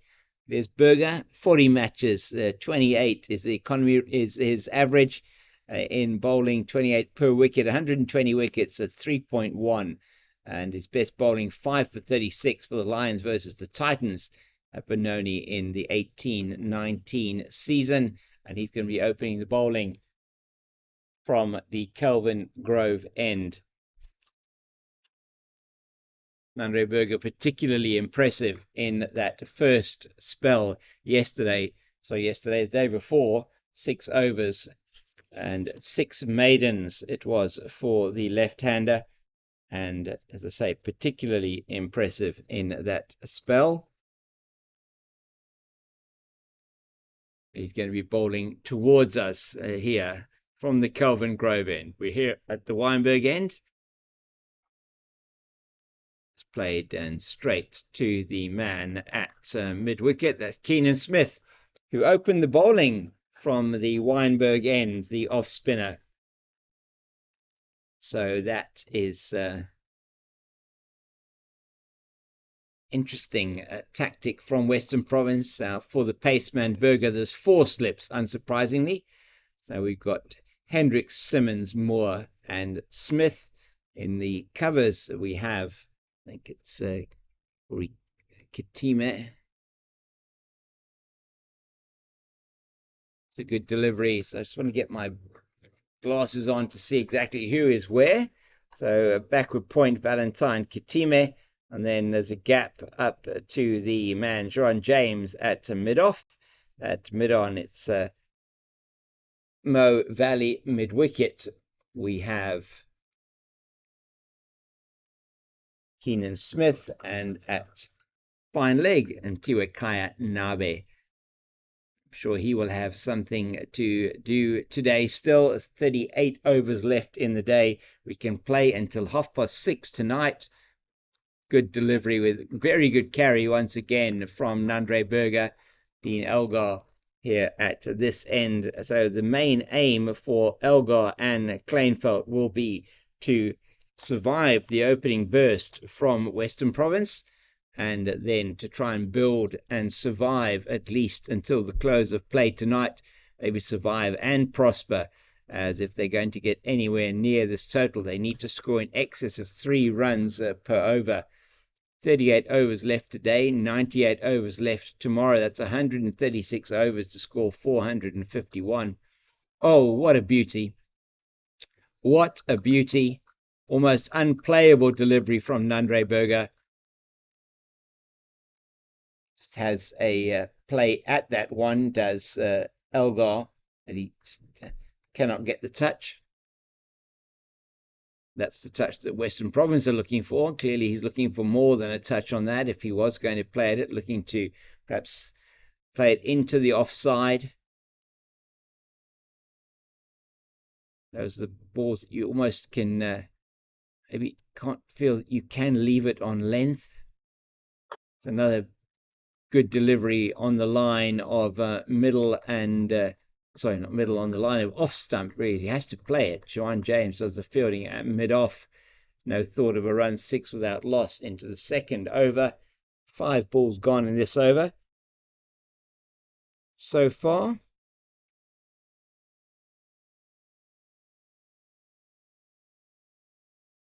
And as we say, we did bring you that news earlier on that the Multiply Titans women have defeated Western Province by 131 runs. Another good delivery from Nandre Burger, and it's the end of a maiden over. So he starts off as parsimoniously as he did in the first innings, not conceding a run in his first over. And it will be just trying to look at some of the scores now from around the country in the other 4-day games, and see what we can get for you there. So just going up the road at the moment to the Borland Park, it's 304 for 8 are the rocks, and a good innings here from Aviwe Imagijima. He's currently on 118 not out for the rocks, and with him is Mahima, and he is on 7. Ashil Kluter, the last man to go, for 12. So 304 for 8, chasing the 475 for 7 declared that the Hollywood Bets Dolphins got in their first innings. And it's Buren Hendricks with the experiment with Keenan Smith having been dispensed with. It was a good idea. You try and get the off spin on early, see if they could do something as a bit of a surprise, but 6 runs off that over, and they've returned to the opening partnership of Hendricks and Berger to see what they can do with this new ball, and that's a beauty. First up from Berger to Matthew Kleinfeldt. So 4 slips, gully, almost that's more not a gully, it's really a backward point. That's Kitime, mid off, mid on, mid wicket, long leg. And it's Kitime from point that comes around to just pick up that delivery. So once again, that's Hendricks, who's seems to be running on the wicket a little bit, and he got a warning in the first innings. Dennis Smith just having a look at that, perhaps just reminding Bjorn Hendricks of the fact that he did get a warning from umpire Palika in the first innings. He's not going to be too concerned about that as he looks towards the stand here at the southern end of the ground. It's a beauty, just moving away from the left-hander. So he's trying to sort of set him up with the 3 that move away and the 1 that comes in. Just have a lovely classic action, does Bjorn Hendricks, quite economical, and just as he comes through with that, just often tends to move away from the wicket. He's just been going through the wicket at the moment, and it's just running into that danger area. He did that early on in his spell on the first evening as well. From this, the Weinberg end, he's away from us now. Another ball that's moving away to the left-handed Kleinfeldt. 4 balls gone in the over from Hendricks so far. It's all left on pace now. Berger from the Kelvin Grove end and Hendricks from the Weinberg end. We do have a few more spectators in, which is lovely to see. Some more people under the oaks, some youngsters having a look at the cricket here today. And why not? It's a beautiful afternoon in Cape Town. Virtually no breeze at all to speak of. Oh, that's a very good delivery. That's the one that comes in, and he's been working on that for this over. We expected that to happen, really. The 3 or 4 that move away, and then he delivers the one that comes into the left-hander, and that one just going through where a 4th stump would be outside the line of the off stump. Very good delivery from Bjorn Hendricks. Excuse me.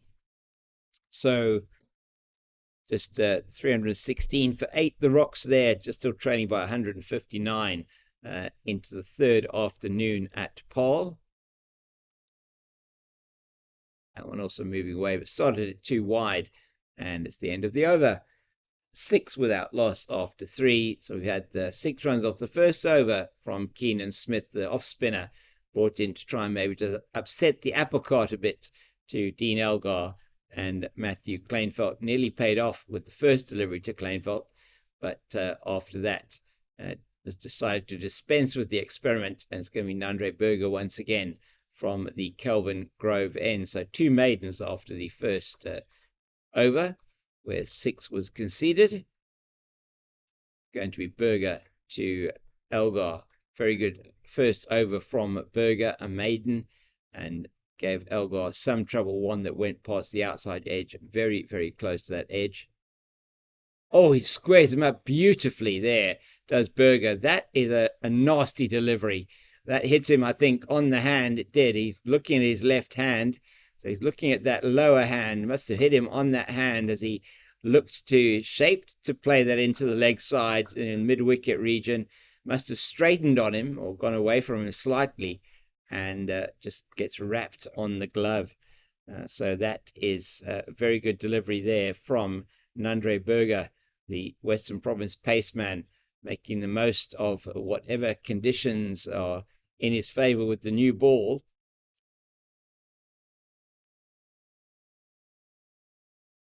Another one into the body, this time leg side-ish, picked up by Smith at mid-wicket. And it just to give you the information from the Dragons match, Dragons versus the Tuskers in Potchefstroom. So there in the second innings, after the Tuskers took a lead of 61 in the first innings, 431 for the Dragons, 492 for the Tuskers. The Dragons are 45 for 1 in the second innings. They trail by 16 still. They're just making up that deficit. That match looking like it may well be heading for a draw. As it's oh my goodness, that Elgar coming off the leading edge. It looked like that one. Very interesting delivery from Berger. Fuller that time was trying to play it into the leg side. Wasn't trying to play it forcibly. I think a good thing for him. It just came off the bat down into the offside, and a very interesting shot. The bat hitting that one hitting the leading edge of his bat.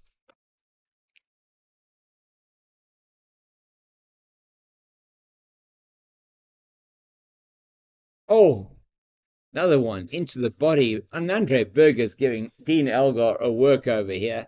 This is going to test the Dean Elgar. We all know how Dean Elgar, how well he's described. And as I said to the team here, I'm not going to use the N or the G word for Dean Elgar's innings, but he is that type of batter. This is the type of situation in which he thrives, takes them for his team on the body, wherever they might be that he's going to get hit. He's played that one nicely, but Kitima's in quickly, and it's good work from Western Province here. They kept the field in nice and tight. Don't give anything away. Don't let the batters actually have a chance to rotate the strike, and that has been very, very important. So taking you to the match between the Dafabet Warriors and the DP World Lions. The Lions are in the death throes there in this match. They are still needing 312 to win, and they're 152 for 8 down at St. George's Park. That's very nicely played by Elgar out into the covers. It's going to be chased down by Jean James, but I think they might take 3. No, they decide only on the 2. So that's 2 to Elgar off the end of that over. And first runs off Andre Berger. It's 2 overs for 2 runs. It's 8 without loss. And just giving you that information there from St. George's Park.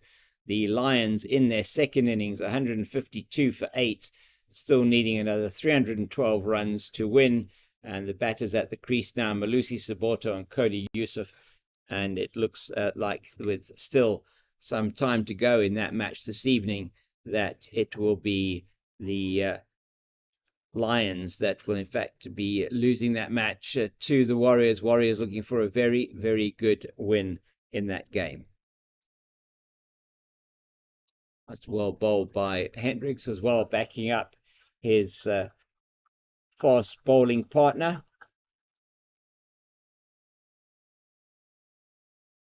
So the 3 games that are happening around the country at the moment, it looks like potentially 2 of those games are going to be in the situation where they could potentially be going to a draw, whereas the other 2 games, other games, should I say, at this stage, Warriors and the Lions, certainly looking like a win for the Warriors, as that's squeezed down to Sean James at, Andre Berger down at long leg for a single.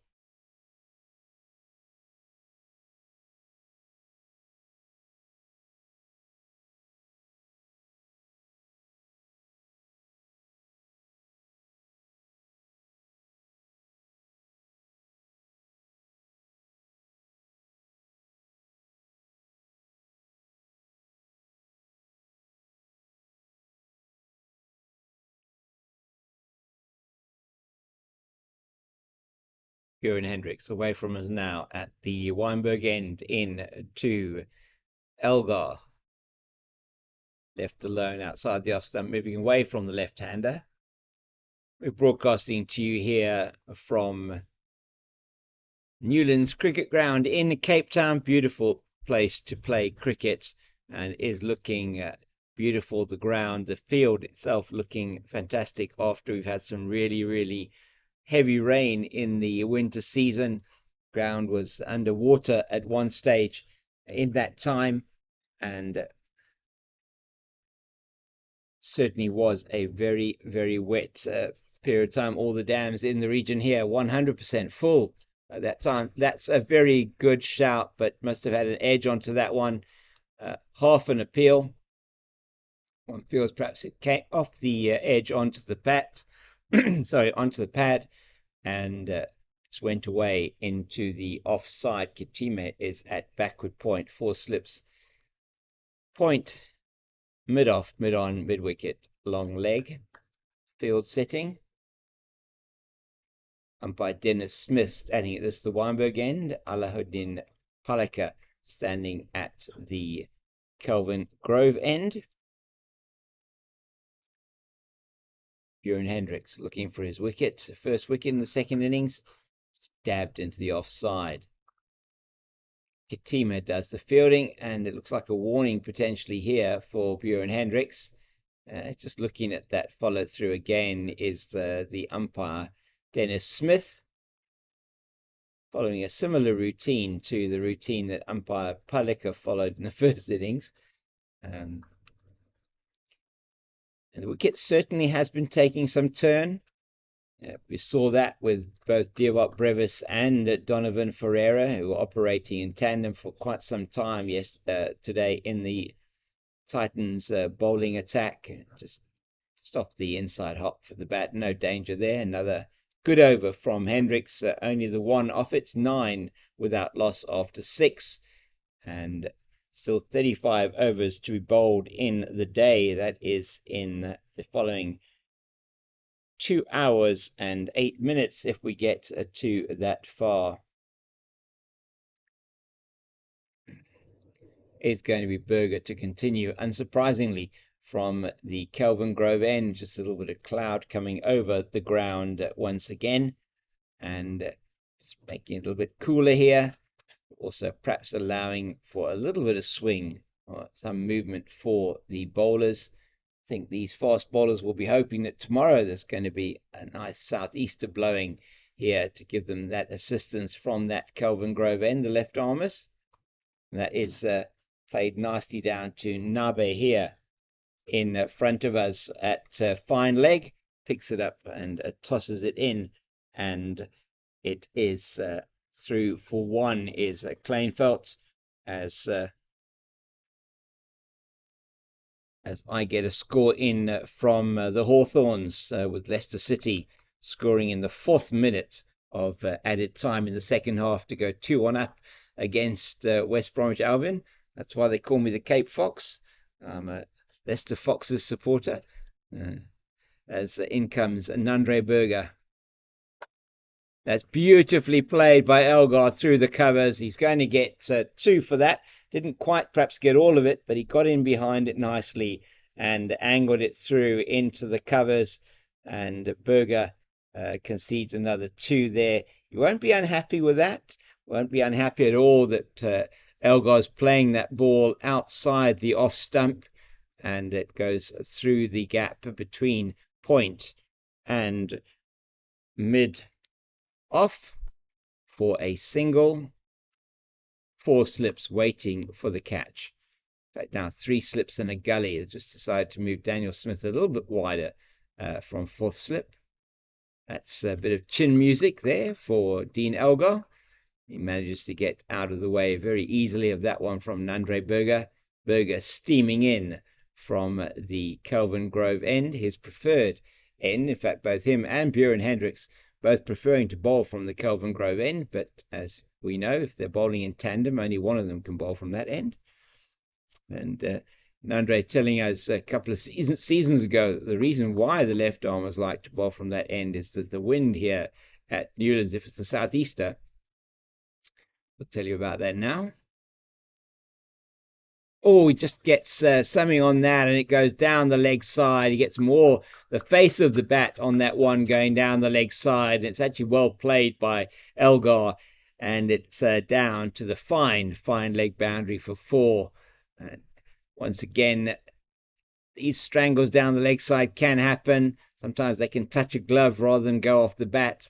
That one not fine enough at all from a Western Province point of view, but really well done by Elgar to get the full face of the bat onto that, steer it down to fine leg with the pace of the ball from Berger. That's always going to be running down for 4. They got him jumping again, but he's in line very nicely and plays it into the offside. Berger has 1 delivery left in his 3rd over. It's been a good opening spell, perhaps not as accurate as his first opening spell in the first innings, but it is a very good opening spell. And his partner at this end, Hendricks, 2 overs, 0 for 1.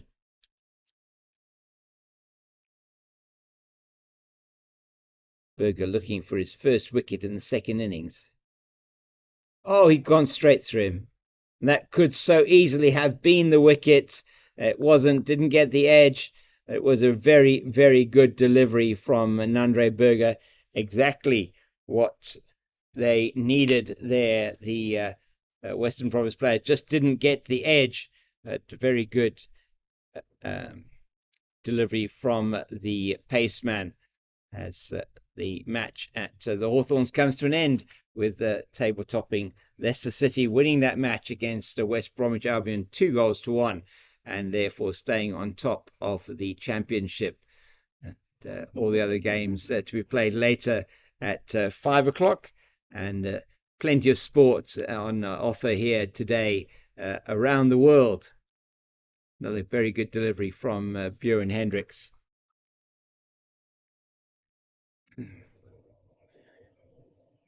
Kleinfeldt on 3, Elgar on 13, 16 without loss. With Elgar picking up the boundary in that last over. He is, as I say, on 13. And he will play a key role. One feels that it's going to be very important for Dean Elgar to stay there for the Titans if they hold any hope of either drawing or winning this game. The good delivery from Hendricks, very good carry to Verena behind the stumps. And it was the captain of Western Province, Kyle Verena, with a good 51 of 46 deliveries earlier on today, and shared in a partnership of 90 with the Centurion. Mo Valley has got the ball now and he's tossing it back to Buren Hendricks. Mo Valley, his 16th first-class 100 today, a very important one. Scored at a good rate, 110 he scored, and it was outstanding from the stalwart for Western Province. My word, that one absolutely took off after it went past the bat, and that was a brilliant take from Kyle Verena. You will not see a better take from a wicketkeeper. Outstanding, diving to his right to take that one, but no edge on that from Matthew Kleinfeldt. Just really pacey from Buren Hendricks. He's really working up pace here from the Weinberg end of the ground. We're broadcasting to you courtesy of CSA on the YouTube and Facebook channels, and we're in the South Pavilion of this beautiful cricket ground. It's angled into the gap. I think they will cut it off. It's Sean James who's after it, and he is going to cut it off, and not before they've taken a single. Sean James or Daniel Smith? I'm sure it was Sean James. It was Sean James that was chasing that one. Daniel Smith is at first slip for Buren Hendricks, and because Hendricks, of course, is bowling, they bring Sean James into that gully position. When Hendricks is not bowling, he is standing at either first or second slip.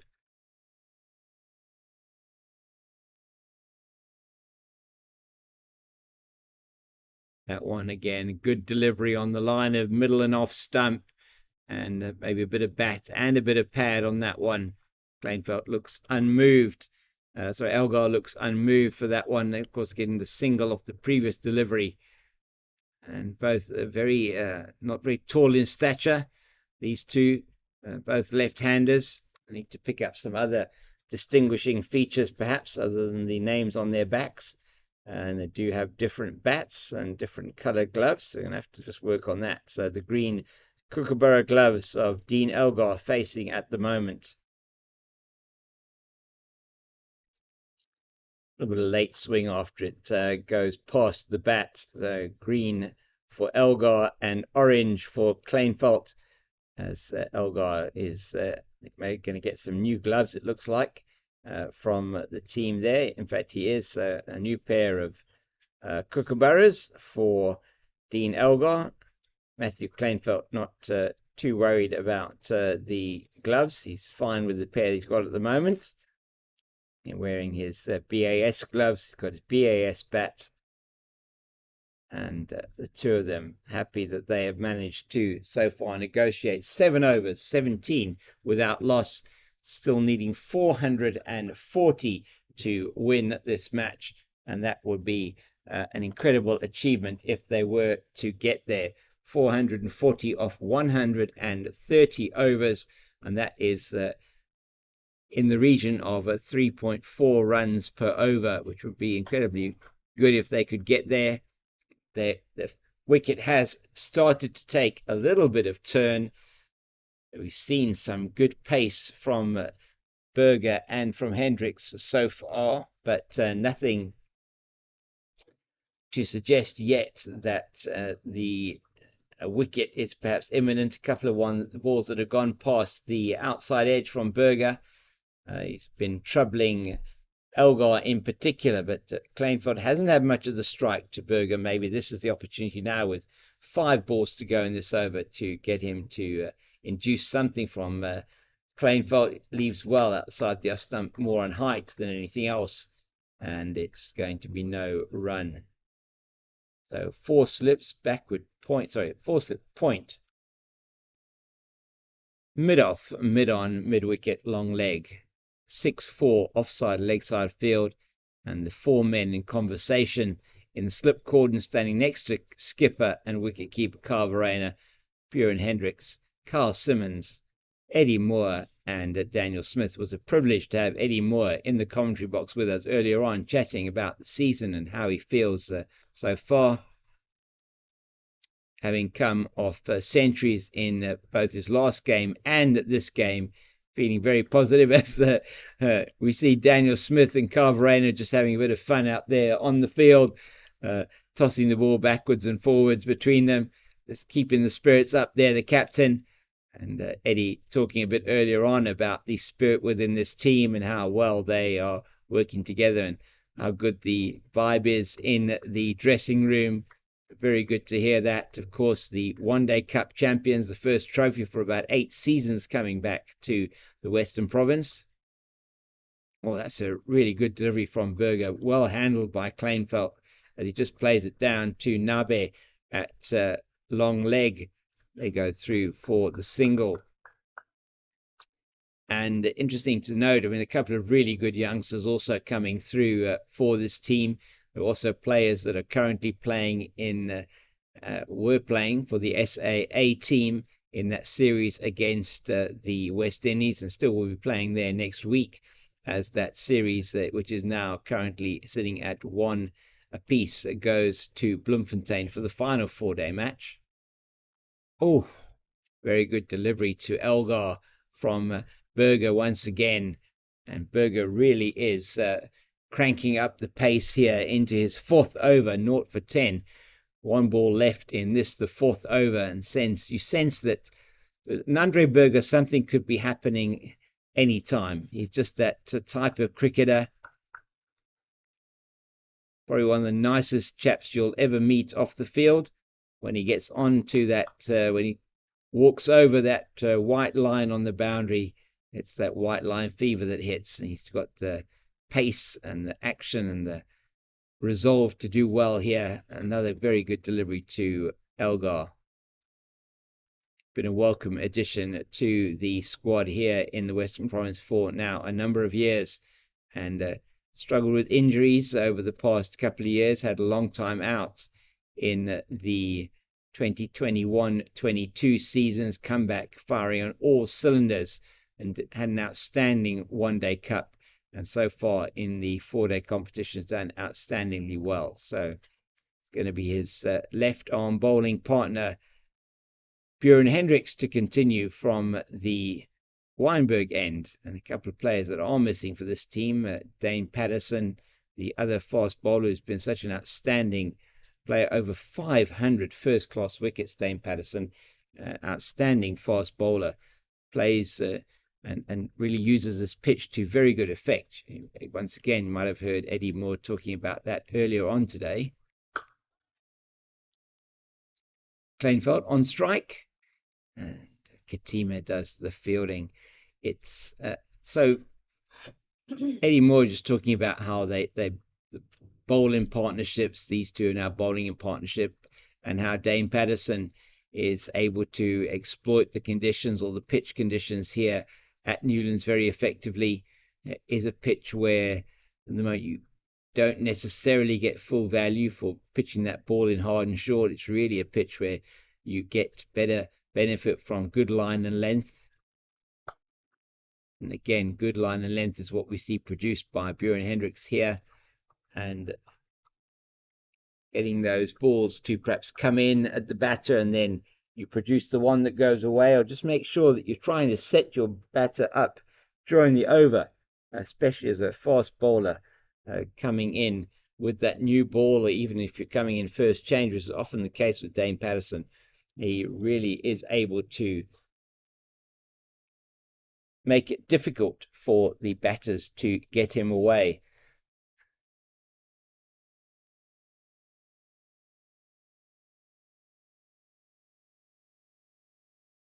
That was a great attempt by Katima to take a catch there. It was in the air for a little bit of time, but it was hit so hard by Kleinveld. If he had taken that catch, it would have been miraculous. He might have actually got a hand to it. I'm not sure. Difficult to tell. It sounded like it hit something as it went past him, and doesn't manage to stop it from going to the boundary, but he really flashed at that one hard, and that's what you have to do if you're going to go for that type of cover drive. Try and play that really hard. Katima making a valiant attempt at a point to take the catch. Wasn't to be. Kleinveld with that shot goes up into, goes to 9. I think it's his first boundary. A good shot from him outside the off stump. And it wasn't a false stroke by any means. He meant to play it hard into that region. This one on his pads this time, well fielded in the mid-wicket region by Keenan Smith. So we've got Smith at mid-wicket, Nabe at mid-on, and it looks like it's Nandre Berger down on the long leg boundary. 4 slips, point, and a mid-off on the offside. Mid-off, Yassine Valley coming off a fantastic 110, as mentioned before, his 16th first-class 100. Debuted in the 2009-2010 season. Good delivery once again from Bjorn Hendricks. Kleinveld equal to that task. Just wanting to keep it just short of a length in that channel. On or about off stump, but just outside the off stump. Was very successful in the first innings, particularly to the right-handers, bowling around the wicket, angling it in. Got a couple of very good balls that clean bowled the opposition batters. And the one that took out the middle stump beautifully of Sibs Makanya's middle stump, went cartwheeling across the ground, and then another one that took the off stump of Merrick Brett's off stump, just pegged it back, just nipping the on and hitting the top of that off stump as it came into the right-hander. He really did have a very good spell, 3 wickets in that first innings, and that we're wanting to get once again a good haul in this second innings, as it's a bit of stretching there for Nandre Berger. He'll be looking in this his 5th over, or what possibly could be a 5 or 6 over spell before we're going to see probably Tiwakaya Nabe. I don't think it'll be too long before we see Kyle Simmons operating from the Weinberg end. That one died a bit on Kyle Verreynne. He does manage to get down to that one and stays down for a count of 10. No, he's up. He's up before we get to 8. I think he's going to be okay. No, he's not knocked out. It's all right. No problem. He's fine. So he's up on the and able to resume his duties. Eddie Moore practicing his backstroke on the field there. Can't see that, but all just keeping going, keeping alive. Very good vibe here within this team. And the Pigeons also look happy there mid-on. Oh, that really hit the gloves hard. You probably heard that one on the microphone here. I heard it from here, so the microphone's very sensitive. Probably did hear that ball just slapping into those gloves of Kyle Verreynne. And Verreynne, happy captain at the moment, I'm sure. Titans still needing 435 to win in the matter of 128 overs. And so that total getting to be now 3.5 runs and over at least to get to achieve that victory. It's Berger in again. Oh, over the head of Daniel Smith at gully. Elgar's going to get a boundary. He rode that one very well and played it with an oblique bat. So did get a bit of elevation on it, maybe a little bit of an edge on it, but nothing really that Daniel Smith could do about that. He flung himself into the air, leapt into the air, and just could not quite get a hand on to that one. It was flying over his head down to the boundary at third man for 4.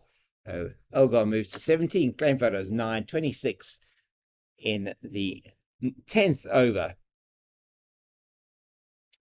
And just to give you a result from the match at St. George's Park is the Dapperbit Warriors that have defeated the DP World Lions by 305 runs in their match there. So that means that the Warriors will have a very good haul of bonus points in that match. The Lions not doing as well as they would have hoped down there at the coast.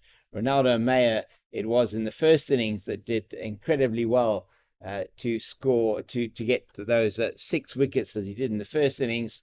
And just trying to see in the second innings what happened. Sorry, was it a 5 for Ronaldo Mayer? So 5 for 41 it was for Ronaldo Mayer in the first innings. And then just trying to get an idea, then we will now of the destroyer in chief in the second innings for the Warriors. So in the second innings, it was Mayer with another 3 and a 3 to Patrick Kruger. So 3 for 42 in the second innings and 3 for 22 for Patrick Kruger. And that gives the win to the Warriors by 305 runs. That's a big win for them and will certainly change the log significantly, with the Lions being on top of the log there at the time, but not a very big haul of bonus points at all for them in this particular match. Another good delivery from Berger, and that'll be the end of his 5th over. Wonder if that's not going to be the end of his spell for now. Maybe one more from Berger. It has been another good spell. 5 overs, 0 for 14. Hendricks 4 overs so far, 0 for 6. He's going to continue from the Weinberg end. And he's waiting for that ball to get to him. And Western Province certainly in pole position here to win this match. They would want to take a few wickets tonight. Is at least should be, they're hoping play will go on until 6:30. That's an hour and 45 minutes. Not sure if it will get that far, but if the sun stays out, it is a possibility that we could get play until 6:30 tonight. But Hendricks away from us now. Just straightening that one on the left-handed Kleinveld, and there is no run. Keenan Smith doing the action there at mid-wicket, and the action is with the ball looking, he's trying to be doing his bowling actions, and Tiwakaya Nabe who we will no doubt see in action soon. Number 31 on his back.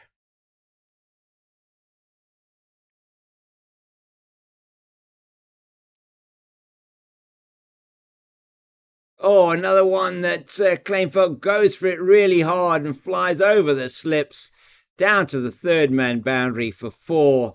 And they do say, as I've said before today, if you're going to go at it, go hard. And he did indeed. And only if he had feathered that edge through to the slips would it have been a catch.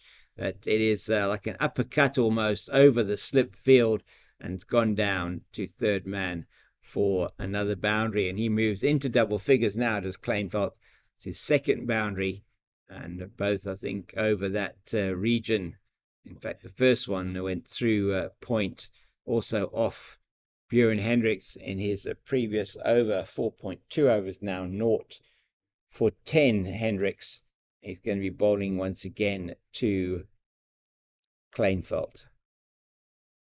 Very good delivery, and just left on length, that one from Kleinfeld. Just to repeat that result from Obeja at St. George's Park.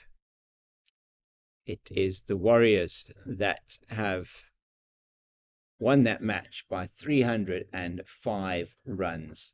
Excellent result for them. Bowling the DP World lines out for 108 in the first innings, 158 in the second innings.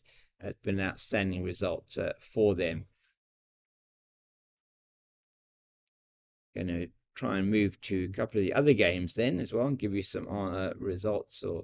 Another good delivery on the line of the stumps, and Hendricks is wondering what he has to do now, I think, to get the wicket of Kleinfeld. He's leaving that ball very well, but he's leaving it on length, not even on line, as it went over the middle of off stump. We're just trying to see what's happening here. And the news from Paul just up the road is that the G-Bets Rocks have actually avoided the follow-on there, which in fact is an outstanding achievement by them, mostly thanks to the fact that Aviwa Mgajima ended on 132 not out.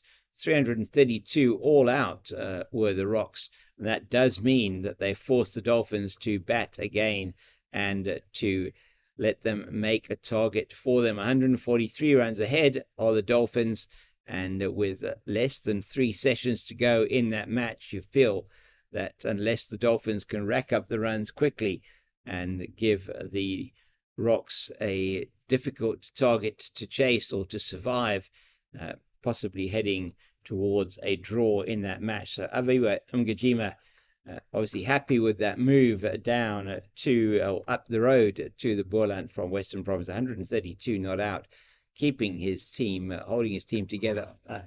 He's got him! He's LBW. Hit the pad first and then onto the bat.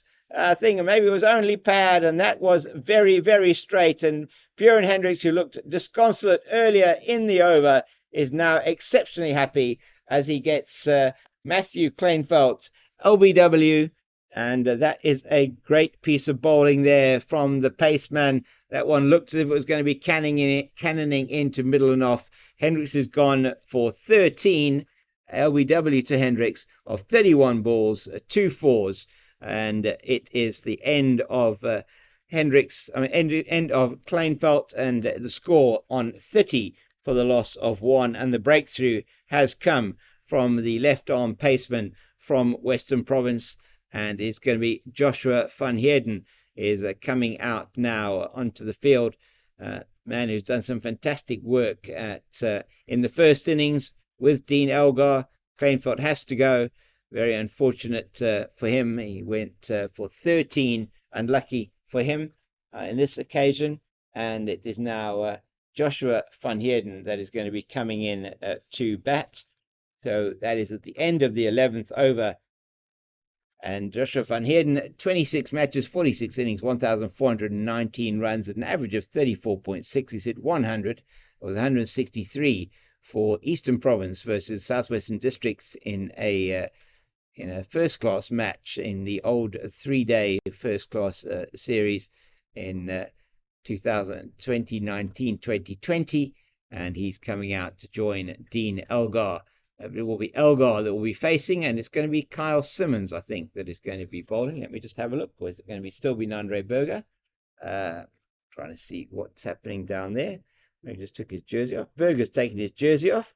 So he is actually going to be continuing from the Kelvin Grove end in bright sunshine here at Newlands. We're hoping that this bright sunshine will be staying with us for the rest of the day, which means we will get the overs in, most of them in, that we are due to bowl today. 28 overs due to be bowled, and Nandre Berger will be bowling at least one more in this spell.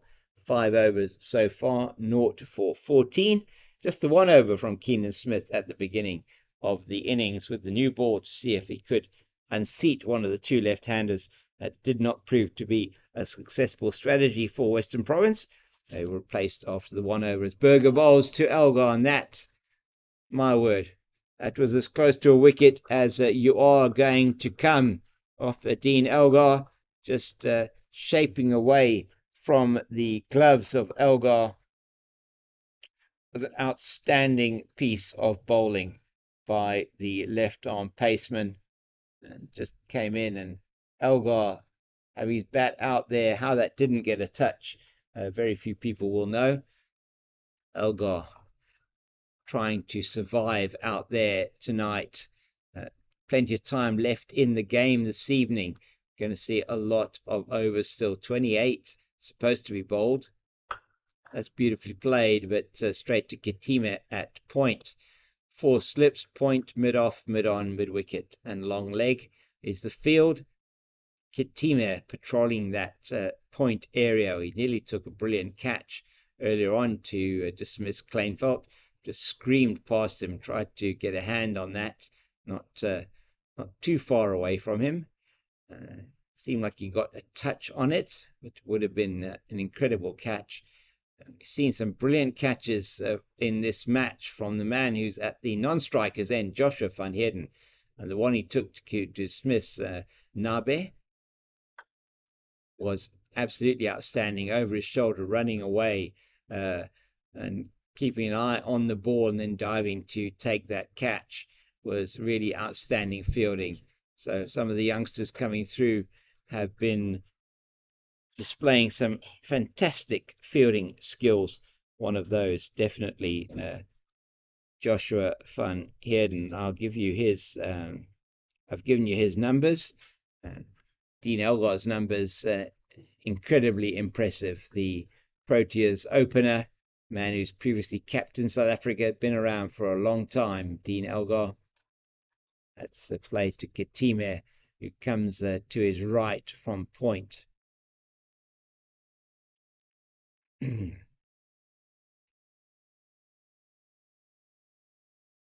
The Western Province team here, a blend of youth and experience. And as we said earlier on, a number of Western Province players with that SAA squad. Tony DeZorzi, Mhlali Umpongwana, and Dane Patterson, all with that squad, as well as David Beddingham. So it is the 4 players from Western Province, the 2 batters, the all-rounder, and the pace bowler. And they have got due reward for their performances this season. It's a beauty from Berger yet again, taken low down by Verena. Verena added to his 150 from the first innings with a 51 of 46 balls in the second innings today, but the show from a batting point of view was stolen by Mohammed Yassin Valley, the veteran here from Western Province. His man who's been played around the country, as Eddie Moore spoke about earlier on, opened the batting with him and played with him a number of times for the Warriors down in the Eastern Cape. And is happy to be back with Mo Valley now in the Western Province team. And Valley scoring 110 today as he took the team to a total of 365 to give the Titans 457 to win. They've knocked 30 of those off so far, just had the loss of the Matthew Kleinveld's wicket in the last over. LBW to Bjorn Hendricks. Hendricks now, seeing that he's going to be bowling to the right-handed Joshua van Heerden, is changing his line. He's going to be coming around the wicket.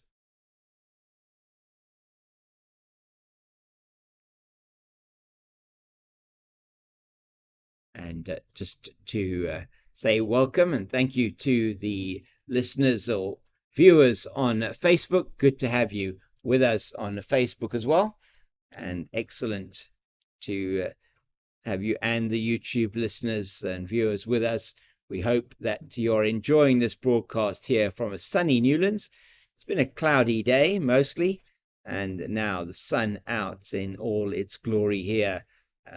Mountain off to the left and of us beyond the railway standards.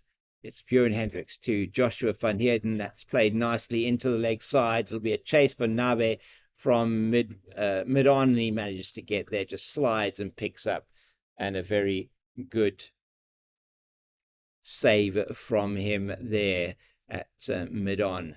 So great to have you all with us. This broadcast brought to you by Cricket South Africa, visuals and production from Pitch Vision, and it's great to have you with us. It's been a very interesting day's cricket here at Newlands, starting the day at 98 for 1. Western Province, they went on to score 365. That is another one there that just jabs down on it, Elgar. So at 365 means that the Titans have to score 457 to win this match in a little under 140 overs. That is now been reduced to 426. But they have lost one wicket in their pursuit, that of Matthew Kleinveld, trapped LBW by this man, Bjorn Hendricks. In the previous over, he scored 13. They scored 30 for that first partnership. It's now 31 for 1. And Elgar plays that very nicely through the offsides. A chase here for Valley, and he's very quick, is Valley. I think Hendricks yet again trying to angle that into the right-hander. And got quite a lot of wickets of Merrick Brett and of Sibs Makanya, with deliveries that just angled into the right-handed Andre Berger from the other end. Just strays down the leg side with that one going too far across, and as you can see, too much to get the angle to angle it into the right-hander. Just gave him the success with those two bold deliveries in the first. Berger 0 for 14 in 6.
So welcome back. So you missed, I've missed one ball there, not you. You've been watching all the time. Thank you for joining us on either Facebook or on YouTube. Really good to have you with us here. It's Tiwakai and Nabe, as we already indicated. We expected that Nandre Berger would probably come off after his 6 overs. Nabe, the man who picked up 3 quick wickets in the first innings, is in to Dean Elgar, and that's played to the right of Valentine Kitima, and he saves at least 2 runs there. Brilliant, brilliant fielding from the man at point, and that is an outstanding save. As we see, Kyle Simmons is warming up at second slip. No doubt that he will be coming into the attack shortly, probably to replace Bjorn Hendricks at the Weinberg end. It's Nabe in to Dean Elgar. Elgar plays that beautifully down the ground. I don't think they're going to stop that one. Might as well give up now. In fact, that is gone down to the boundary at a straight mid-off region. That's gone down to the boundary for 4. An outstanding shot from Dean Elgar. John O'Bird is on the field as 12th man, probably for Nandre Berger. He's fielding at mid-off. It is, in fact, for Nandre Berger. He's fielding at mid-off. Number 21 on his back as Elgar faces up to Nabe again. It's edged. Oh, it's gone into the gap. That is a genuine edge from Elgar. And where there were 4 slips previously, there are now only 2 slips and then a gully, and that went exactly where third slip would have been, and that would have gone down third slip's throat, and they are looking either to the heavens or down at the ground, the slip fielders of Western Province. That was a unfortunate for them, went in the gap, which they were not very happy, obviously, to see that one do that, but they had their fair share of luck, did Western Province, and that has now happened as well with Dean Elgar. That one is wideish outside the off stump. Thinks about having a go at that one, actually, but doesn't manage to make contact. Elgar with that 4 earlier on goes to a 28. Doesn't really matter how they come, and as long as he survives, that is the most important thing for the Titans at the moment. They do not want their key batter here, Dean Elgar, to fall early in this innings. These two, Elgar and Van Heerden, a very good partnership of 62 they put on for the second wicket. Elgar there plays another false stroke to Nabe, and I think that will give a lot of encouragement to Western Province. Nabe looking threatening in his first over, bowling over the wicket to the left-handed Elgar. It is indeed going to be Carl Simmons coming on to bowl from the from the Weinberg end. Carl Simmons, 51 matches, as we said earlier on, 200 wickets, and his economy rate exactly 1,846 overs, average of 27.3. His best 7 for 65, Northerns versus Northwest in Pretoria in the 2019-2020 season, applying his trade here now for 3 years, and he is certainly, a couple of years ago, was the player of the season for Western Province, had an outstanding 4-day season, did the young man, a man in his late 20s now, Kyle Simmons, picked up last year in the SA20 as a replacement for Aaron Pangiso by the Joburg Super Kings, came into their team and did outstandingly well in the last 2 matches, and has been a feature of the Western Province team over the last couple of years, and a good innings earlier on today, 40 not out for him in that 365. So Simmons' first ball, and nothing really to report there.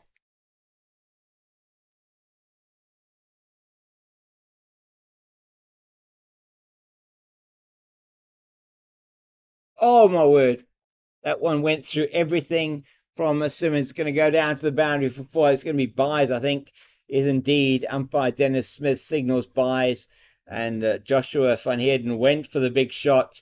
He missed it. I think it ricocheted off of the leg of Kyle Verreynne down to the boundary for 4, and a good delivery from Simmons. He gets no reward. In fact, well, it doesn't go against his name in his analysis, those buys, but see how much he is turning the ball. He's in again now, and that just on the line of middle and off stump. And Van Heerden forward nicely. There's a short leg in position now. Kitime is there at short leg, just for the one that might loop off the bat and pad. Simmons in again, past umpire Smith, and that's just nicely played, nicely fielded by Joan James at extra cover, shortish extra cover. So there's a slip, a backward point, extra cover, mid off, mid on, mid wicket, short leg. Oh, what a beauty. Absolute beauty from Carl Simmons. Pitches and goes away with the spin, and it comes forward and doesn't quite get to the edge. They're going to put a second slip in now. Yes, they are. And the man at mid-on moves around slightly.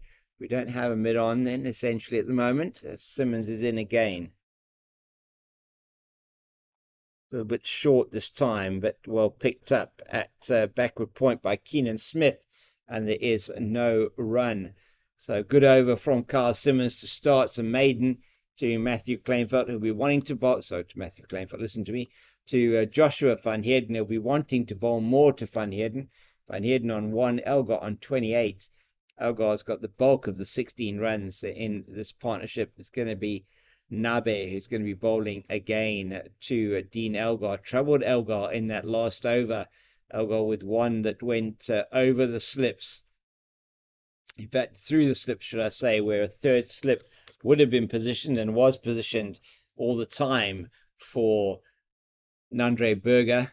And now they've got a sort of interesting slip sort of combination for Nabe. So we'll talk through that now. Just down the leg side, and goes inside of that Elgar and tries to play it down the leg side. Perhaps if he'd have stood his ground more, he may have actually got something on that to tickle it down fine, but not where Nabe would want to be bowling necessarily. It's a 6-3 offside leg side field.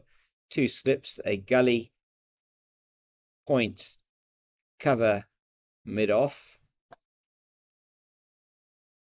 Oh, what a beauty. What a beautiful delivery. Squares up the left-handed batter and plays it outside the off stump, but cannot get a touch through to the keeper. And Nabe will be very, very encouraged by that, as will his Western Province teammates. Currently, the Titans batting at just on 3 runs and over. It's Elgar facing again to Nabe. Just into the body, plays it away to Keenan Smith at mid-wicket. So as that offside field is that 2 slips, a gully point. It's more a conventional cover rather than extra cover, and a mid-off, there's a mid-on, mid-wicket, and a long leg. So a very conventional field that has been set here.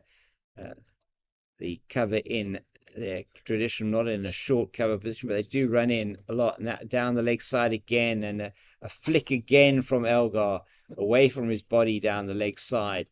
He is batting, it seems like, on a middle stump or maybe a middle and off line, which is interesting. I'll have to have a look at that now and see in the glasses exactly what I can see. He seems to be moving across his stumps quite a bit. Yeah, his back foot is actually more in line with the middle and off stump in the stance, and that's to negate that ball moving away from him. It does perhaps leave him open to tickling that one down the leg side, where he's perhaps playing away from his body. So just has a look at his bat there. Brought him so far 28 runs, 46 for the loss of 1. Matthew Kleinveld, the man out. LBW to Buren Hendricks. That's played in the gap very nicely by Elgar. I think that's going to beat the man to the boundary. No, they're going to chase it down. Valentine Kitime very quick, and they'll come back for 3. Good fielding by the Western Province team. Teamwork there, as it was Kitime and James and it was Carl Simmons that went running out to that backward point boundary and managed to cut it off and save a single. Very quick over the ground, the young Valentine Kitime saves a fair number of runs in the field. Earlier on today, he was perhaps the architect of his own demise in when he was batting, trying to sweep a ball that was perhaps too close to him off the leg spin of Dewald Brevis and got caught at first slip, just looping up over the wicketkeeper, Donovan Ferreira, coming around and taking the catch. May have just been an edge onto the pad that meant that it did go loop up, but irrespective, was then out. Caught behind. Did take a while for umpire Dennis Smith to give the decision, but he had to go. He scored 12 in that innings, and he's now fielding at short leg for Carl Simmons. Simmons in to the left-handed Dean Elgar. Straight to Jean James at mid-wicket, so we've got 5-4 offside leg side field, slip, backward point, extra cover mid-off, mid-on, mid-wicket, short leg, man at 45 and a man at deep square.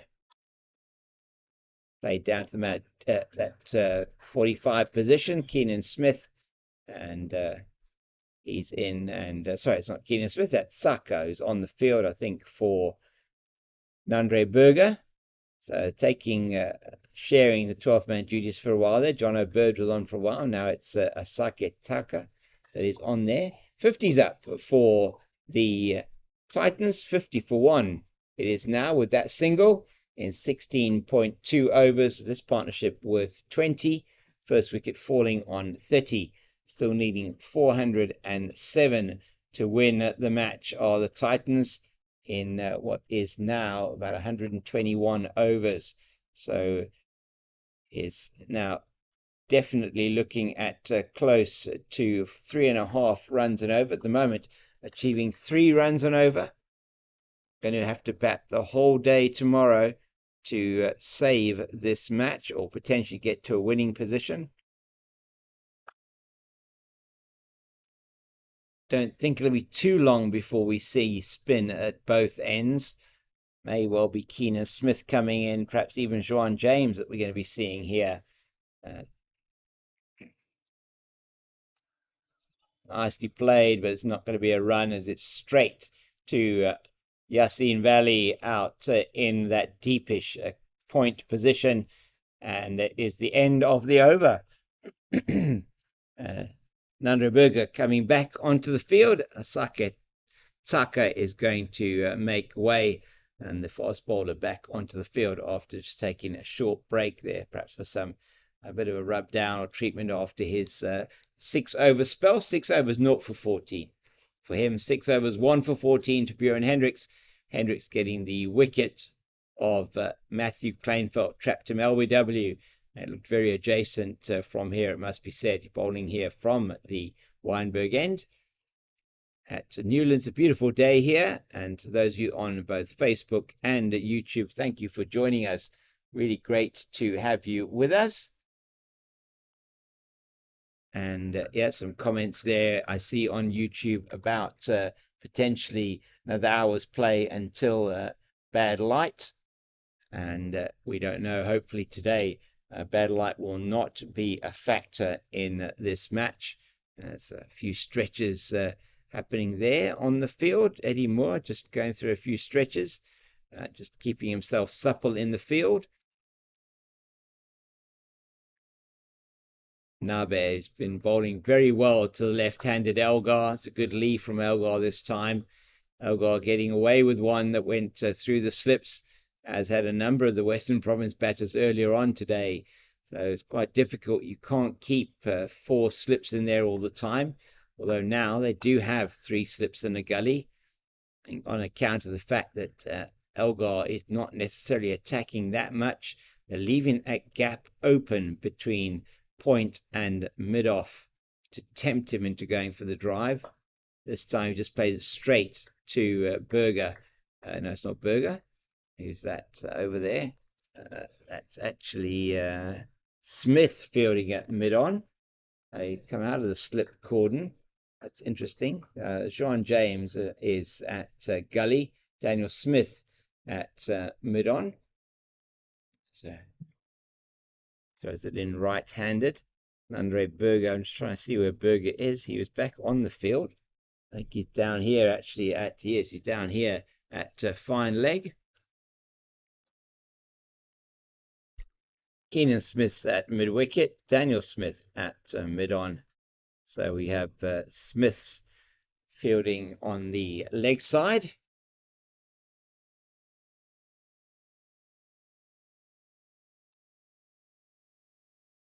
Six, 3 offside leg side field. 4 of those fielders on the offside are in catching positions behind the stumps. Oh, what a great piece of fielding by Valentine Kitime. He dives off to his left and stops what would have been a certain boundary, gets both hands to it. Brilliant fielding there by the young man. And I suppose these days you expect that to be stopped, but that was hit with some real ferocity by Dean Elgar, and he manages to cut that one off beautifully.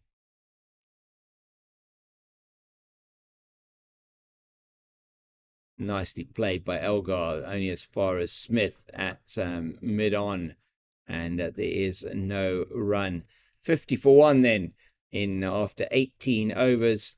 Carl Simmons will continue the attack from the Kelvin Grove end. I think we're going to be hearing a lot of me saying that Carl Simmons will be bowling from the Kelvin Grove end over the next day and a bit. And at 17:21 here at the ground as we have a look at the beautiful Newlands ground in the late afternoon of a December day. It's been a very interesting day weather-wise. You can see, I think, the weather out to the north looking beautiful, blue skies out there. It hasn't been like that for most of the day. Those of you that have been with us throughout the day would have probably remembered that it was very cloudy earlier on. Yeah, it's played nicely in to the leg side by Van Heerden. Nabe comes around from his wide mid-on position to field. And the Egyptian geese in the background have taken flight and taken fright, it sounds like. Just flying away somewhere. I can hear them in the background. You may not be able to hear that. The pigeons have dispersed from the outfield at some stage. That's played through the man at short leg down to deep backward square, and that's Valley that is doing the fielding there. Another single to Elgar. He moves to 33. Van Heerden on 2. These two put on 22 together for the second wicket, and this partnership, one feels, integral to the success of this team chasing, or at least getting anywhere near this number, as that's played again into the leg side by Van Heerden. And Nabe comes around this time to his right to pick that one up. And we do have an Egyptian goose flying across the ground at the moment, making his presence felt.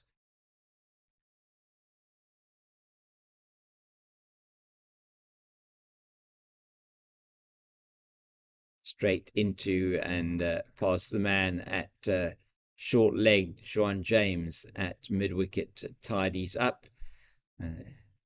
Field on the leg side for Elgar is 5 fielders on the leg side. That's just tucked to the man at 45. Looks like that is Yassine Valley. That's Valley on the boundary. Valley's on the boundary there. That man is Asaka Taka, the substitute fielder. Or maybe I'm wrong. Maybe it was Keenan Smith. Sorry. Yeah, Keenan Smith there at that short, fine leg position. Now 6 fielders on the leg side as he's trying a different line to Dean Elgar with the last ball of his over. He's bowling around the wicket to the left-hander. Daniel Smith just coming into a catching short mid-wicket position. Just trying something different. And I think that's important. Western Province just mustn't let this game drift. They're going to have to keep attacking they really can attack. They've got 404 runs that their opposition still need to make with 9 wickets in hand to win this game, set them 457 to win, and they've got 118 overs to score that 404. I don't think they even get in those 20 overs in an hour and 5 minutes tonight. So it is going to be a tall order for this team from the Titans. So if we just look at that 404 that they need, and we look at that for them to get it in 118 overs, 118 overs. Let's see what that gives us. So they still need to bat at 3.4 and over. At the moment, batting at 2.8 and over. It is going to be a difficult task, as for almost the first time we see Nabe bowling in to Joshua van Heerden. And for the right-hander, Kyle Verreynne has gone on full attack again. Perhaps he missed a trick here by not keeping in those 4 slips for Nabe. I think he's realised that now. It was a bit late, unfortunately, for him after the shot from Elgar went through the slip cordon. But they're waiting now for a catch off Joshua van Heerden, and that is very well bowled. Van Heerden not taking his bat out of the way there. He was definitely playing a shot at that one. I don't know what type of shot it was, but he sort of tried in the end to leave it, went underneath the bat through to the wicketkeeper Verreynne. 4 slips, point, mid-off, mid-on, mid-wicket, long leg. That's the field 6-3, offside, leg side. Nabe, right arm, over the wicket, past umpire Palika. Too wide that time to worry Van Heerden. Still a lot of chatter out there. It's quite a pleasant afternoon, not too hot, certainly not too cold. Slight breeze here at Newlands. Beautiful afternoon to be playing cricket. Late afternoon at Newlands in December. And just played, and that will go to Daniel Smith at mid-off. No thought of a single there. 19.4 overs bowled. Nabe 3.4 overs, 0 for 11. Simmons been economical so far, 3 overs, 0 for 4 from the Weinberg end. Kelvin Grove end, from which Tiwakai Nabe is bowling northern end of the ground here at Newlands. Yeah, good leave by the batter on that occasion. We're broadcasting to you from the South Pavilion. This broadcast on YouTube and Facebook is brought to you by Cricket South Africa, with the production and the visuals from Pitch Vision. We're very thankful to you for joining us today here at the ground. It's been an exciting day's cricket, very good 4-day cricket match here at Newlands. Yeah, nicely played to Smith at mid-off. There is no run, end of the over. Another one from Nabe comes to an end. 4 overs, 0 for 11. Simmons, 3 overs, 0 for 4.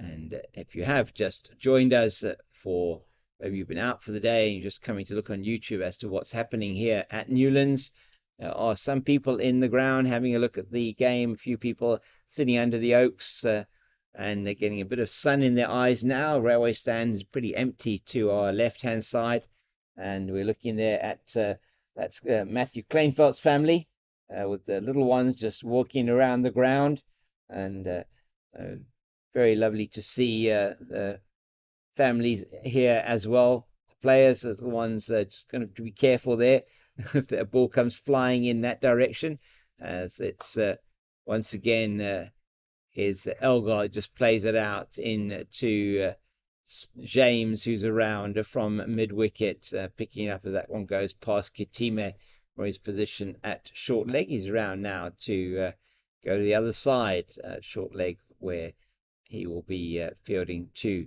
the right-handed Joshua van Heerden. 6-4 offside legs, 6-3 offside leg side field, and the 2 slips in place there. Man catching in at a short extra cover position. Backward point, or man almost like Yeah, it is really a backward point position. Cover as a point, slightly forward a point, extra cover, and a man at mid-off. Defended nicely.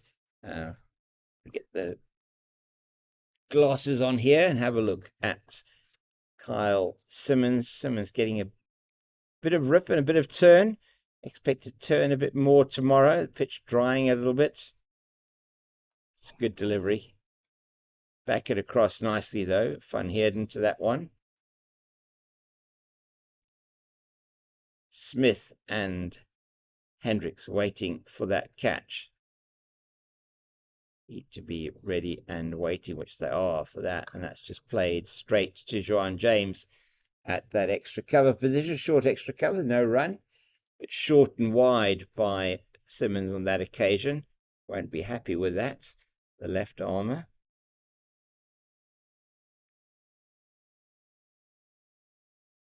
That's better.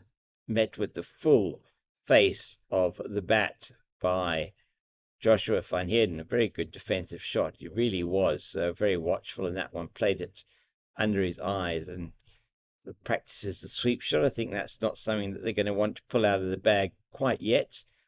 So they are well behind from a deficit point of view.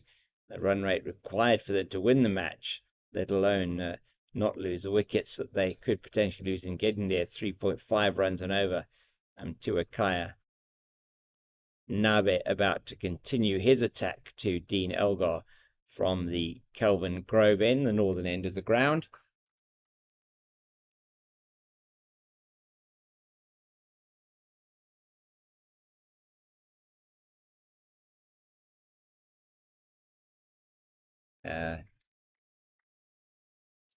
Seen that happen a number of times, just pitching it on the line of middle and leg, angling across the left-hander. It gets forward nicely. Dean Elgar plays it watchfully down to Daniel Smith. So 34 of 69 for Elgar. Van Heerden 3 of 27. And that has been really an innings so far that they've just tried to make sure that they see out tonight without any further loss with this newish ball, although it's now 22 overs old, only batting at 2.5 and over. Scoring has been difficult, as you can see, particularly for the right-handed Joshua Van Heerden, and most of that coming from Kyle Simmons in the last little while. 4 overs, 0 for 5 from Simmons. So all the bowlers really have been exceptionally economical so far. Beautifully played by Elgar down to the boundary. I don't think it's going to get there though. It's going to hold up a bit short. Just flicked back by Valley to Kitime, and they go through for 3. It's going to be a little bit of a change now as they change around for the right-hander. Might have seen Andre Berger. No, he probably didn't see Andre Berger running around from fine leg for the left-hander to fine leg for the right-hander, getting in steps for the day. Andre Berger, as if he didn't already, with him running in forcefully for his 6 overs, 0 for 14 earlier on. Always runs in with purpose, Andre Berger. 4 slips in place. Defensively once again from Van Heerden. Setting out their stall here are the Titans batters. It's only 18 overs left in the day. 98 overs tomorrow. Western Province will be desperate to try and pick up another couple of wickets tonight, one feels. May not actually happen, but that is going to be their target, as it is.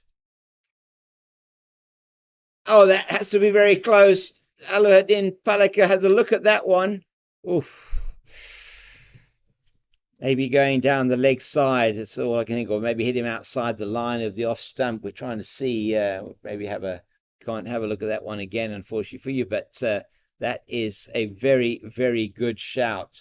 As Joshua Van Heerden trying to play that one into the leg side, was pitched up, and he did play the shot towards the leg stump and that looked like it was probably going down the leg side. And the only reason why that would have been given not out, and certainly was shaping that way. That's much great fielding of his own bowling, Nabe, and he just rolls along the ground, and it's the end of the over. And Daniel Smith is consoling the paceman as he gets up now a little bit gingerly. That was really a great stop of his own bowling, and it is 400 to win now, around 400 that the Titans have to win the match, and 57 for the loss of 1. These two have put on 27 for the loss of for the second wicket after Matthew Kleinfeld was out, with the score on 30. LBW for 13 to the impressive Buren Hendricks, who's coming in from the Weinberg end of the ground, the southern end, where we're broadcasting from, in the South Pavilion here at Newlands, and looking out towards the north where the media centre and broadcast facilities are at Newlands. We're just broadcasting this match from the South Pavilion. Carl Simmons is hopefully going to be broadcasting his intent to get a wicket if you're a Western Province supporter. And if you're not a Western Province supporter and you're supporting the Titans, their hope is that they can get through to the close of play tonight without losing a further wicket. And that is Elgar playing that one into the covers, where Smith does the fielding at extra cover. We have Nandre Berger warming up again at backward point. So for Elgar and Simmons, we have slip, backward point, extra cover mid-off. And that's played out into the leg side, into the boundary in front of the railway stand. With a half tracker from Kyle Simmons, and not going to miss out Dean Elgar on that one. He goes into the 40s, almost imperceptibly moved in there to the 40s, and he is playing an innings here for his team that for which we have become accustomed. And it's going to be Simmons again, giving a lot more air that time. He manufactures a shot down to the offside.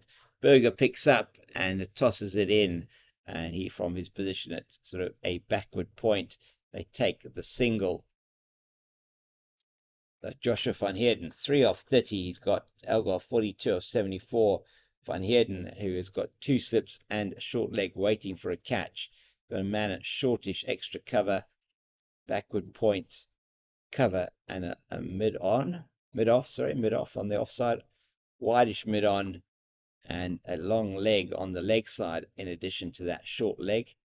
Very much an offside attack. Carl Simmons looking for the edge of Joshua van Heerden's bat.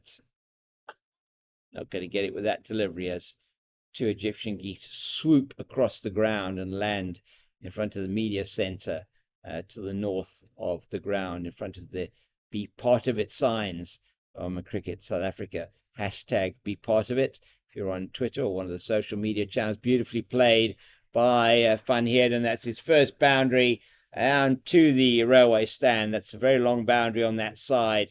Kyle Simmons in the last ball of his over, just straying perhaps a little bit short and going wider, and that is not a difficult shot for Van Heerden to play. You just have to find the gap, and he did that perfectly to get it down to the boundary for 4 runs.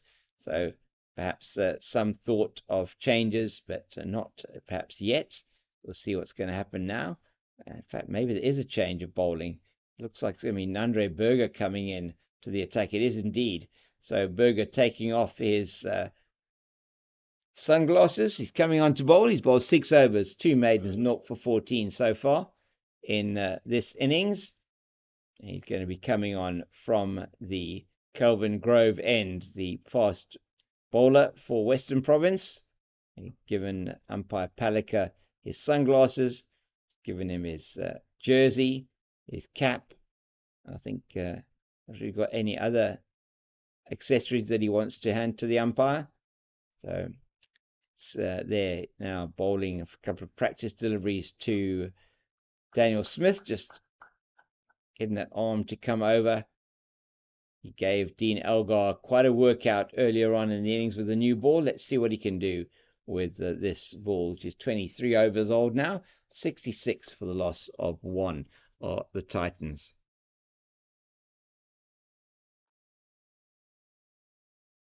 Good delivery first up from Berger. As a classic action, does the young man. Strong. Certainly worked on his strength over the last couple of years. Don't want to sort of jinx him at all, but so far this season's been looking very good in terms of his conditioning and level of fitness. Looking absolutely outstanding.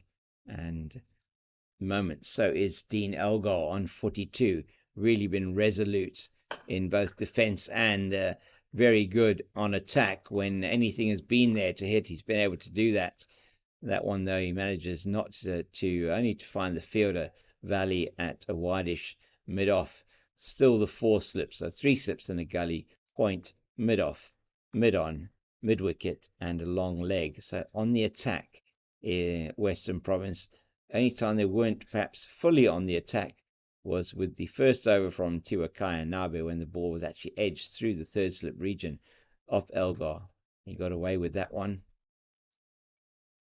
Yeah, Berger saying, I'm back to Dean Elgar. Just bouncing over his head, but not wide enough over his head to be called a wide. Sorry. Elgar on 42. Van Heerden on 7. 66 for 1. Leading 391 to win. 391 runs away, 9 wickets in hand, and about 114 overs in which to get that 391. The equation becoming more and more difficult for the Titans. Oh, straight through him. Squared him up, and that was as close to a wicket as Western Province have come in this spell. Really has been outstanding bowling from Nandre Berger. One would feel that he deserves a wicket, and once again beating the outside edge of Dean Elgar's bat. So hasn't got that edge yet. So the only edge that was off Elgar's bat went flying through the slips where there was nobody to take the catch off Tiwakai Nabe. Takes one moment of magic to get a wicket. Nicely played to the right of Valley at mid-off, and there is a single on offer there.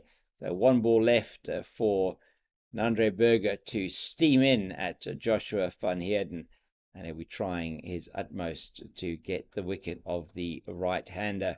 Such an impressive performance in the first innings by Van Heerden, 34 off 76. A good partnership, as I said, with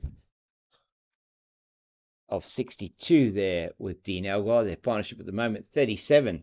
Score is 67 for the loss of 1.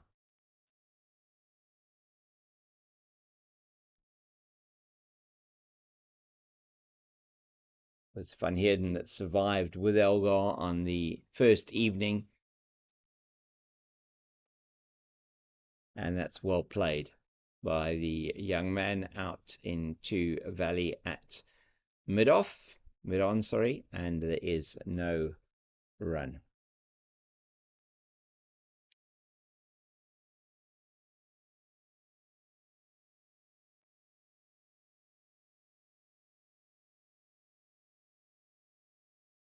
Let's just have a look and see if any of the matches around the country are all due to finish at 6. One match we know already that has finished with the Warriors defeating the Lions by 305 runs in Gqeberha at St George's Park.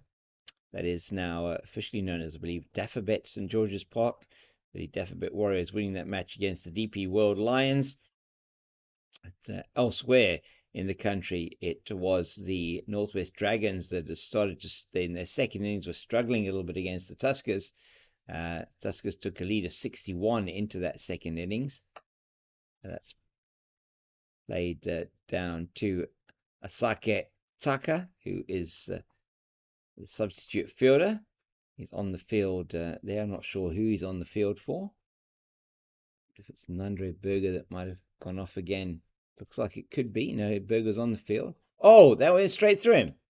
outside the off stump and straight through Elgar. Not quite sure what happened there, but not sure what he was trying to do. Very close to getting a wicket there. Perhaps bowled or missed Elgar and came off the leg of Verena down to the man shortish there at fine leg, and interesting action on that one. Oh, just gets that off the full face of the bat this time, down to Taka at 45 on the leg side. Man at 45, short leg mid wicket, deep square mid on.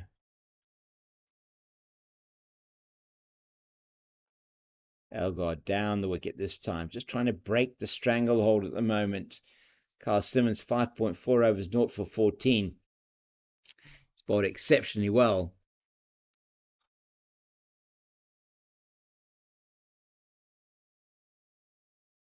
This time straight to John James at mid wicket.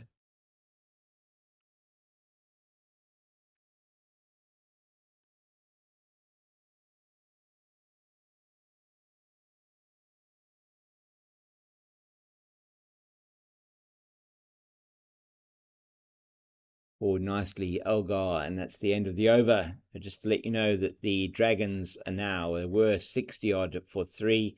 In fact, they lost their third wicket at 60 exact when Ruben Herman was out. They have progressed now to 107 for 3, and with Tabang Molefe, I think it is, and Vian Libba, both of them, Molefe gone to a 59 there for them. So they lead now by 46. After they actually went down to 3 wickets down before they'd written off the deficit there. And the other game that is taking place, it was the Rocks that avoided the follow-on against the Tuskers thanks to a brilliant 118 not out, I think it was, at the end of the day there from Aviwa Mgajima. 132 not out, sorry. He scored 132 not out by Mgajima, guiding his team to avoid the follow-on. Dolphins at the moment 32 for 1 in their second innings, leading by 175. Titoli is out for 12. As Berger is going to continue from the Kelvin Grove end, and we are ready now past the point where we had to suspend play yesterday. It's sunny outside, which is wonderful to hear, and that's into the pads of Van Heerden. Taka, the substitute fielder, does the fielding. I think he's on the field for Nabe, in fact. No, he's not. Nabe is on the field. Try and get an idea of who he is on the field for. So we've got Keenan Smith down here. We have got Nabe's on the field. Kitima. Oh, he's on the field for Yassine Valley. So Mo Valley at the moment is off the field and replaced by Asake Taka. Yeah, good bowling again from Berger. Trying to angle it into that right-hander. Joshua Van Heerden perhaps going to try and surprise him with one that is maybe angled into the body, or even potentially to angle it in and give him a Yorker at some stage. That's what got him the success and the wicket in the... He took the wicket of Ayak Amani, clean bowled, took his middle stump out of the ground for that well-played 54 in the first innings by Amani. Was around the wicket to the right-hander that he went. And he's doing that again now. Straight to Kitime in the point position.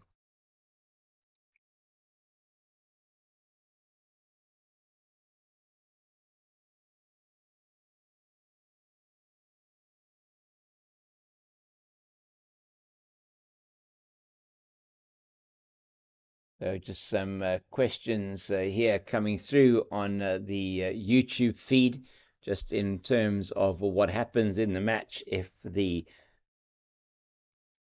Titans bat out these remaining 115 or 116 overs And yes, if they do without losing all their wickets, then the match will definitely be a draw. So just to answer the questions that you might have put out there on YouTube, it will be a draw if they do manage to bat out the 14 overs tonight and the 98 overs tomorrow. So it's 112 overs to be bowled.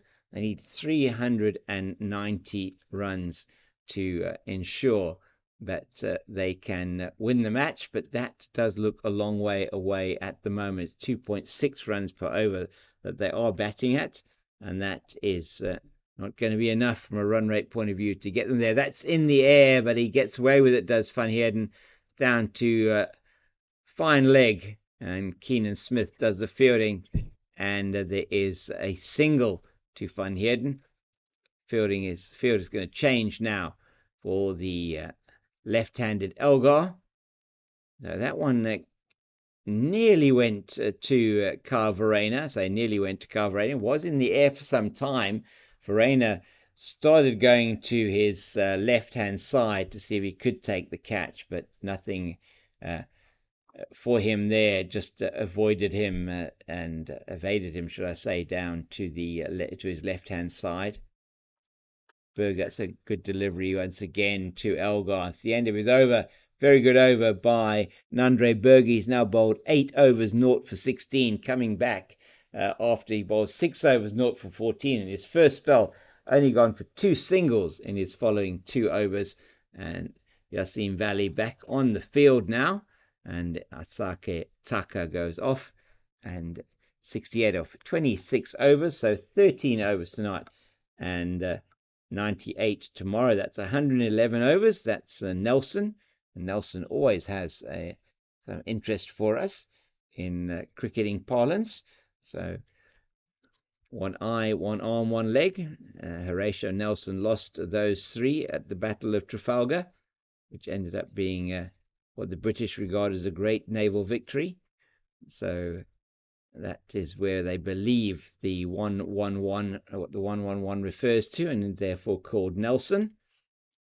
So those of you that have interest in history, Horatio Nelson, Admiral of the Fleet, the Battle of Trafalgar, in the Napoleonic Wars.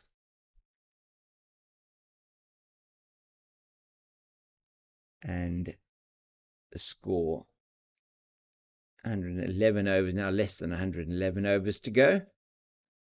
In this innings, they've got 111 overs possible, 389 needed to win the match, and that calculation is somewhere in the region, I think, of 3.6 to the over. Just going to do a little calculation here for you. 3.5 exactly, sorry. That's in the air, and a few hands go up, but that was just off the pad. In fact, no convincing, in fact, no appeal really, just some hands up in the air, as if it was, as if they were, maybe they're practicing for going to the nightclub later. Put your hands in the air. Isn't that a song or something? One of the, anyway, so I don't think they're going to be doing that. Definitely not during a cricket match. So it's going to be Carl Simmons to continue. You know, when I pull out the singing, it's going to be late in the day. It's Simmons in again now, defensively from Van Heerden, and he's been defensive for most of his innings, 8 of 44 balls.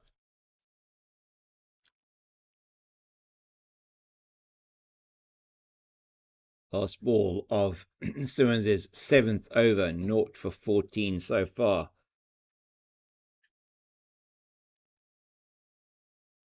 Once again, defensively forward, and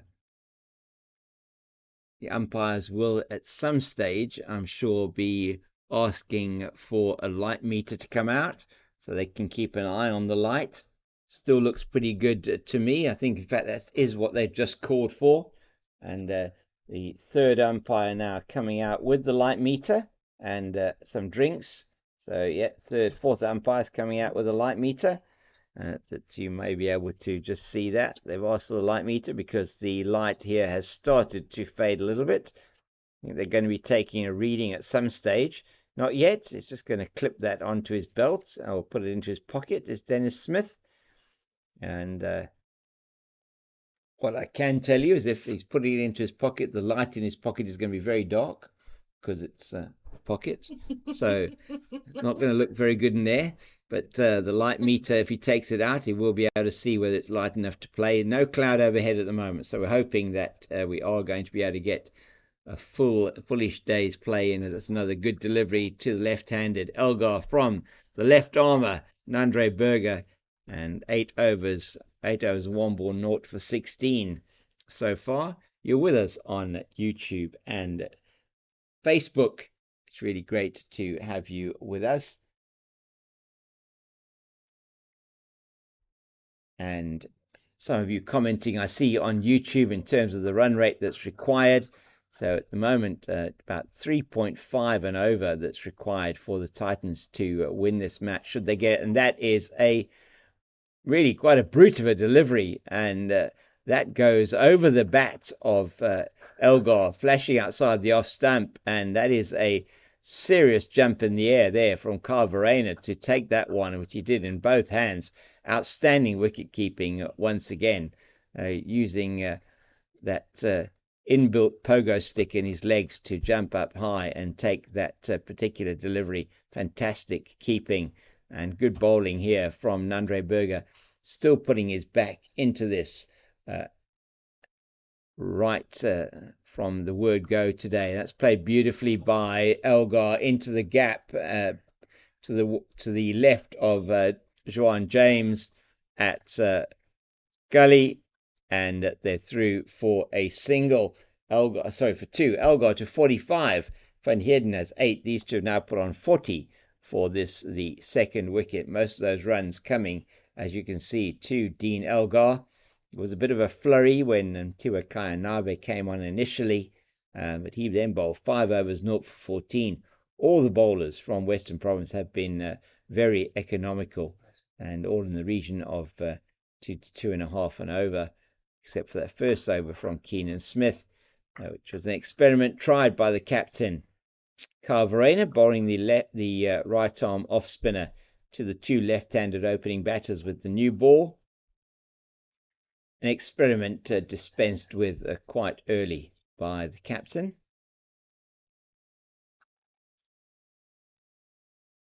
And it is Nandre Berger. It's going to be continuing from the Kelvin Grove end. He's got 2 balls left in his 9th over. Very good delivery into the block hole, and that's something I thought he might try. He did try that against Elgar. Elgar, seeing the ball exceptionally well now, is the Proteas opening batter, man with a significant amount of experience and many, many runs at first class level.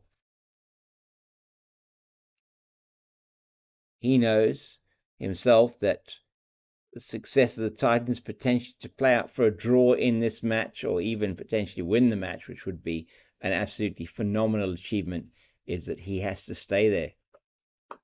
And he stays there. This delivery, he just plays it out to Daniel Smith at mid-wicket. There is no run. Just asking for something to, I think, wash his face or his eyes or something. He's not allowed to do that, though. The umpire not asking him for, not happy for him to have the towel at this stage. Maybe they're worried about the light and actually getting the game going. And saying to Dean, please, we've had enough breaks in play at this stage. We want to get on with it. We still have got 11 overs to bowl in half an hour. And the light already starting to look like it may give us a little bit of a challenge.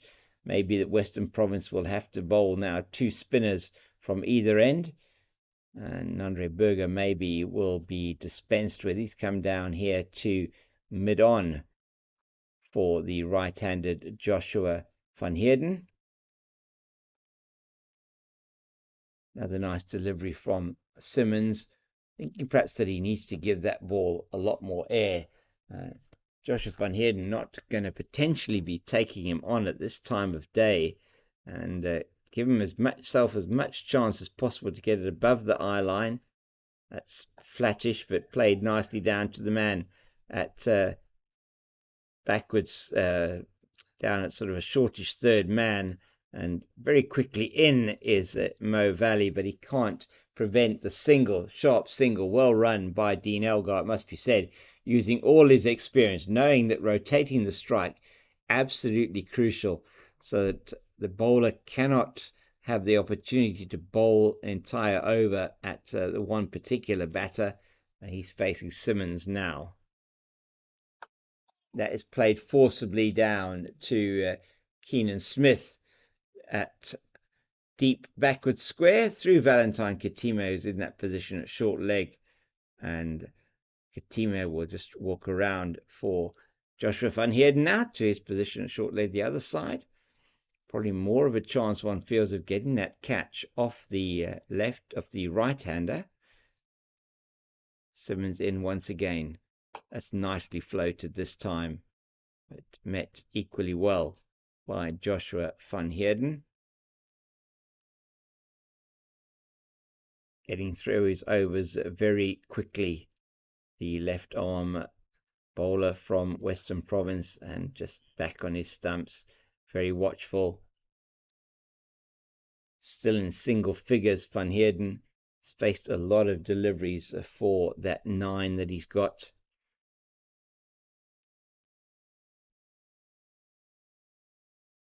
Yeah, it's not what Simmons would have wanted.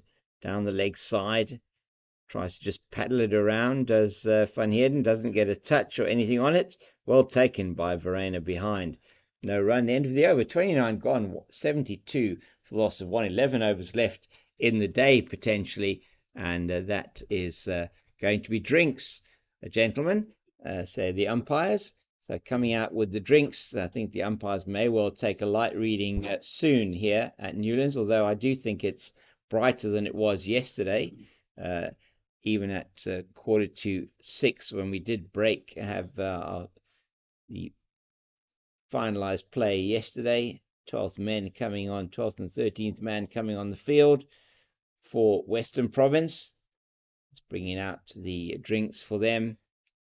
And we just will have a look at some of the other games that are probably now finished around the country. So we'll just give you those final scores. We're just going to take a short break for a drink ourselves and just to freshen up the vocal cords.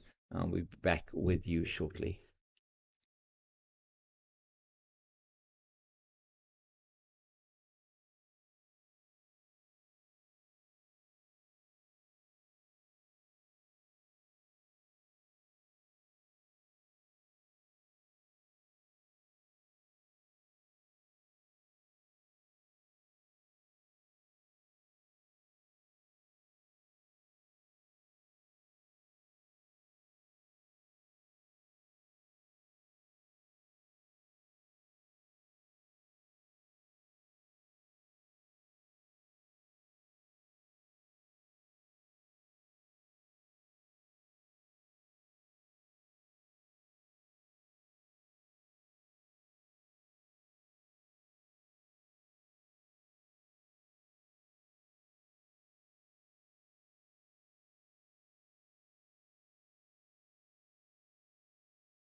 Okay.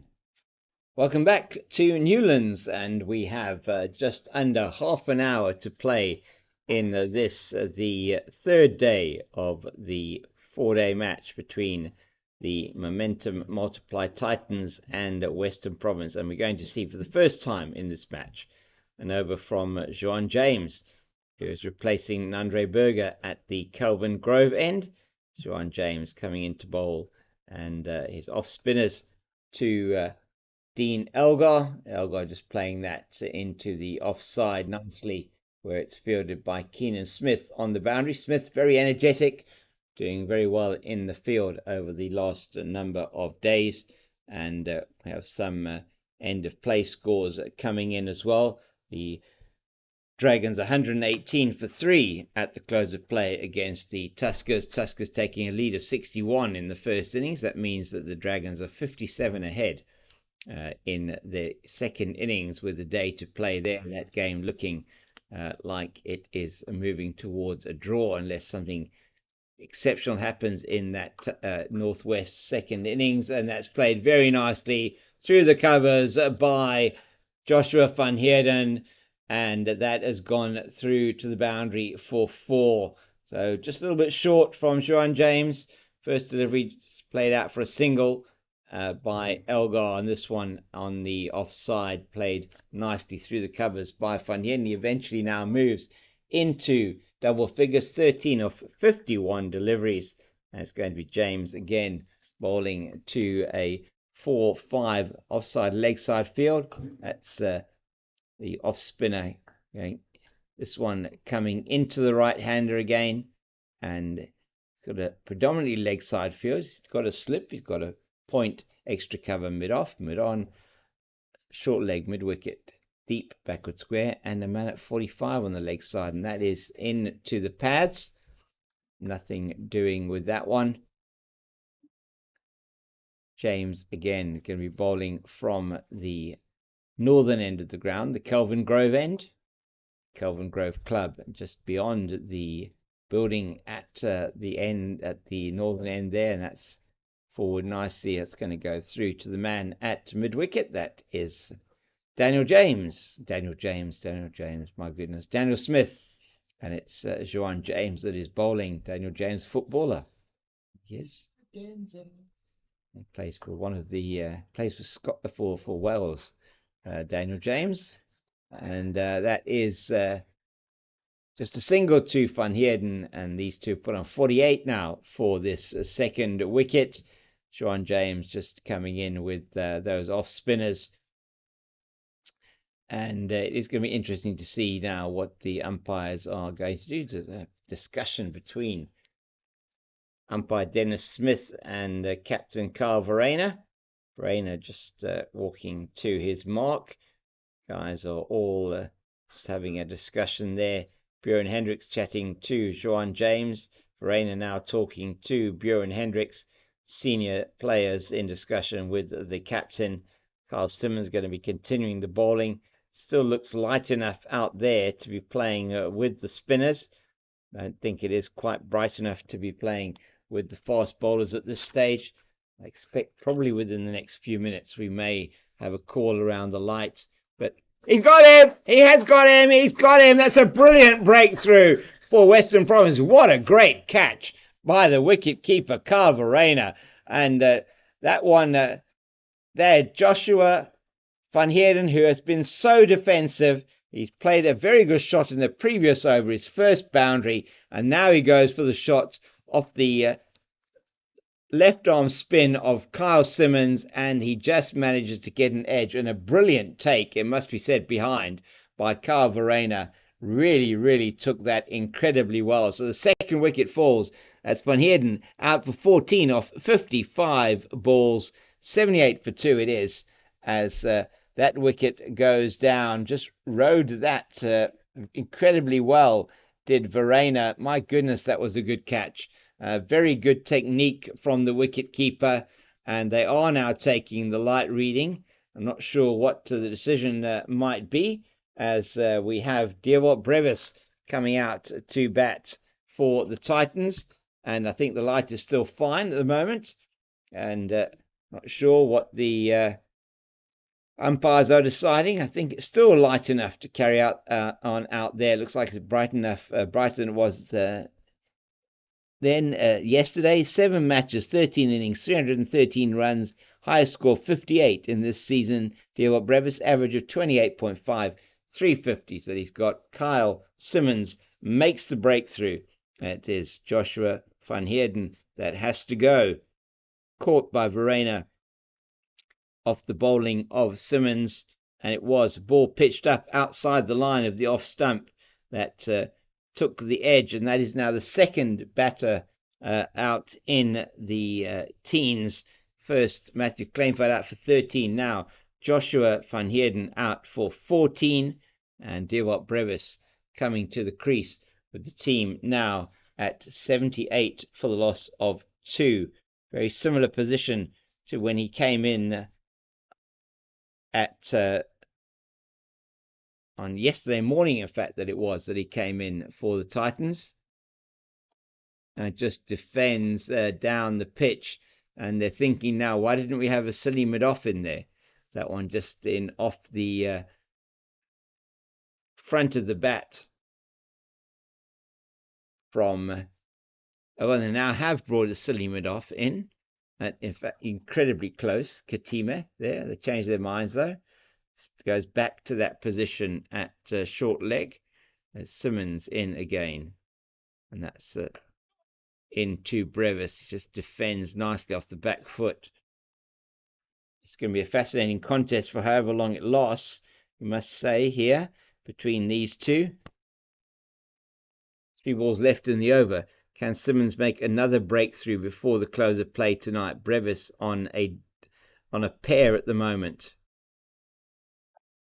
Oh, he goes back to that one, just straightening on him slightly. Still doing some gardening. The young man, 20 years of age, Dewald Brevis. Huge future ahead of him.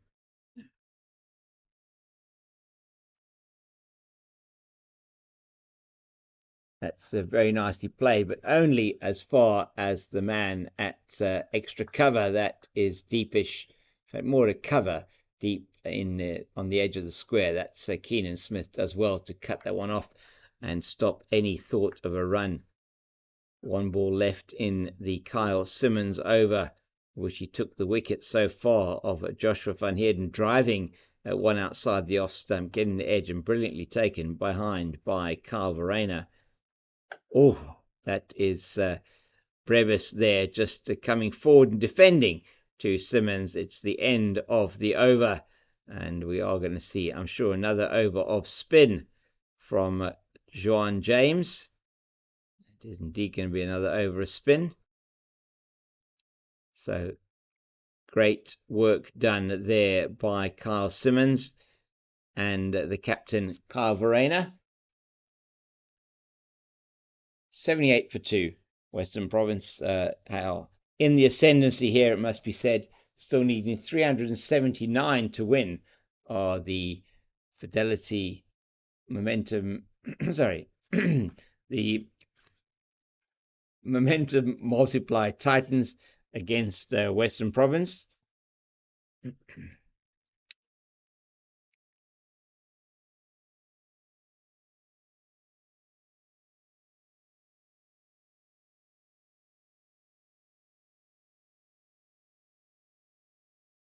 Joan James now into Dean Elgar.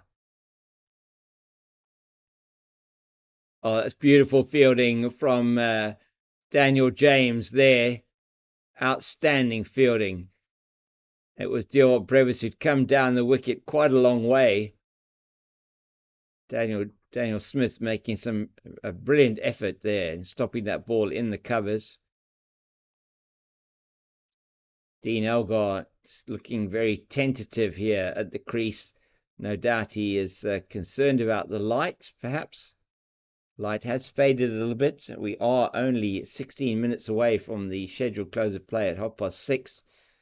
Still looks reasonable out there at the moment. Played to Smith once again in the covers. Much better over at the moment from Joan James. No runs so far.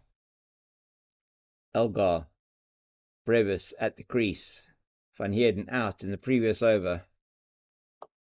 Played to mid-wicket, no run there. Eddie Moore comes around very quickly, and it was really a privilege to speak to Eddie Moore earlier on here in the commentary box.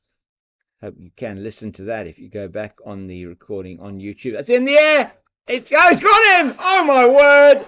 Oh, what happened there, Dean Elgar? I don't know what he was trying to do. It spun away from him. He was trying to play it. I don't know how he was trying to play that one. Just spooned up, and Eddie Moore takes the catch, and that's the second wicket down in the space of 2 overs. And Eddie Moore takes a easy catch in the end at mid-wicket. And it was really, really, that's an outstanding wicket for Juan James. What a wicket to take, that of Dean Elgar. And so we have a similar situation to the first innings, where the score on 78 is now 78 for 2, 78 for 3. Elgar gone, caught Moore, bowled James, 47 of 100 balls and 6 fours. And he walks back to the pavilion and thinks to himself, what did I do? I don't know what he was trying to do there. I think it spat on him quite a lot, actually, off the pitch. Just reared up, and he was trying to get out of the way. But as he was trying to get out of the way, he actually just pulled his bat into the way of the ball, went up in the air, and easily taken by Eddie Moore at mid-wicket. That is a huge blow just before the close of play. 47 off 100 balls, as I said. And that breaks... that means both batters who were in are now out. And it is Makanya, Sibs Makanya, who scored that very good 50 in the first innings. It comes to the crease. But this completely changes the complexion of the game for tomorrow. Coming out with 3 wickets, potentially even more down. The Titans are in desperate trouble. Sibs Makanya now, 81 matches, 131 innings, 3,173 runs, an average of 26, 17 50s, 300s, highest of 192 for KZN against Northern Cape in the 15-16 season. And Jono Bird, who's on the field at the moment, just trying to get some instructions as to what he should be doing. He's sure he'll be going off the field shortly, and he is. And John James got 1 ball left in his second over. He's taken 1 for 6. That was a maiden over so far to the Proteas batter, and must have just spat off the surface. I'm not sure what Dean Elgar was trying to do there, and just was surprised by it. Played at the ball, looped up, and Eddie Moore takes an easy catch, it must be said, in the end, as he steadied himself at that mid-wicket position. Last ball of the over to Sibs Makanya, just comes forward and defends. And still the light looking reasonable out there. Dennis Smith might take a reading. I don't think he will, actually. Both spinners in operation. Certainly, if the fast bowlers had been bowling now, I think they would have gone off for bad light. But Carl Simmons taking a wicket in his previous over, that of Joshua Van Heerden, brilliantly caught by Carl Verena. And then a ball that reared up like a Cape Cobra at Dean Elgar, and he just managed to swat at it and put it into the hands of Eddie Moore at mid-wicket. So 2 wickets with the score at 78. And now Brevis and Makanya both at the wicket. 78 for 3 after 32 overs. And quite something, this situation here. That's in the air. He's got him! Eddie Moore takes another catch, and Divock Brevis has given it away. He plays that one forcibly down to mid-off, and Moore takes his second catch within 3 balls, and it's 78 for 4. And as happened in the first innings, 3 wickets fall on the same score, and Divock Brevis has got a pair in this match against Western Province, and he will be mortified with himself. There was no need to play that shot this late in the day. He just picks out the man at mid-off, and the Titans are in desperate trouble now.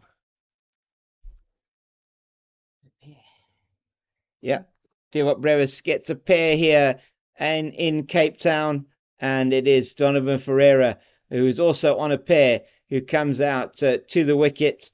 And Brevis, one doesn't understand necessarily what was happening in that particular instance, and unfortunately for him, going for the shot down the ground. I don't know what he was trying to do. Maybe he just didn't quite get to the pitch of the ball, played it up and into the hands of Eddie Moore, took an excellent catch diving forward.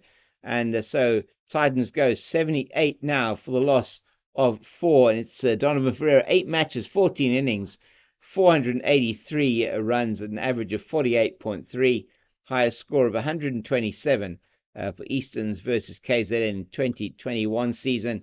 And he is on a pair. He's out there because Divock Brevis just played the ball in the air, driving at the left arm spin of Carl Simmons, the ball moving slightly away from him, maybe just stopping on him a little bit, and Eddie Moore taking a very, very good diving catch in front of him. Just left alone by by Ferreira, should I say, outside the off stump. And this is a very, very interesting period of play that we've had now. Cannot believe that in the last 3 overs we've had a wicket in every single over. Simmons again into Ferreira, just plays it to Berger at mid-wicket. It's all attack now. One wonders whether they shouldn't perhaps have a man in short at a silly mid-off position.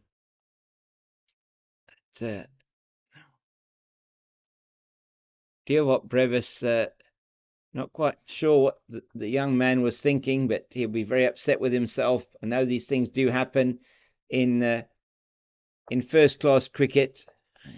Just trying to probably break the shackles. I don't know. And that, in the not in the air that time, but just past Katima. Had bounced before it went past him. But hands on the head, oohs and ahs all round, even from me, as that really have to feel for these Titans batters. They're under the cosh at the moment. Dean Elgar was going so well. Joshua Van Heerden and Dean Elgar were batting out the day. Simmons in again. That's just back and across. Great over ends for the Western Province team as they've taken another wicket, that of Divock Brevis, and teetering at 78 for 4 now with 3 wickets fell. Fallen with the score on 78, and it is Elgar in the previous over from Juan James, who was out with his score on 47, the mainstay of the batting for the Titans, and he was caught by Moore at mid-wicket off the bowling of Juan James. They're looking at the light. I think they may be calling it very soon. And they have called it. It has got a lot darker out there. But with only 7 minutes left to play and 6 overs in the day, they have called it for light. It is the only call that they probably could make. That means we're down to 98 overs to play and 379 to win. And it has been the most exciting last 15 minutes of play you could possibly have imagined here at Newlands today, as it's almost as if the Titans have completely imploded in this match here with these 3 dismissals with a score on 78. The score remains on 78. It is 78 for the loss of 4 wickets now after 33 overs. Men at the crease, Ferreira, who without scoring at the moment, not scored at the moment. Macanya's not scored. The story of the innings for the Titans, they were set 457 to win. It started off going not too badly for them. 30 it was without loss when they lost the wicket then of Kleinfeldt. LBW to a very good delivery from Buren Hendricks, just straightening on the left-hander by the left-arm paceman and trapped in front LBW as Yassine Valley quite rightly gets clapped off the field by his teammates for that brilliant century earlier on today, 110 in the Western Province, second innings of 365. Just going back to that Titans scorecard, it was then Joshua Van Heerden and Dean Elgar that were batting out the day, and looked to everyone here that they were going to be unbeaten at the close. And then in a moment of one can't quite understand what Joshua Van Heerden was doing, he went for a drive outside the off stump at Carl Simmons in the 30th over of the innings, got the edge and was brilliantly taken behind by captain Kyle Verena. And in the next over, Juan James, who'd been brought on with his off spin, managed to get one to spit on Dean Elgar. Elgar on 47 from 100 deliveries, then spooned it in the air, and Eddie Moore took the catch at mid-wicket. And in the very next over, in fact, 3 balls later, Devote Brevis on strike to Carl Simmons. First ball of Simmons is 10th over. He went for a drive on the offside and only managed to hit it in the air, and diving forward from mid-off, a brilliant catch by Eddie Moore, and that got rid of the dangerous Devote Brevis, and he's got a duck in this innings to go with his duck in the first innings. So unfortunately for Brevis, he was out. He got a pair in this match against Western Province, and he will not be happy with that, and most definitely the youngster. Again, huge breakthroughs by Simmons and then James in the final few overs of the third day's play put Western Province in a position, massively good position, to win this game. The Titans still need a matter of, which is it now, 300 and, what are we looking at, 359, no, more than that, 369 to win, is it? I've got to just get my maths right here. My brain's not working this time of the day. So it is 379, sorry, to win the match from where they are now. And you just feel with 4 wickets down, it is not going to be an easy task for them. Ferreira and Makanya will resume tomorrow with both of their scores on 0, 78 for 4, 379 runs to win in 98 overs tomorrow. It looks like Western Province are well on top in this game and heading towards getting all the points here at Newlands. Please join us tomorrow. We'll have a 10 o'clock start in the morning, and we really look forward to having you with us tomorrow on both YouTube and on Facebook. It's been a privilege bringing you this broadcast today, courtesy of Cricket South Africa, and also Pitch Vision bringing you the visuals and production. Thank you to my team here, Bandile, Sherry, and Tariq. Really been great to have you all watching, and the support from the guys here has been incredible. Thank you to the Western Province Cricket Association for hosting us and for keeping us supplied with water to keep the throat going during the day, and making sure that we can bring you this broadcast from Newlands. That's all from me, James King, the Cape Fox, and I'll be chatting with you again tomorrow morning. Good night.